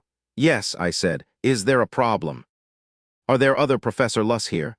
God, you're a genius. He said it like an accusation. Then, because chemists are chemists, what he actually wanted wasn't why the film worked. It was how a mathematician had found it. Was it computational? Did you predict the range? How? I told him I'd explain at the Mrs. Conference, and he should come. And he told me that if he weren't so busy, he'd honestly want to study under me, in a tone that was only half a joke. And then he patted my arm and said, grinning, "Princeton just accidentally produced another billionaire. You math people at the Institute pretend you don't care about money, fine. But you are absolutely buying me a drink." I lent you the lab. My 3 students who'd been pretending to read papers went very quiet, because they just watched a tenured chemist call their boss a billionaire and not get corrected. And I watched them recalculate, in real time, exactly what kind of person they'd signed up to work for. The calls, meanwhile, were their own comedy. Silicon Valley labs, materials firms, all of them wanting to cooperate, which on 2 follow-up questions always meant they wanted to be the middleman who resells my patent and skims the difference. I let one man get all the way to, "We have a co-development agreement with Umicore that can get you a higher price," before I told him, politely, that the leverage was already in my hand, that Umicore's people would come to me directly, and that I did not need a research institute to earn a cut for standing in a doorway. Then I turned the phone off, took 2 eggs out of the fridge, and made breakfast. Because the 16th call of the day about my own patent is somehow less interesting than a bacon sandwich. The system, meanwhile, paid me in the only currency I actually spent. Experience, buckets of it, and a second piece of wreckage. A strange black cube, no scratches, no obvious purpose. I turned it over in my hands in the white space and could not read it at all. Toy of an advanced civilization? Weapon? No idea. I filed it. I file everything. Let me tell you what I actually think the system is. Because I've had years to wonder and I still don't know, and the not knowing is the point. It calls itself a technology system. It says it exists to raise my civilization's level. Fine, but watch how it pays. It doesn't hand me answers. It hands me the cheapest possible nudge and charges me points I can barely afford, and then makes me do the human work of turning a skeleton into a paper, a hunch into a proof, a spoonful of sugar into a battery. It could have just given me the finished machine. It didn't. It gave me the smallest push at the highest price over and over, which means the system isn't trying to make me rich or famous. Those are side effects, byproducts of the reaction. The system is trying to make me capable, level by level. It rewards the work more than the win. It pays me in experience, not cash, because the cash was never the goal. The goal was the climb, and then there's the wreckage. Debris from a civilization above ours. The battery, the carbon spheres, and that black cube sitting in my inventory, no scratches that I cannot read at all. I've turned it over 100 times in that white room. Nothing, and here's the thought I don't say out loud, the one that waits for me at 3 in the morning. You don't get given the wreckage of an advanced civilization for nothing. Somebody somewhere is either grooming me, or racing me, or both. The system keeps promising that at level 10, the future era, everything will make sense. That the secrets it hasn't explained will open. I believe it. I also know that everything will make sense at the end is exactly what you'd tell a piece on a board it can't see. So I climb. I collect keys. I file everything. And I keep one eye always on the possibility that I am not the player. That I am the experiment. It doesn't change what I do. You solve the problem in front of you either way. But it's why I never quite relax. A man with a slot machine in his skull, handed the debris of a superior civilization, should probably assume the machine has a reason. I just haven't been told it yet. That's also when my real family arrived. The second one, the 3 students I'd chosen to build a lab around. There was Gao Qiang, honest to a fault. So nervous in his interview he could barely finish a sentence. But I'd picked him precisely because, when he didn't know something, he said so. And I'd rather have that than a smooth liar any day. There was Julian from Brazil by way of Colombia, loud, cocky.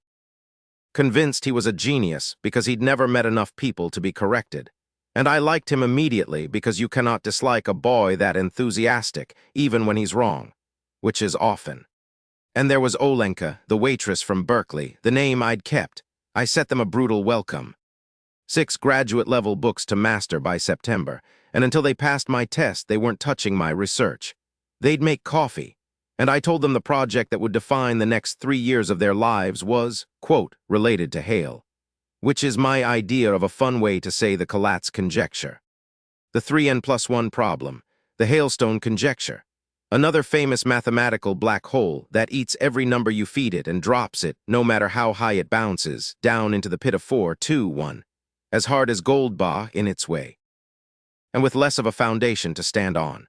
So proving it is less like adding the last brick to a cathedral, and more like building a whole new cathedral in the empty lot next door. When I finally wrote the equation on the board and said the words, I watched 3 different faces do 3 different things. Julian grinned, because Julian hadn't yet understood he'd been handed a mountain. Gao Qiang went pale, because Gao Qiang understood immediately, and Olenka's eyes did the thing they did. The brightening, the leaning in, the look of a person who's just been shown a door instead of a wall. Julian called me a monster. He was in the library groaning about it within the week. Gao Qiang just ground. Non-stop, eating and sleeping and otherwise reading. And Olenka walked in early before the deadline and passed all 10 questions on my test, because she'd already read 4 of the 6 books on her own at Berkeley while carrying trays. I gave her the hailstone problem to work alone, because forcing a mind like hers into a group would smother it. You can put a plow horse in a team and it pulls fine, but you don't harness a racehorse to a cart. You point it at the horizon and let go. And then I did the thing I'm proud of. I'd noticed Olenka was going to try to pay her way through Princeton the way she'd paid her way through Berkeley, waiting tables. Dishwashing, turning her mind into a side gig so her hands could keep her alive. So I quietly arranged a full scholarship and a teaching assistant position on top of it, and I put the paperwork on my desk and told her to fill it out, and told her because I meant it that her knowledge was her greatest asset and I would not watch her wash dishes to protect it. She stood in my office holding that form, and her eyes went red. And she bowed to me, deep, the whole way and said thank you in Ukrainian in her own language. The one she'd filled those childhood notebooks in, and then she ran out before I could say anything else. I'd meant it as logistics. To her, it was the first time an adult in that country had asked whether she was okay and then done something about the answer. I didn't understand yet what that was doing to her. I'm not proud of the not understanding, but the scholarship, that one I'd do again 100 times.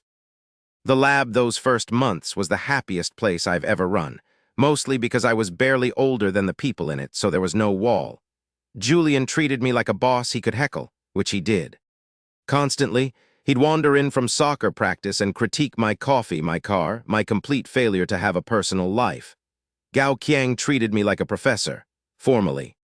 Terrified, until the afternoon I suggested over coffee that he needed a hobby, or a girlfriend. Something outside the lab, he coughed, and told me he already had one, dating since undergrad. Wait, I said, when? He turned red. And I sat there and absorbed the fact that the quietest, most anxious person in my lab had a more functional love life than his boss, who had proven Goldbach and could not schedule a second date. I did not recover quickly. And then there was the day I came back from a long trip in China, and Gao Qiang picked me up from the airport and drove me to the institute, and returned my keys and then bolted up the stairs ahead of me, which I found odd and did not question because I do not read rooms. I pushed open my office door, and the firecrackers went off, confetti, colored streamers hanging off the ceiling, off the lamp, off my ear. My 5 students standing in a row shouting, "Welcome back, Professor," in ragged unison. Julian, obviously the ringleader, grinning like a criminal. Olenka, blushing, a paper party popper hidden behind her back, whispering that it had been Julian's idea and she'd tried to talk him out of it. Julian, unrepentant, informing me he'd bought champagne but drunk it himself when he learned the institute banned alcohol. I stood there with a streamer over one eye and told them, with as much menace as I could manage, that I appreciated the sentiment and would somebody please clean this up. And they laughed, and they didn't, and I peeled the streamer off and pretended to be annoyed, and I want to be honest with you. It was one of the best afternoons of my life. Somewhere between the foam phone and the Cayman Company, I had accidentally acquired a family. And nobody tells you that the family is the part that survives after the prizes stop meaning anything. The battery paper got me invited to the Mrs. Conference in Boston, which is to materials science what the big Congress is to mathematics. Except that at math conferences, people politely disagree, and at Mrs., people throw shoes. I'm not being cute. I watched a man throw an actual shoe at a presenter. It's a contact sport for people in lab coats. I want to defend the shoe, actually, because the first time you see grown scientists throw things you assume the field is barbaric, and it isn't. It's honest. At a mathematics conference, everyone is polite, because a proof is a proof and you can check it at your leisure and destroy a man quietly in a referee report 6 months later. Materials science can't wait 6 months. There's money in the room. There are company men deciding right now which lab gets funded and which lab dies. And so when someone stands up and pitches a technology that the experts believe is a fantasy dressed as a breakthrough, the experts do not write a polite letter. They throw a shoe. Because the shoe is faster than the funding, and the funding is the thing that has to be stopped.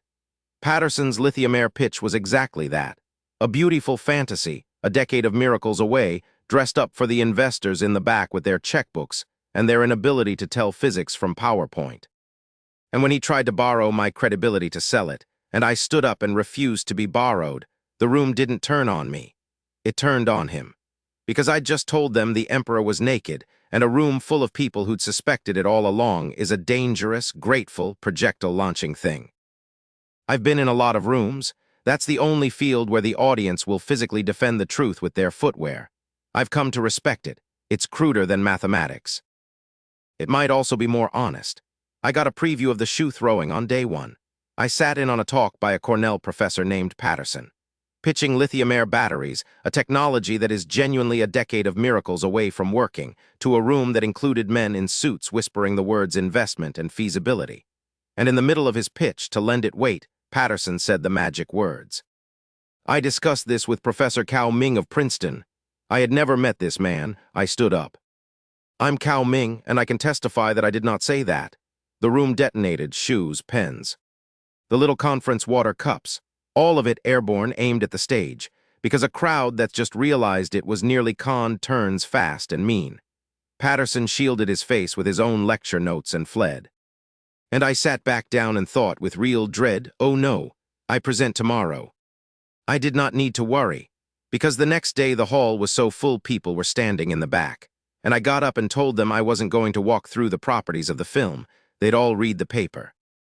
What they actually wanted to know was how a mathematician had found it. And then I turned to 3 whiteboards and derived the whole thing. Live, the nucleation model, contact angles. Surface tension, the Coulombic time constants, the mathematics of why the whiskers become moss. I filled all 3 boards. And when I put the marker down, there was a silence so total I wondered if I'd broken the conference. And then it broke into applause. And not one person raised a hand to ask a question, because the ones who could follow it were stunned, and the ones who couldn't weren't going to admit it in that room. Even Bondi, the MIT skeptic, sat there with his arms crossed, looking for once entertained. Then I flipped to the second-to-last slide. The one with the money on it, the inside of a battery casing after 2,000 charge cycles. Clean, no dendrites, and the company men whose eyes had glazed over during the mathematics came fully back to life. Because I'd just shown them the future and put a road on the map straight to it. I got mobbed leaving. Academics wanting the model. A company offering me $1 million a year and stock to be their director of research. Students begging to do PhDs. And I kept saying the line that would become a running joke of my whole life, the one nobody believed. I'm a number theory professor. Materials science is a hobby. Watching people's faces, when a man who just rewrote their industry calls it a hobby, is one of the small free pleasures of my situation. The mob outside that lecture hall was a physical thing. I have never been chased by fans exactly, but I have been cornered by a hallway full of adults who each wanted a different specific piece of me, and it's close. One professor wanted to argue with my model, respectfully at length, right now.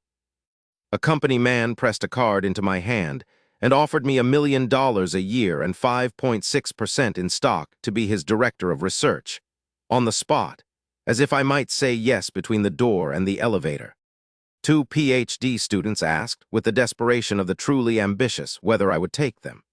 And a materials science master's student, a rare and beautiful thing in that field, grabbed my hand outright, eyes shining, and asked whether Princeton had a computational materials course, and could she apply to my PhD, and could she add me on WeChat, all in one breath. I told her, as I told all of them, that I'm a number theory professor. That materials science is a hobby. She stared at me like I'd spoken in tongues. Because you cannot, if you are a person who has spent your whole life clawing toward a single field, process a man who rewrote your entire industry describing it as the thing he does to relax. It broke something in her worldview. She said faintly that she'd apply to MIT then. And I told her, keep at it and meant it and extracted myself and thought, walking away, that the funniest and truest thing I ever say is also the one nobody will ever believe. It is a hobby. The primes are the job. Nobody wants that to be true, so nobody lets it be. The real business happened at the VIP dinner over a two-fist lobster. When the CEO of a Belgian chemical giant named Umicore, a smooth operator called Valerius, sat down across from me to buy my patent. He came in smooth, business card first, straight to it. "Professor Cow, do you have any intention of selling your patent?" "No," he blinked. He'd clearly rehearsed the next 4 sentences and I just deleted them. He recovered, laughed, spread his hands. "You won't even ask the price? What if the number satisfies you?" "There's no point discussing it." I peeled my lobster. Didn't look up. "How much can you say? 10 billion? 20? Lithium anodes are a newborn market. Nobody in this room knows how big it gets. Including you. I'm not selling the ground floor of a building before the building exists." He tried the substitution angle. The one they always try. "But have you considered replaceability? Technology moves fast. In a few years, a better material comes along, and then where's your price?" "I'm willing to take that risk." And I went back to the lobster and let the silence do the arguing. He sat with it. And then, because he was good at his job and knew when a wall was a wall, he switched from buying to leasing, which is the sentence I'd been waiting for the whole dinner. So we built the shape that worked. I wouldn't sell it. I'd license it. Exclusive rights for the global market outside China. And here was the part that made his eyes actually change. He could sub-license it to his competitors, set the price, and hand me half of everything he squeezed out of them, and take on all the lawsuits himself.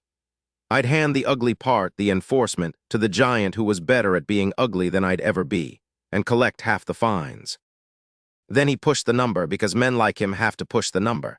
200 million became 3, 3 became 4, $400 million. 4 years paid in full before the end of the year. "Fine," he said finally, and his shoulders dropped an inch. Relief disguised as defeat. "You win 4 years." There was no winner and loser. It was the best deal either of us would make that decade, and we both knew it. Which is the only kind of deal worth signing. $400 million. I signed a letter of intent and went up to my hotel room and sat on the edge of the bed and could not sleep. Could not, all night, because a foam telephone does not process going from comfortable to financially free in the length of one dinner. I thought about buying a supercomputer for AI. I thought about buying my dad 2 apartments in Beijing. I thought about posting it to my fans, which, thank God, reason prevailed. Because at midnight Brussels time, Umicore disclosed the deal on its own website, and Wall Street's entire lithium sector went into a carnival at the opening bell, without any help from me. The man who taught me to hide the money from the tax men was, himself, one of the strangest people I have ever met, and I collect strange people. Michael Brandt, D.E. Brandt. If you don't know the name, here's the shape of it. He was a professor at Columbia before 30. A serious computer scientist, massively parallel computing, the real thing. And then he looked at academia and looked at Wall Street and walked into the melting pot the way 100 professors walk into it and get quietly swallowed. Except he wasn't swallowed. In under 10 years, he built a high-frequency trading model out of his own parallel computing genius and made, personally, $4.1 billion and broke into the global rich list. Everything a man could want. Cars, houses, the whole American dream cashed out at a scale that stops being a number. And then he had the epiphany that separates the interesting rich from the boring rich. He realized the money wasn't what he wanted. And he did not just say that the way rich men say it into a microphone. He acted on it. He walked away from Wall Street back into science, and because he could now write a check for anything, he asked the only question worth asking. Why can't computational chemists get the supercomputer they need? Rent one? Buy one? No, he built one, from scratch. A machine called Anton, a molecular dynamics engine that let humanity watch proteins fold in real time, a thing no rented cluster on Earth could do. I met him at the conference gala, and he sat down across from me and proposed with a completely straight face that the two of us co-found the future of computational chemistry. That 100 years from now, people would open a textbook and see both our names and curse us both for the difficulty. He said it as naturally as another man orders wine. And I understood him instantly because he was me plus 30 years and a different obsession. Same animal, same inability to sit still. The only difference was that his horizon had turned out to be made of silicon, and mine, at that point, was still deciding what it was made of. A legendary Wall Street quant-turned scientist named Michael Brandt, D.E. Brandt himself, who I'd met at the conference, gave me the piece of advice that saved me $100 million. The American tax authorities, he said, have a nose sharper than a dog's. The second that money touches U.S. soil, they take a third, set up a company on a small island. So I did. A patent management shell in the Cayman Islands, run for me by a firm and a fast-talking agent named Hartley. And I named it Starry Sky Technology, with a logo of 3 interlocking Möbius strips. Because a company that would eventually process hundreds of millions of dollars should at least have a tasteful logo. I now owned a multinational corporation I would never physically visit. The kid who'd worn the foam phone had a Caribbean holding company. I want that on the record because I still don't believe it. Setting the thing up was its own small comedy because it turned out you can outsource founding a multinational the way you outsource a haircut. The agent, Hartley, was a man who had never in his life used one word where 40 would do. He came recommended by Michael Brandt, and his firm specialized in exactly this: patent holdings for universities and tech companies, offshore structures, the polite machinery the giants used to keep the tax authorities at arm's length. Microsoft does it, Google does it, and now, God help me, a math professor from Jiangling did it. I told Hartley over the phone that I needed an offshore patent management company and some tax planning for income, and could he be brief? He could not be brief. He offered me 3 options.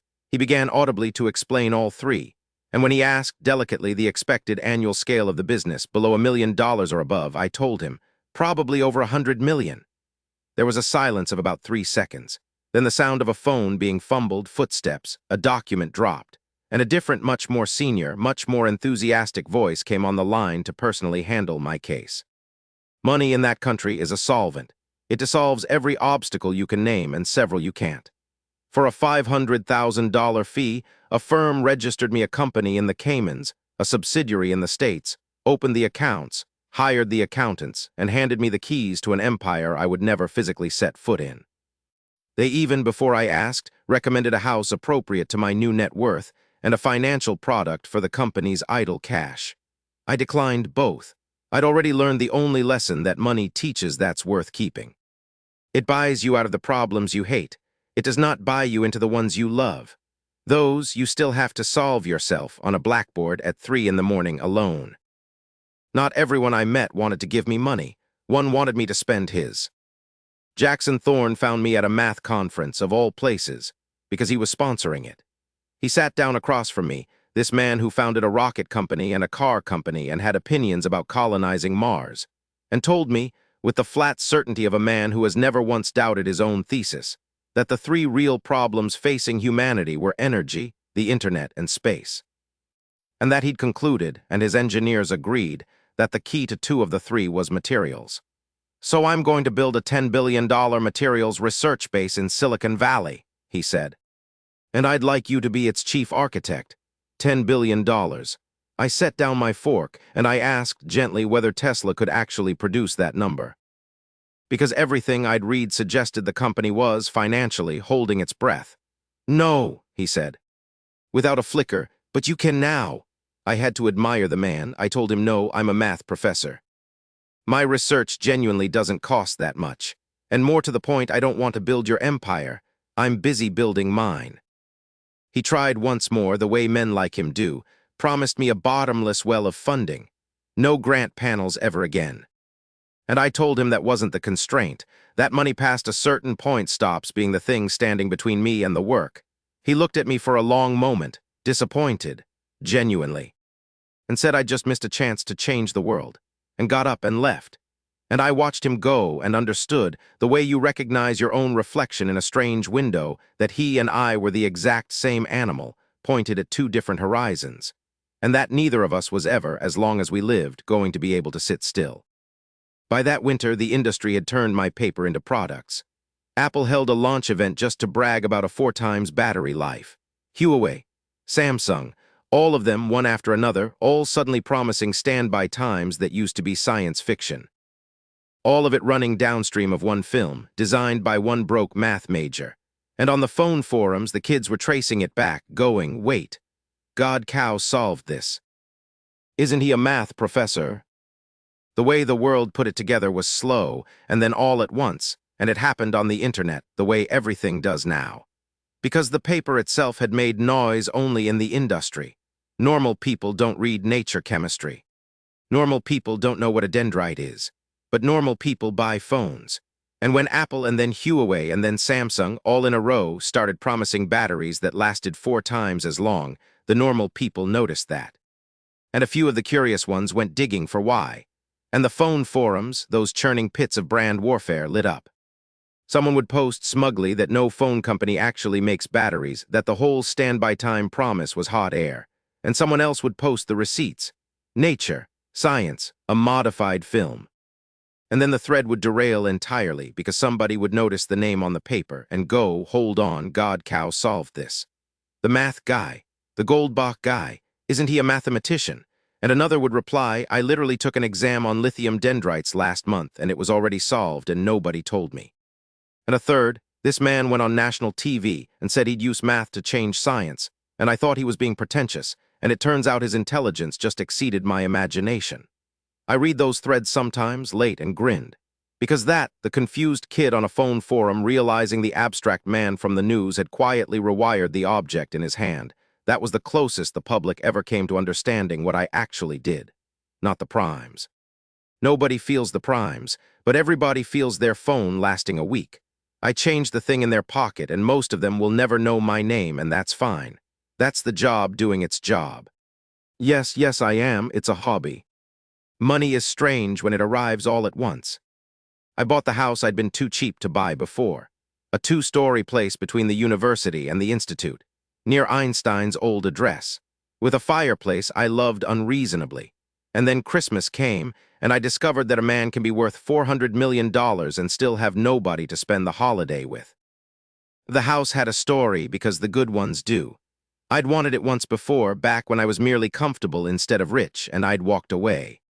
Because the owner, a stubborn old white man from New York, would only sell, not rent, and I hadn't wanted to sink half of what I had into a place I'd leave in a few years, so I'd let it go.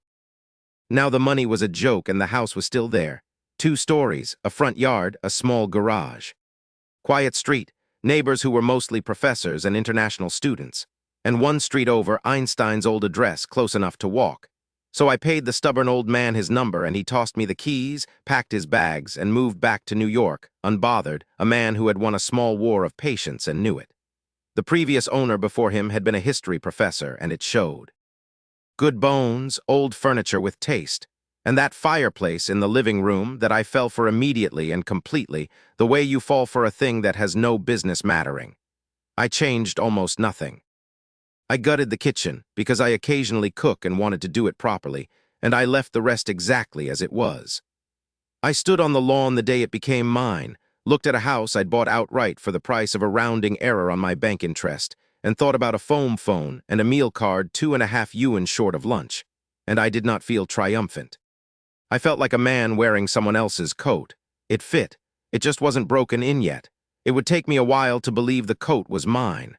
Some part of me is still, to this day, a little surprised every time the key turns. Pan Cheng had flown off with his newest girlfriend.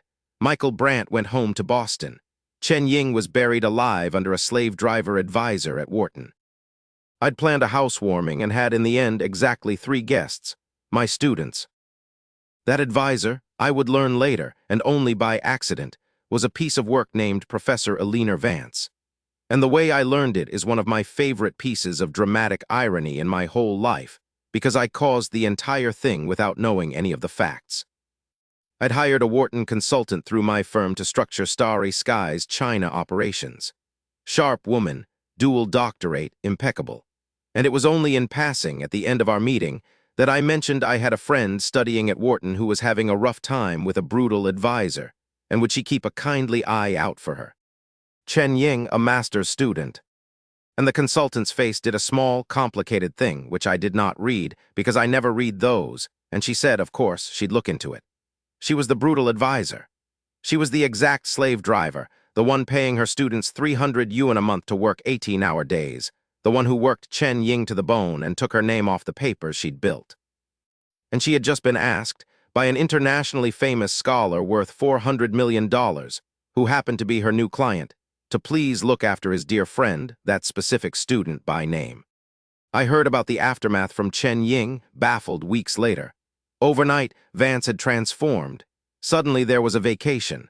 Suddenly there was a co-first authorship on a paper Chen had assumed she'd get buried on.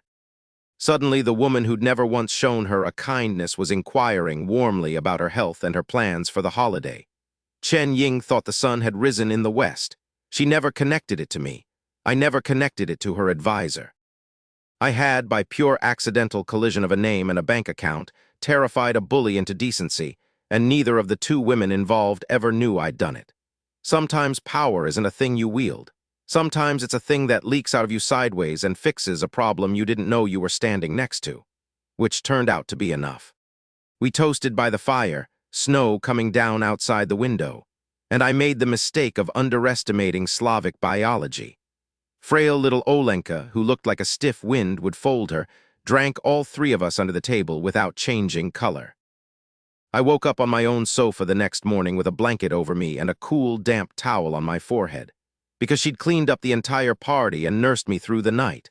When I opened my eyes, she was standing there making breakfast, asking with genuine anxiety whether I liked the sandwiches. This girl had a mind that could stand at the International Congress someday, and she was worried I wouldn't like her fried eggs. I told her they were good. She looked so relieved it hurt a little. I've thought a lot since about why that girl's fried eggs undid me more than a Belgian CEO or an oil supermajor ever could. And I think it's because everyone else in my life wanted something from the version of me that had power. The prizes, the patents, the leverage. Valerius wanted my film. Thorne wanted my name on his empire. The state wanted a national asset. Even my fans wanted the flex, the medal, the show. Everybody was transacting with the outcome, with the barcode that had finally filled in. Olenka was the only one who seemed to care about the person doing the arithmetic. She'd outdrunk me and cleaned my house and made me breakfast, not because I was worth $400 million, but because I'd once looked at a broke girl carrying trays and done the math in her favor. She was worried about the eggs. Actual eggs. In a life that had gotten so large and so strange that almost nobody left in it was worried about anything as small and as human as whether I'd had a decent breakfast. That's the thing money and prizes never tell you. The bigger you get, the fewer people are left who can see you at all. Everyone's looking at the numbers, the medals, the market cap. And then, if you're very lucky, there's one person standing in your kitchen, anxious about a sandwich, and they are the last honest instrument you own for measuring whether you're still a person. I told her the eggs were good. They were, but that's not really what I was answering. The system paid me for the 400 million task while I was still hungover, and graded it S+, 400,000 experience in one drop. Enough to shove my mathematics to level 6 and start filling in the sciences I'd been neglecting. And then, because the system has never once let me have a clean moment of joy, it offered me the lottery, and it landed on the rare special tier. 1 in 10, the thing I'd been curious about for a year, and I got excited, actually excited, and the panel lit up and read, "Thank you for your patronage." Nothing, a 1 in 10 jackpot of absolutely nothing. I sat in that white space wanting to kick a machine that has no legs. I'd have preferred another Coke. A Coke you can drink. The next task was to decipher the hollow carbon spheres from that first piece of wreckage, and here's where the best thing that ever happened in my lab happened. And it wasn't me. Those carbon spheres are a nightmare of geometry, a cage with no translational symmetry, the kind of shape you can't even describe with the standard tools. I'd been staring at it for days. Trying to decompose it, getting nowhere, every approach off by just a little. And Olenka came in to drop off some paperwork, glanced at the mess on my whiteboard, said, "This three-dimensional structure is very strange," asked if she could borrow a pen, and with a few strokes broke the impossible cage cleanly into a cylinder and a symmetric sphere. The exact move I'd missed. The student handing the master the key, casually, on her way out the door, because to her it just looked like an interesting shape. "You're simply a genius," I said, and I meant it. And she smiled and said she just hoped she could help, and I went into seclusion for a week and built the model on the bones of what she'd seen. That's what a real teacher is for, by the way. Not to pour yourself into them. To build the room where they can be smarter than you, and then get out of the way when they are. I needed a lab to actually make the thing, so I bought one. And the universe, which keeps a sense of humor, arranged for the lab I bought to belong to Professor Patterson. The lithium-air fraud, the shoe magnate from Boston, he was broke, his investors had fled. And when he walked into the office and realized the buyer was me, the man he'd tried to name-drop into a scam, I turned to leave. And he grabbed my leg. Physically grabbed my leg, and offered to sell me everything, his whole institute, for $5 million and stay on as staff, please. So I hired him, under a contract so tight it could hold a lawyer, and set him to work synthesizing my carbon spheres. Redemption arcs in my life mostly start with a grown man clinging to my ankle. I've made my peace with it. Back home, my little sister was having her own triumph. Macau sat the Gaokao, the college entrance exam that Chinese families organize their entire existence around, and scored a 620, 100 points over the line, and got into Jinling, and picked finance as her major. Because, in her words, it sounds like it comes from a rich family, which is not how majors work, but is extremely how Macau works. The day her score came back, the whole family crowded around the computer like it was a lottery draw, which, for a Chinese family, it more or less is. Macau typed in her number with her eyes half shut. The score loaded. And she froze, and then she screamed. 620, 100 over the line. My father laughed so hard he had to sit down and announced he was taking the afternoon off work to drink, and my mother scolded him for drinking in the daytime, and he did it anyway because both his kids were now bound for university, and a man is allowed a little beiju on the best day of his life. And then, inevitably, in the glow of it, my father sighed the sigh and said the thing. Both children into good schools. If only the boy would bring home a wife, he could die happy. My grandson. When do I get to hold my grandson? And my mother took up the harmony line, and Macau, sensing an opening, weaponized it immediately, and there I was again, the family's one truly unsolved problem, standing in a room full of people delighted with me for everything except the single thing they actually wanted. I fixed the world's batteries. I could not fix that. I still can't. It is, genuinely, the hardest problem anyone has ever handed me, and the only one with no blackboard. And she promptly flew to Princeton to visit, by which she meant she'd been dispatched by our mother as a spy. A small, ruthless prosecutor sent to determine whether her brother was eating properly, and more urgently whether he had found her a sister-in-law yet. She interrogated my car. She interrogated my fridge. She was disappointed on the sister-in-law question, which she raised approximately every 90 minutes and would keep raising for years. Because in my family, the great unsolved conjecture is not Goldbach. It is why the boy who fixed the world's batteries cannot produce a girlfriend. I want to be specific about the interrogation because my sister is a professional and deserves the record. She opened my refrigerator the way a customs officer opens a suspicious suitcase. She cataloged the contents. She found them wanting. 2 eggs, some bacon, condiments of unknown vintage, and a great deal of empty shelf, which she declared to be the refrigerator of a man who was going to die alone and be eaten by his own neglect. She checked whether I actually cooked or merely owned a kitchen for appearances. She inspected the car for evidence of a passenger. Female, recent, she found none. She noted it, and every 90 minutes like a clock, the real charge. So, do you have a girlfriend yet? Delivered in 7 different accusatory tones over the course of a week. She'd been sent by our mother explicitly on this mission, and she took the mission seriously because a good prosecutor believes in the case. And I'd deflect, and she'd narrow her eyes and file another observation, and I understood that somewhere across the Pacific, a full dossier was being assembled on the romantic failures of the man who fixed the world's batteries. I'd rewritten an industry. I'd terrified an oil company.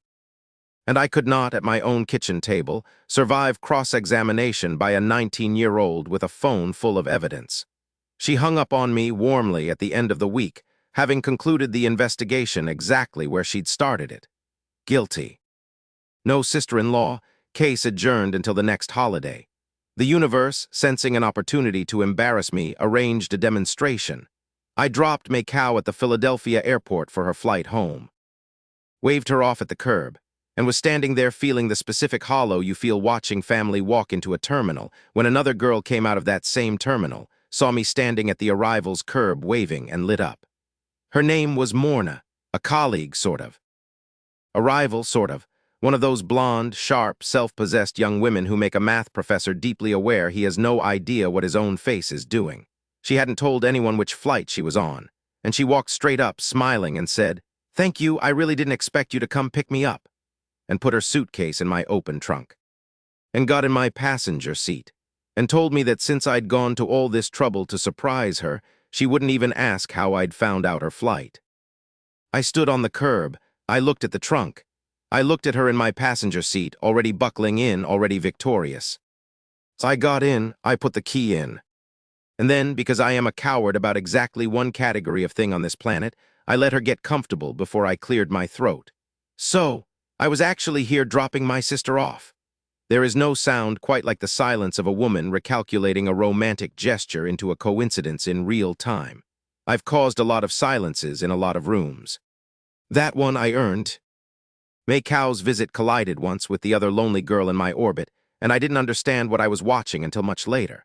Because Chen Ying was down at Wharton in Philadelphia, and so it turned out was Song Jia, my old tutoring student, visiting her cousin to cheer herself up after the college entrance exam had shunted her into the wrong major. So one day the four of us ended up together. Me, my sister, my old crush, and my old apprentice. And it should have been simple, and it wasn't because of a thing I only saw in the rearview mirror. When Song Jia first spotted Macau next to me, she went cautious, wary, this girl my age, standing close to the man she'd quietly built a shrine to. And then she learned it was my sister, and the wariness fell off her like a coat, and something else replaced it that I didn't have a name for at the time and do now. Envy, not of Macau having me, of Macau getting to call me brother without it costing her anything. The four of us spent the whole day in Philadelphia. I drove and took pictures, and Chen Ying gave directions, and my sister, who has never met a stranger, adopted both of the others inside an hour. And when Macau found out Song Jia also played the same phone game she was addicted to, she abandoned her half-eaten burger and picked up her phone mid-conversation to play, and the two of them bonded instantly, two lonely in different ways girls, and I sat there, a math professor worth a fortune, completely failing to notice that half the emotional weather at that table was about me. I was watching for traffic. I am always watching for traffic. It is the one thing I reliably see coming. There was one soft, sad note in all the noise, Song Jia. My old tutoring student, the lonely rich kid I'd walked through the wall of ellipse equations. She'd gotten into Jinling too, and she'd wanted desperately the math department, my department, and hadn't made it. Because my fame had flooded the place with applicants and pushed the cutoff out of her reach. She got shunted into applied chemistry. My own success had, in the smallest and most personal way, closed a door on the kid who'd looked up to me most. She never said a word of blame. She just quietly signed up later to intern at my new institute, and set her jaw, and decided that if she couldn't catch me in mathematics, she'd find some other way to stand near the work. I heard much later how deep that ran, and only secondhand. Because I was, as a rule, the last person on earth to notice how the people around me felt about me. Her roommates told the story eventually. They'd been in the Jinling canteen some evening. And the national news came on the TV bolted to the wall, and there I was on the screen, and Song Jia stopped eating, chopsticks in the air, and just watched, and forgot to lower them, and her three roommates, being 19-year-old girls, immediately smelled it and started needling her. Is he handsome in real life? Is he single? Is our top student in love? And she went the specific red that gives everyone away and tried to explain it wasn't like that. He was more like, you know, an older brother. The kind you wish you had. And one of them kindly called me her idol, filed the whole thing under harmless celebrity crush, and Menki smiled and let her, because an idol is safe. An idol is a poster on a wall. An idol is a thing you can say you like out loud, precisely because everyone knows you'll never touch it. What none of them knew, what I only pieced together far too late, was that the reason she wanted me for a brother wasn't shallow at all. She was an only child in a house that fought. A rich kid with a distracted father and a mother across a courtroom. And the loneliest seat in the world is a full table where nobody's talking to you. She'd met my sister Macau once and gone quiet with envy. Not of the money, of the brother. I didn't see any of it. I bought her KFC. I told her to eat properly. It's the one problem I never leveled up. And it's the only one I still lose sleep over. Because you can retract a paper, but you cannot go back and notice a lonely kid on time. There was one bright thing in that stretch, though, and it belonged entirely to Olenka. She'd written a paper on the hailstone problem, the first real crack anyone had put in it, using my group construction method. Genuinely good work with her own thinking all over it, and I made her submit it to the young scholars meeting at Berkeley and stand up in front of a room and defend it. She was terrified. She'd never presented anything in her life. She tried to get out of it. I did not let her get out of it. A mind like hers that can't stand on a stage will never become what it's supposed to become, and I told her exactly that. I told her the registration and the flights were covered, and then I flew out and sat in the back row without telling her. Next to Kevin Chen, who kept looking at me like I was lying when I said a master's student had done this work. And she got up there, this thin girl with the golden ponytail, hands clenching and unclenching. And she started, and about 2 minutes in, the fear fell off her like a coat, and she found the thing, the flow, the place where you stop worrying whether they understand and just tell them what's true. She was luminous. The room gave her an ovation. Some of the young men whistled. And afterward she found me outside the hall, her whole face lit up and could barely get the words out. I did it. I really did it. And I told her, keep going. I want to see you at the International Congress someday. And I watched her nod so hard the ponytail bounced. And I want you to know that of all the applause I've stood in Stockholm and Boston and everywhere else, none of it landed on me the way that girl's did. On her own stage, that she'd been too scared to climb, she won the meeting's Best Young Speaker award. Kevin Chen handed it to her. She'd gone from carrying trays to that in under a year, and I'd like to take credit, but all I did was refuse to let her hide. There was one more thing at that banquet. And I only understood it later, the way I understand everything about Olenka later. The night ran on. There was dancing, elegant, the room warm, the champagne gone slightly to everyone's head. And Olenka, my terrified, triumphant student, worked up something harder for her than the talk had been. She came and stood near me.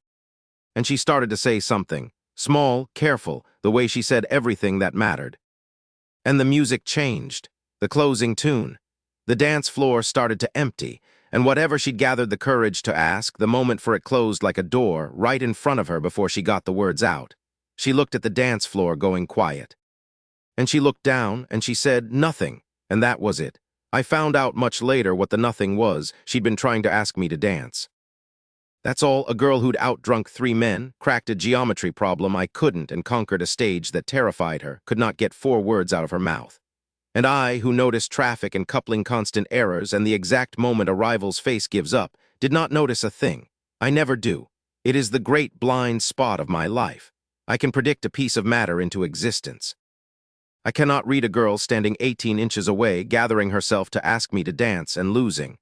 I went home for the spring festival, quietly. No announcements, and found my family transformed by money the way I'd hoped and worried they'd be.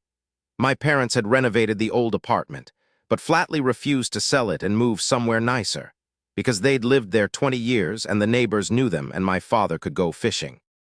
And I thought about that and decided he was right, that this was the whole difference between the generation that clawed up and the generation they clawed for.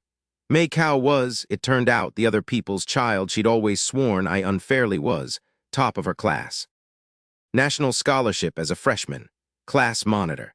A girl who lounged like a cat at home and quietly annihilated everyone at school. And my mother sat me down at the dinner table and over the pork raised the family's true crown jewel of an unsolved problem. It's wonderful you fixed the batteries, dear, but where is my daughter-in-law? My father backed her up.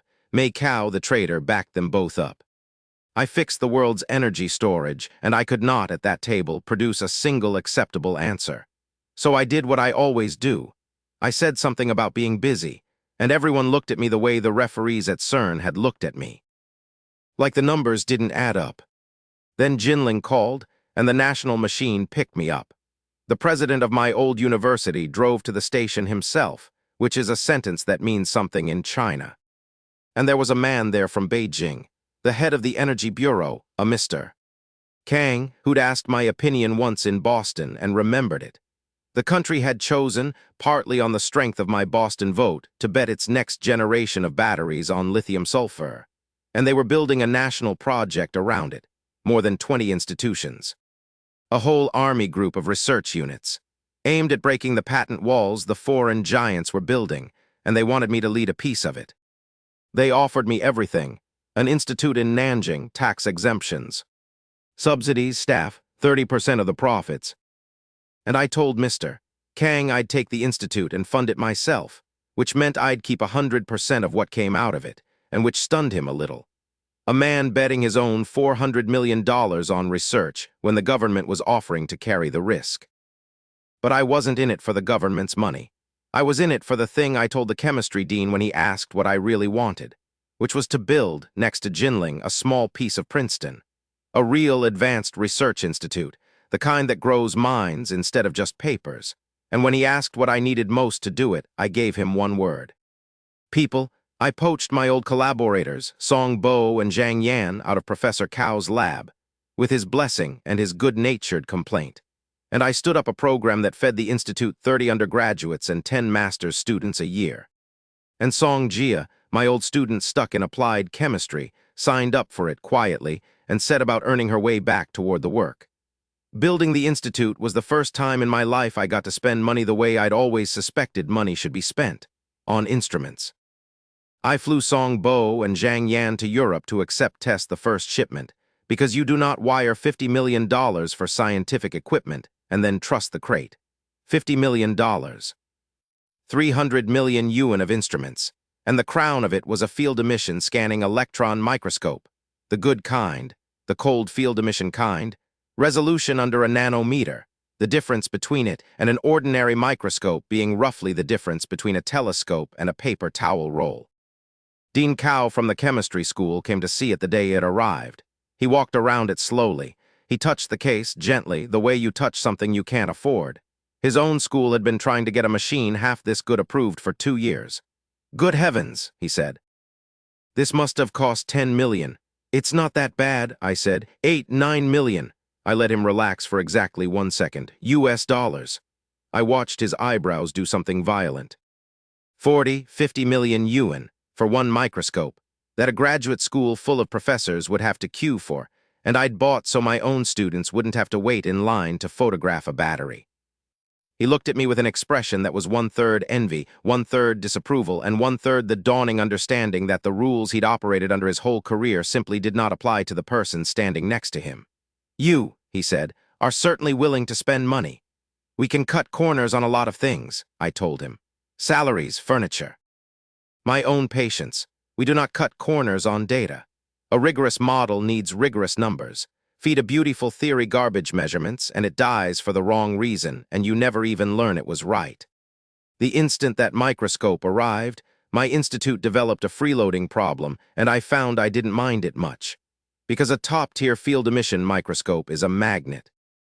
First it was Dean Cao, finding reasons to drop by. Then it was senior professors from the life sciences school next door, arriving with transparent excuses and samples in their pockets, asking ever so casually whether they might just borrow a little time on the instrument purely for a quick look. One of them, I'm fairly sure, considered offering me a graduate student as tribute, and I let them mostly, because I'd been that guy. I'd freeloaded on Professor Cao's lab as an undergrad. I'd borrowed benches at Princeton off Kyrick.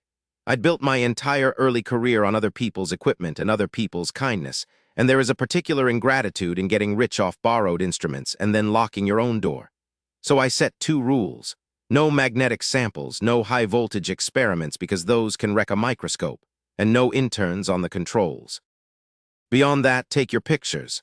It costs me almost nothing to let an old professor photograph a hair and get an sci paper out of it. And it buys a kind of goodwill you cannot purchase any other way, the goodwill of a colleague you didn't have to help and did. I have found that the cheapest thing money can buy is a reputation for generosity, and it pays better than any stock I've ever owned. I picked the site the same way. 10 acres in the University Town High-Tech Park, with government land subsidies stacked so deep the price came out to about 2 million yuan a mu, a floor price for the region's newly crowned favorite son. I handed the whole build to White Sheridan and Starry Sky and told them to run the bidding, and I went back to the math, because the entire point of hiring competent people is to stop doing the things you're bad at. The one thing I did myself was the hiring, because people are the institute. My old mentor, Professor Cao Hua, whose two best students I'd just poached, took me to dinner and forgave me over it mostly. "I finally trained two good ones," he grumbled, "and you walk in and take them both. Out with the old, in with the new," I tried. "You'll find better." He waved it off, and then he asked the real question, the one he'd wanted to ask all night. Whether I actually believed the hollow carbon sphere thing, or whether I'd been performing at that seminar. And I told him the truth. 30%, I said. Maybe 30% it works. And he laughed, this old man who'd gambled his whole career on experiments, and he said, 30%, do you know what we usually bet on? Under 10. 30% is a sure thing where I come from. And he raised his glass to me, the man I'd just robbed, and wished me luck and meant it. That's the difference between a scientist and a careerist. A scientist is happy when the truth wins, even if it wins on someone else's blackboard. I hired a nanomaterials postdoc back from MIT, a shy, capable man named Chen Wen, over Hot Pot near campus, and gave him the hollow sphere data problem, and offered to get him a Jinling lecturer post on the side because a good researcher should never have to choose between the bench and the classroom. He'd come home from Silicon Valley partly because the American engineering job market had dried up under him, and partly, he admitted over the beef, because his family was tired of asking when he'd marry. I told him I understood the second part more than he knew. My mother had made it a national project. And then there was the seminar, the national one. All the big names, Peking, Tsinghua, Fudan, the battery companies. Everyone circling the same wound, the shuttle effect.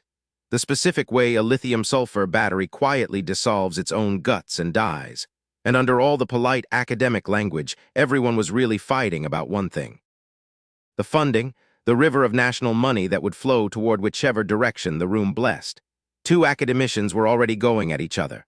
Carbon-sulfur composites versus solid electrolytes, each dressing his sales pitch as sober scientific caution. And I sat there and said nothing, because I had nothing prepared. And I am, unlike most of the men in that room, not willing to brag without a draft. Which a shrewd old professor named Who mistook for weakness. He'd noticed my silence and decided to spend it. Professor Cao hasn't spoken, warm as poison, but from his expression he clearly has a view. I'd love to hear it. He was betting the math kid would either freeze or say something foolish in front of the man from Beijing. So I told them, hollow carbon spheres. Big cavity inside to hold the sulfur, porous shell to keep the polysulfides from diffusing out into the electrolyte. And the room shifted, because it wasn't the answer any of the factions wanted. It belonged to none of their camps. The academician came at the weak point. Hollow spheres pulverize, lithium insertion expands the volume, the structure collapses over cycles. Industrially, it's a fantasy. Reduce the particle size and the pulverization drops, that's achievable. And the volumetric energy density? Disperse the active phase into an inactive buffer framework. In principle, it compensates. And then who, certain now that I was bluffing, went for the kill. Professor Chen asks a fair question. How confident are you? Give us a number. Research isn't infrastructure, I said. You don't pour money in one end and get a result out the other. If I tell you 1% or 99%, what have I told you? Nothing, it's empty talk. A ripple went through the room. That one landed on a couple of the men who'd been quoting confidence numbers all morning. Who smiled? The smile of a man about to close a trap. Then perhaps you could explain the mechanism to us. Mathematically, I understand Professor Cao is an expert in computational materials. He didn't think I could. He thought I'd wave my hands and expose myself in front of the minister. That's easy, I said. Is there a blackboard? There's always a blackboard. I walked up and I derived it. The whole thing. From the nucleation geometry down to the exact specification. Hollow carbon nanospheres with a specific surface area between 2,326 and 3,762 square meters per gram. Diameter 60 to 70 nanometers. That would suppress the shuttle effect. I put the chalk down. And I turned around. And the room did the thing rooms do around me now, dead silence. Professors staring at equations they'd need a week and a graduate student to verify. Company engineers scribbling it all down whether they understood a symbol of it or not, because you write down the treasure map even if you can't read it. Who'd built the trap, standing in it. And Mr. Kang, who understood none of the mathematics, looking at that board like a man watching the sun come up over a country he'd been told would stay dark. Not one question, the same silence as Boston, the same silence as the twin primes. I'd like to tell you I'm humble about that silence. I'm not. It's the best sound in the world. Word of it leaked into the national press within 2 weeks. My name printed next to hollow carbon spheres. Markets twitching at it. I never found out who leaked the seminar. It didn't much matter, because the reaction told me exactly how heavy I'd become. Nobody had promised anything. I'd stood at a blackboard and said, in effect, this direction is promising, here is roughly why. That's all a cautious professional opinion, and within 2 weeks it was in the papers, quoted, dissected, weighted. Analysts who couldn't spell polysulfide were pricing my chalk. Companies that had been sitting on the fence about hollow carbon spheres suddenly weren't. Rival professors who'd sneered in the room quietly reworked their grant applications to line up behind the thing I'd pointed at. And I felt, for the first time, a little trapped by my own record, because I'd said optimistic. I'd said promising. I had very carefully not said certain, but nobody heard the qualifier. When you've been right in public enough times, the world stops listening for your maybes. They hear you say a direction is interesting and they treat it as a prophecy, and then if it fails, the failure is yours, and if it succeeds, they were with you all along. It's a bad trade. You take all the downside of certainty for none of the freedom of doubt, and there's no way out of it except to be right again, which just tightens the trap. I understood then why the old Scottish battery professor who kept getting things wrong kept publishing anyway. Once you've shown off, you have to keep showing off, even through tears. And Valerius, my Belgian, flew to Nanjing personally, ostensibly to deliver the first shipment of my new lab equipment and $100 million, my cut of the fines he'd already squeezed out of his competitors, but really to make me an offer. He'd heard I was going all in on lithium sulfur. He wanted in. 70% of the research costs, he said, glowing. 400 million, more if it needs it. All I ask is 50% of the results. Nobody alive will offer you better terms. He was right, nobody would. It was an extraordinary offer. The kind a CEO can only make after a very good year, and it would have de-risked the whole thing, spread the bet, protected me if it failed. I'm going to bet my own 400 million, I told him. He looked at me like I'd said I was going to eat it. All of it, your entire fortune on one direction with no partner? God, that's insane. Why would you carry that risk alone? Because I'm not a businessman, I said. You're doing arithmetic about risk, I'm not. What I didn't tell him, what I couldn't, was that I had a backstop no board of directors on Earth could match. That if I ever truly hit the wall, I could spend system points and buy the answer. And that I'd only consider it after I'd burned through half the money myself. I won't borrow chips from another gambler, I said, until I've lost all my own. He sighed. Defeated, admiring, and made me promise to think of him when it worked. And of course he asked whether hollow carbon spheres were really the key, whether I was sure, and I gave him the honest answer. That I'd only ever said I was optimistic, and watched him fail to believe the modesty, which is the problem with being right in public too many times. Nobody lets you say maybe anymore. My rival Shen Long, the one who'd called me a jumped-up child at that seminar, provided the comedy of the whole national project, and he never knew he was providing it.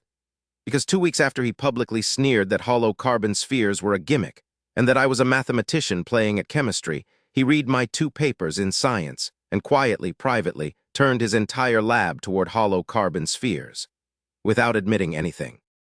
In fact, he needed to admit nothing, and that's the beautiful part, because he had a doctoral student who understood the ancient art of giving a proud man a way to back down. I heard about it later, secondhand, and I've reconstructed it lovingly. The student, sensing where the wind blew, floats the idea. Professor, perhaps we should consider hollow spheres. And Chen, on principle, scolds him. We don't chase trends. We don't abandon our own work because some child got lucky. And the student who has done this before nods gravely and then says the magic sentence. Of course, Professor. You're right, except, well, we already do carbon-sulfur composites. and hollow spheres are a kind of carbon-sulfur composite, so it wouldn't be us chasing anyone. If anything, they'd be chasing us.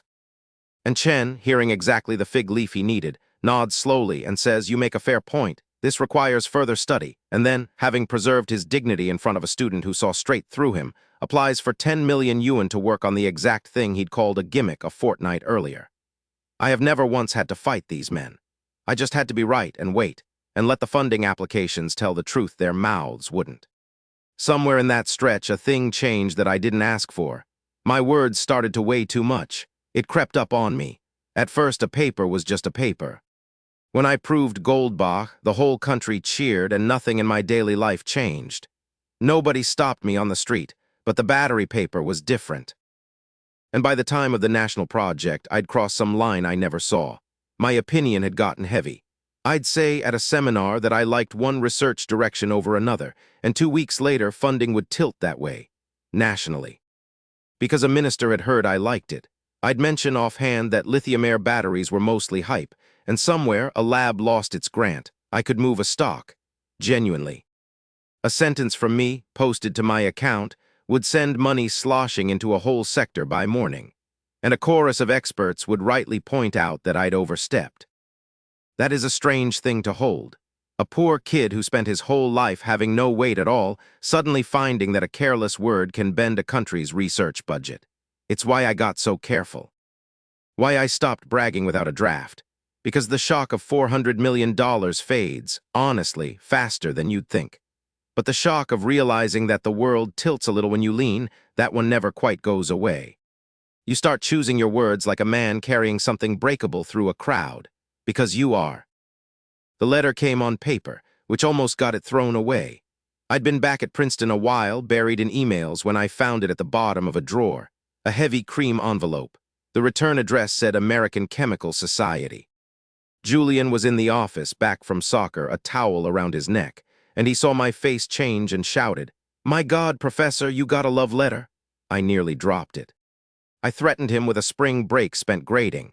He clutched his heart and mentioned his girlfriend and the Great Rift Valley, which is the sort of thing Julian mentions. It was not a love letter. It was the Roger Adams Award, the top prize in organic chemistry given every 2 years, and 11 of the 29 people who'd held it before me had gone on to win the Nobel in chemistry. They were giving it to a mathematician. For the battery film, the office went completely silent. My students stared at me. Feng Jian, my old rival, the one who'd chased my taillights for years and finally chosen to study under me to get stronger, stood there with a look on his face I recognized. Because I'd worn it. The look of a very smart person recalibrating the ceiling. A mathematician winning a chemistry prize is not a thing that's supposed to happen. Julian, recovering fastest as always, declared that this obviously called for a party and invented a Princeton tradition on the spot to justify it. The party ballooned. Sterling showed up. Dubois showed up with a bottle of whiskey. And the two of them stood by my fireplace and had, again, the argument they'd been having their whole lives. Dubois insisting mathematics is a pure art, and applying it to chemistry was a waste of a good mind. Sterling insisting mathematics only proves its greatness when it changes the real world. They toasted me from opposite sides of the same fight, and I stood between them, thinking quietly that they were both right, and that neither of them had a system in his head telling him which experiences paid better. Because here's what nobody at that party knew. The chemistry prize, the battery, all of it, was downstream of a slot machine and a piece of alien wreckage. And I was about to find out whether the deepest thing I'd built out of it, the thing I actually cared about, was real, or whether I'd been fooling the entire world with a scanner. Let me explain the stakes, because this is the one that scared me. The battery film, the first breakthrough, I'd essentially traced off the wreckage with the system's scanner. The math model I'd built around it was a beautiful explanation, but an explanation after the fact, for a thing I'd copied. The hollow carbon spheres were different. I'd predicted them. I'd sat at a whiteboard and derived from my own theory an exact specification, that a sphere with a certain surface area and a certain diameter would suppress the shuttle effect. And no scanner had told me that. My mathematics had. If it worked, it meant the theory was real. That computational materials science, my science, could actually predict matter, instead of just describing it after the fact. If it didn't work, I'd have to go quietly retract a paper and admit the mathematician had gotten high on his own supply. Patterson's lab had failed to make the spheres directly. The fullerene nanotube fusion I'd designed just produced useless carbon ash, but the ash had byproducts, unknown ones, and I had them shipped to a rented bench at Princeton and got Kyrick to lend me his oversized PhD student, Finn. A man built like a rugby team who'd been banned from touching his own advisor's equipment for fear he'd crush it. Finn deserves a proper introduction because he became, unexpectedly, one of the most important pairs of hands in my life. Kyrick had a dozen graduate students, the way big-name professors do, handing out offers like a dealer deals cards and then leaving most of them to fend for themselves. And Finn had drawn the short straw. He was enormous, genuinely the size of a small forward, and his advisor had quietly decided that a man that size could not be trusted near delicate instruments, and so had sidelined him, banned him from the good equipment, left him spinning. A talented kid, benched for being too big for the furniture. So when I needed a lab assistant, Kyrick lent me Finn, half as a favor and half to get him out of the way. And I want to tell you what I did with him because it cost me nothing and it mattered. I let him touch the equipment. I told him I wasn't his advisor and I wasn't going to treat him like a hazard. And this enormous, sidelined young man went all in on the work with a gratitude that was almost painful to watch. He'd show up at 6 in the morning.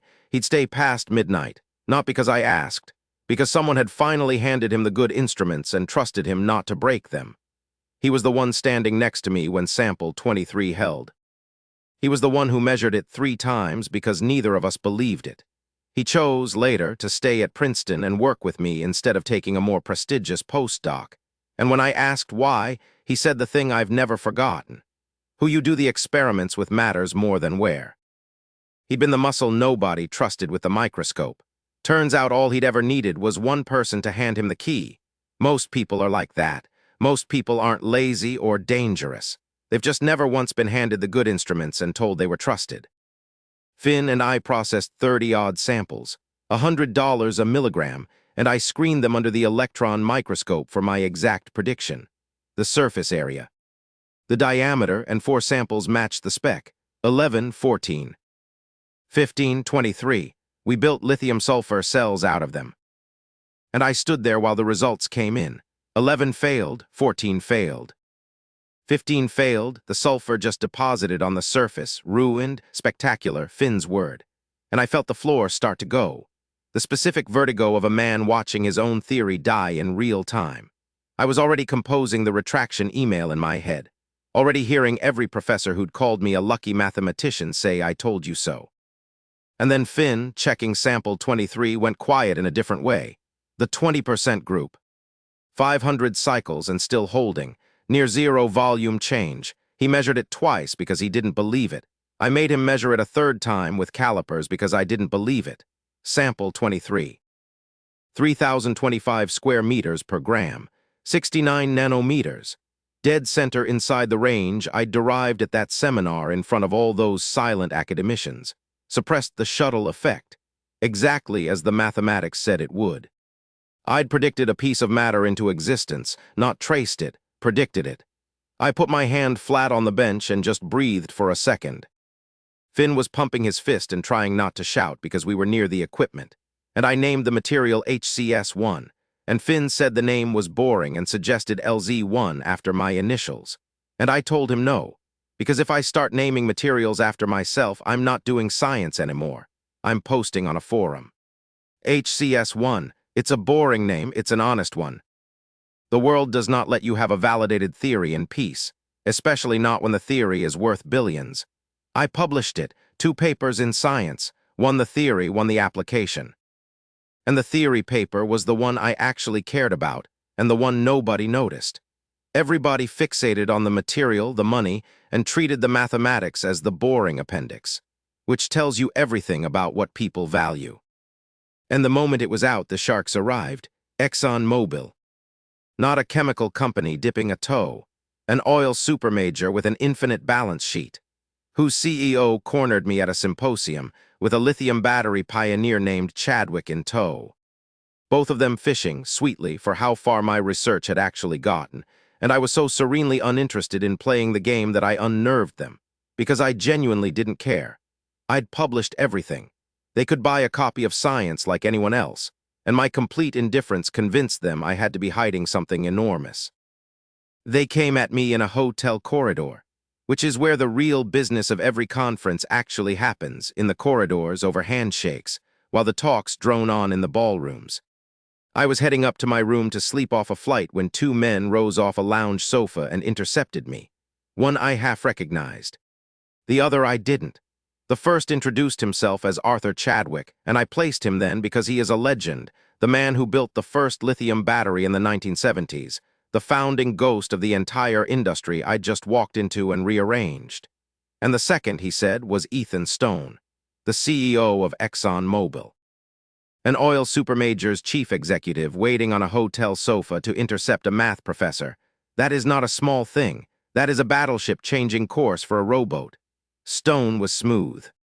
He praised my science papers, complained charmingly that some of the mathematics was above him, and then gently floated the real question over and over in 3 different costumes. How far had my research actually progressed? Was HCS won the whole story? Did I want funding, partnership, help, and I gave him nothing? Not because I was playing a game, because I genuinely did not care. I'd published everything I intended to.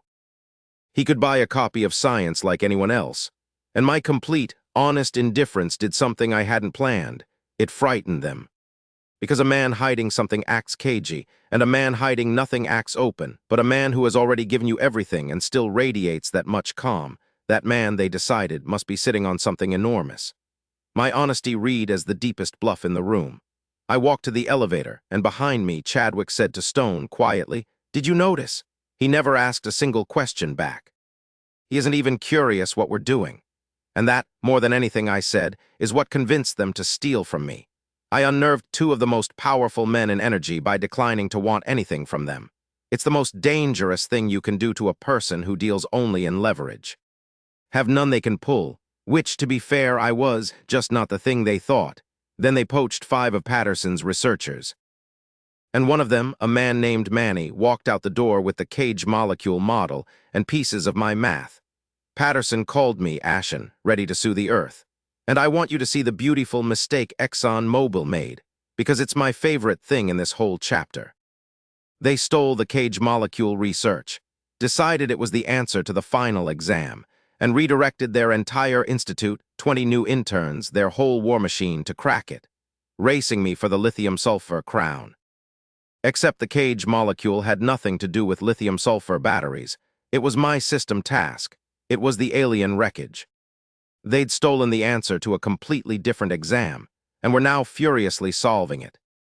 And if they actually succeeded, they'd be finishing my homework for me, for free, and I'd probably owe the thief a thank-you note. I set Starry Sky's lawyers on Manny for corporate espionage, not because it would dent Exxon, it wouldn't, but because that is what you do to a man who switches sides at the last second. You make the exit expensive, so the next one hesitates. I found out later exactly what ExxonMobil did with the answer they stole, and it is, to this day, the funniest thing that has ever happened to me at someone else's expense. Picture the war room. Chadwick, the lithium battery pioneer, a man who literally built the first lithium cell in the 70s, standing over a laptop with the ExxonMobil CEO and his people. And on the screen, the cage molecule model lifted out of my lab by the defector. And Chadwick looking at it, eyes shining, saying, "I knew it. I knew there was more than those 2 papers. This is the answer to the final exam. All we have to do now is work the solution before he does." He was a smart man. He'd analyzed me almost perfectly. He'd correctly deduced that I'd released the HCS1 result early, that there was a bigger secret behind it, that the cage molecule was the key I was really chasing. He was right about everything, except the one thing that mattered. The cage molecule had nothing to do with lithium-sulfur batteries. It wasn't the final exam for their race. It was the final exam for a completely different course. My course, the system's course. The alien wreckage. And Chadwick, brilliant, decisive, sure, turned his entire institute around, hired 20 more interns, poured Exxon's bottomless money into it, and set them all sprinting at full speed, in a direction that would not win them the battery crown if they ran for 1,000 years. If they cracked it, they'd have finished my homework. For free, solved my system task, and handed me the reward, and never known they'd done it. I lay awake some nights genuinely hoping they'd succeed. It's the only time in my life I have ever rooted for the people robbing me. The defector himself, though, I did not root for. Manny, the man who walked my cage molecule model out the door in his pocket. His 4 colleagues who jumped ship, I mostly let go. People leave. Silicon Valley is a place where poaching and defecting are just weather. But Manny had signed things, a non-compete, a confidentiality agreement. And he hadn't just quit, he'd taken the map. So I had Starry Sky's lawyers serve him. Corporate espionage. And I want to be honest about why, because it wasn't the money, and it wasn't even the secret, since the secret was leading Exxon off a cliff anyway. It was arithmetic about the future. If a man can switch sides at the last second, take the map and walk away clean, then every future employee learns that betrayal is free. So you make it expensive. Not out of spite, out of policy. You make one example in public with lawyers, so the next person who's tempted does the math and decides the exit costs too much. Manny sat in a hallway outside a boardroom, clutching a court summons, begging the ExxonMobil CEO to make his legal problem disappear, the way he'd been promised. And Stone smiled at him, warm as spring, and told him his information had been invaluable and did not lift a finger. Because to Exxon, Manny had already spent himself. A used tool, that's the other lesson in it, and it's free of charge to anyone tempted to sell out a lab. The people who buy a traitor never respect one. Even the smaller sharks were comedy. My old rival professor back in China, Shen Long, who'd publicly sneered that I was a jumped-up 23-year-old spouting nonsense. He quietly pivoted his entire lab to my hollow carbon sphere's direction the moment my papers landed, and then sent one of his own PhD students to spy on my Nanjing Institute. The student, Zhao Hong, got there. Got mistaken for a job applicant. Learned that my researchers made 4 times his salary and got their names on real papers instead of watching his advisor steal them, and defected. Came to work for me. My rivals sent a spy, and I kept the spy. Because the fastest way to hold onto talent was never the contract. It was building a place people didn't want to leave. I didn't have to poach anyone. Their legs brought them to me. And meanwhile, in Nanjing, my colleague Chen Wen got the synthesis working, the way I'd guessed it might, by switching the precursor to something as dumb and cheap and available as glucose. Sugar. Chen Wen called me on video to tell me. It was the middle of my night, and he didn't care, and he was right not to. His face filled the screen, lit up like a kid on a holiday. It works, he said. The glucose, the precursor idea. We got initial synthesis. It works. I'd handed him the whole thing weeks earlier with almost no explanation, because that's how the real clue arrived in my own head, stripped down to one word. He'd asked for the specific idea, expecting a document, a mechanism, a page of chemistry, and I'd told him to take out a pen. And he'd taken out a pen, and I'd said, glucose, and there'd been a silence of about half a minute, and he'd said, that's it, and I'd said, that's it. Because sometimes the answer really is that small, and the whole art is knowing which small thing, and that part I can't teach because I didn't earn it either.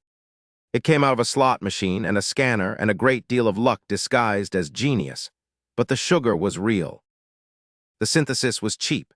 The alien material, the thing pulled from wreckage of civilization above ours, could now be made from a spoonful of the stuff you put in tea. I sat in the dark holding my phone, grinning at Chen Wen grinning at me across the planet, and I thought, nobody would believe the supply chain.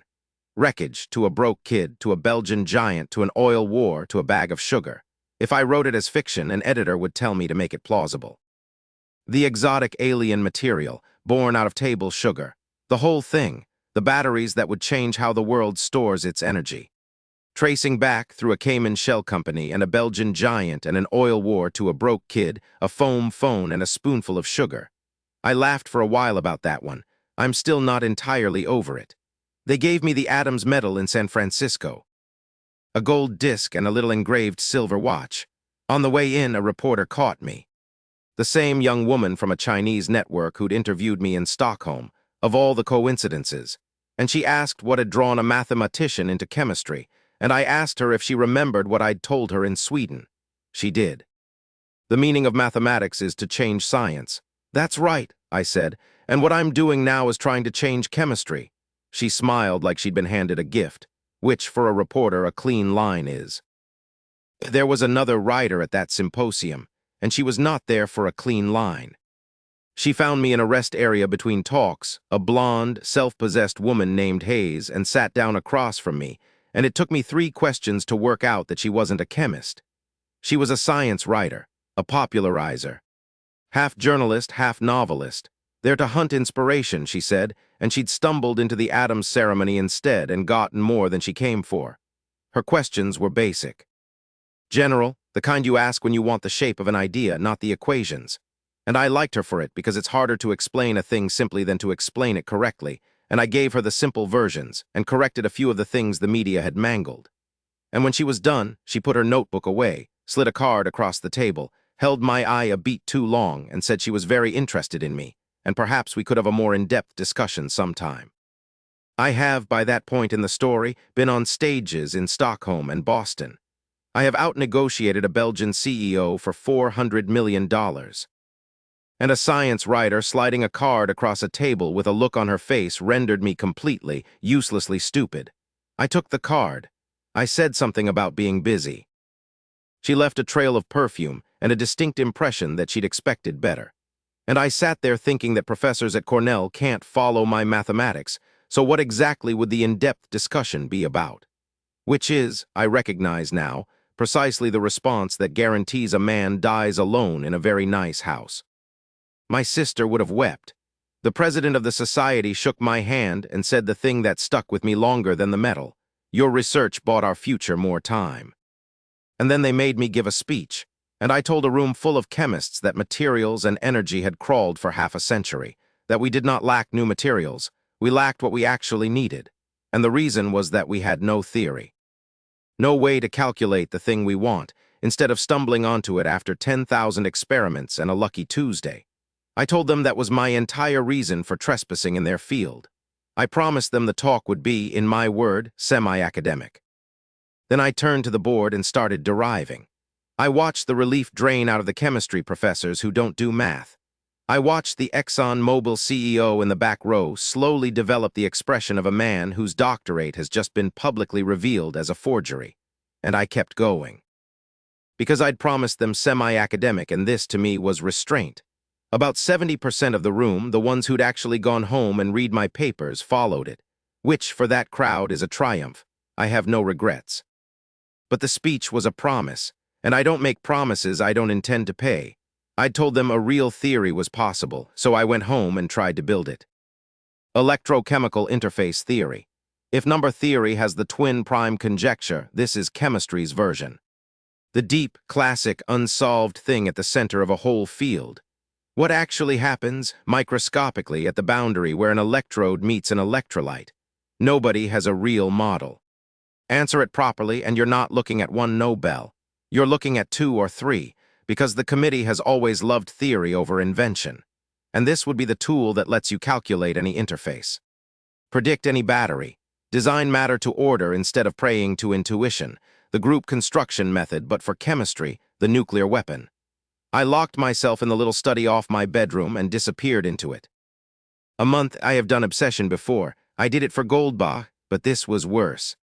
Because Goldbach had 2.5 centuries of scaffolding to climb, and this had almost none.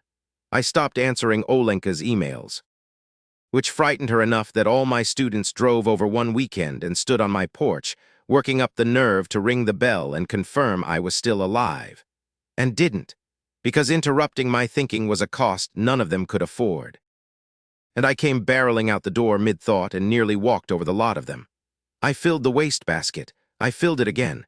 I lived on coffee and the inside of my own skull. My students came to check on me during that month. I didn't find out until after. I'd gone completely dark. Stopped answering Olenka's emails, which for me was the alarm bell, because I always answer Olenka. And apparently the whole lab held a quiet, worried summit and concluded that their professor might have finally worked himself into an early grave and drove over one weekend to confirm I was still breathing. And then they stood on my porch and could not make themselves ring the bell. Because they knew what interrupting a thought that deep would cost.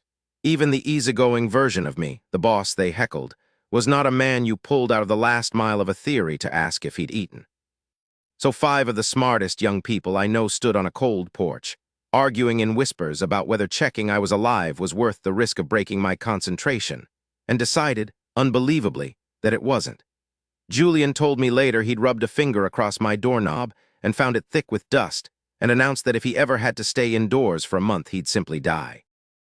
I came barreling out the door mid-thought about 40 minutes into their standoff, on my way to Columbia, and nearly walked straight over the lot of them. That's how I learned they'd come. 5 kids on my step, sheepish, relieved, having traveled an hour to not knock.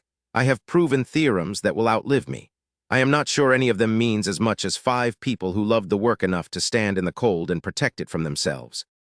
And then, for the first time in my life, I hit a wall the system had never let me hit before.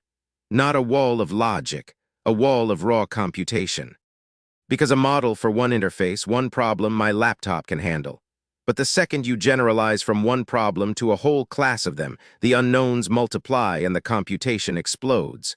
Exponentially. Past anything a normal machine can hold. I tried. My laptop crashed and crashed and crashed. I had the theory. I had the shape of the answer, the last mile of it, and I could not turn the crank. Because the crank was the size of a building. Which is how I ended up, on a day the sky had gone dark and heavy with a coming storm, throwing my car keys at the one student of mine who could drive in New York, and telling him to take me to Columbia, because I needed to see a man about his mistress. Michael Brandt's mistress is a supercomputer named Anton, the legendary machine of computational chemistry, a box only a few square meters across, sitting inside a facility 100 times its size, built to serve it. Every employee, every cog, dedicated to feeding one computer. David walked me through it, grinning.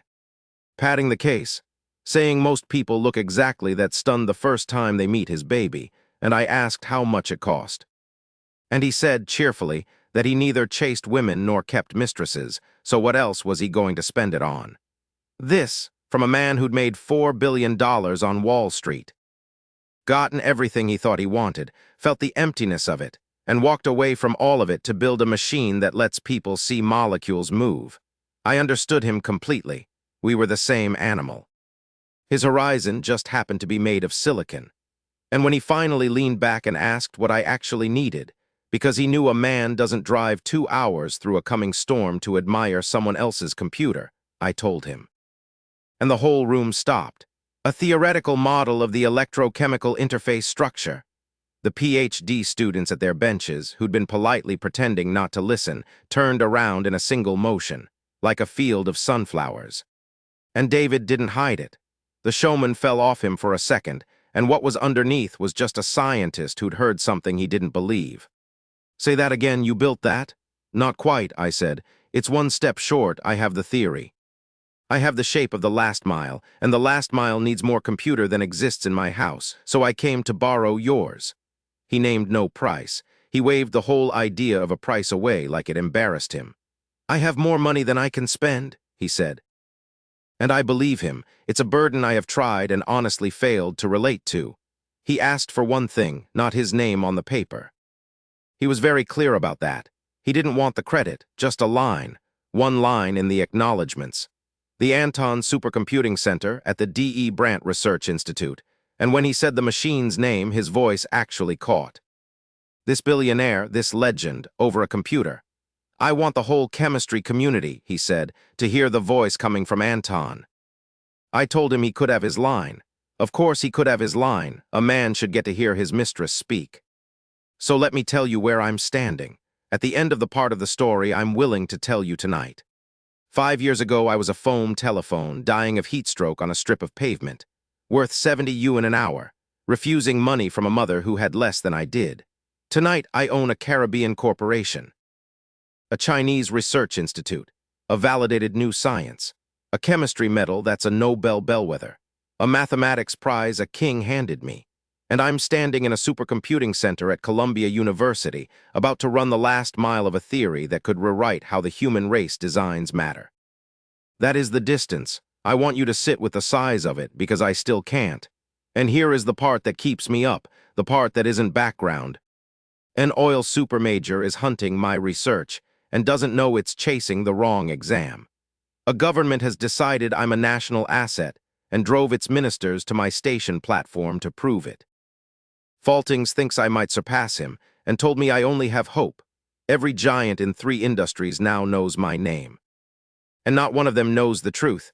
Not Exxon, not Umicore, not the state, not Dubois, not the students who love me.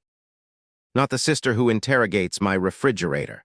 None of them knows that all of it, the primes, the batteries, the billions, the metal, started with a slot machine bolted into my skull by a civilization that isn't ours. That there are still 2 pieces of its wreckage sitting in a white room only I can see. One of them a black cube, no scratches, that I cannot read at all. I've been noticed, by everyone, for the wrong reason. And the day someone figures out the right one, this stops being a story about a lucky mathematician. But that's tomorrow's problem, and tonight the machine is warming up. Oh. And one more thing, in case you were keeping score on what actually matters to the people who love you. That week, in the middle of all of it, the supercomputer, the theory, the oil war, my sister called me from China. Not about any of that. She didn't even ask about the metal. She asked whether I'd found her a sister-in-law yet. I told her I was busy. She hung up on me. Warmly, she's the only person on Earth who still thinks the hardest problem I've got left to solve is that one. She might be right.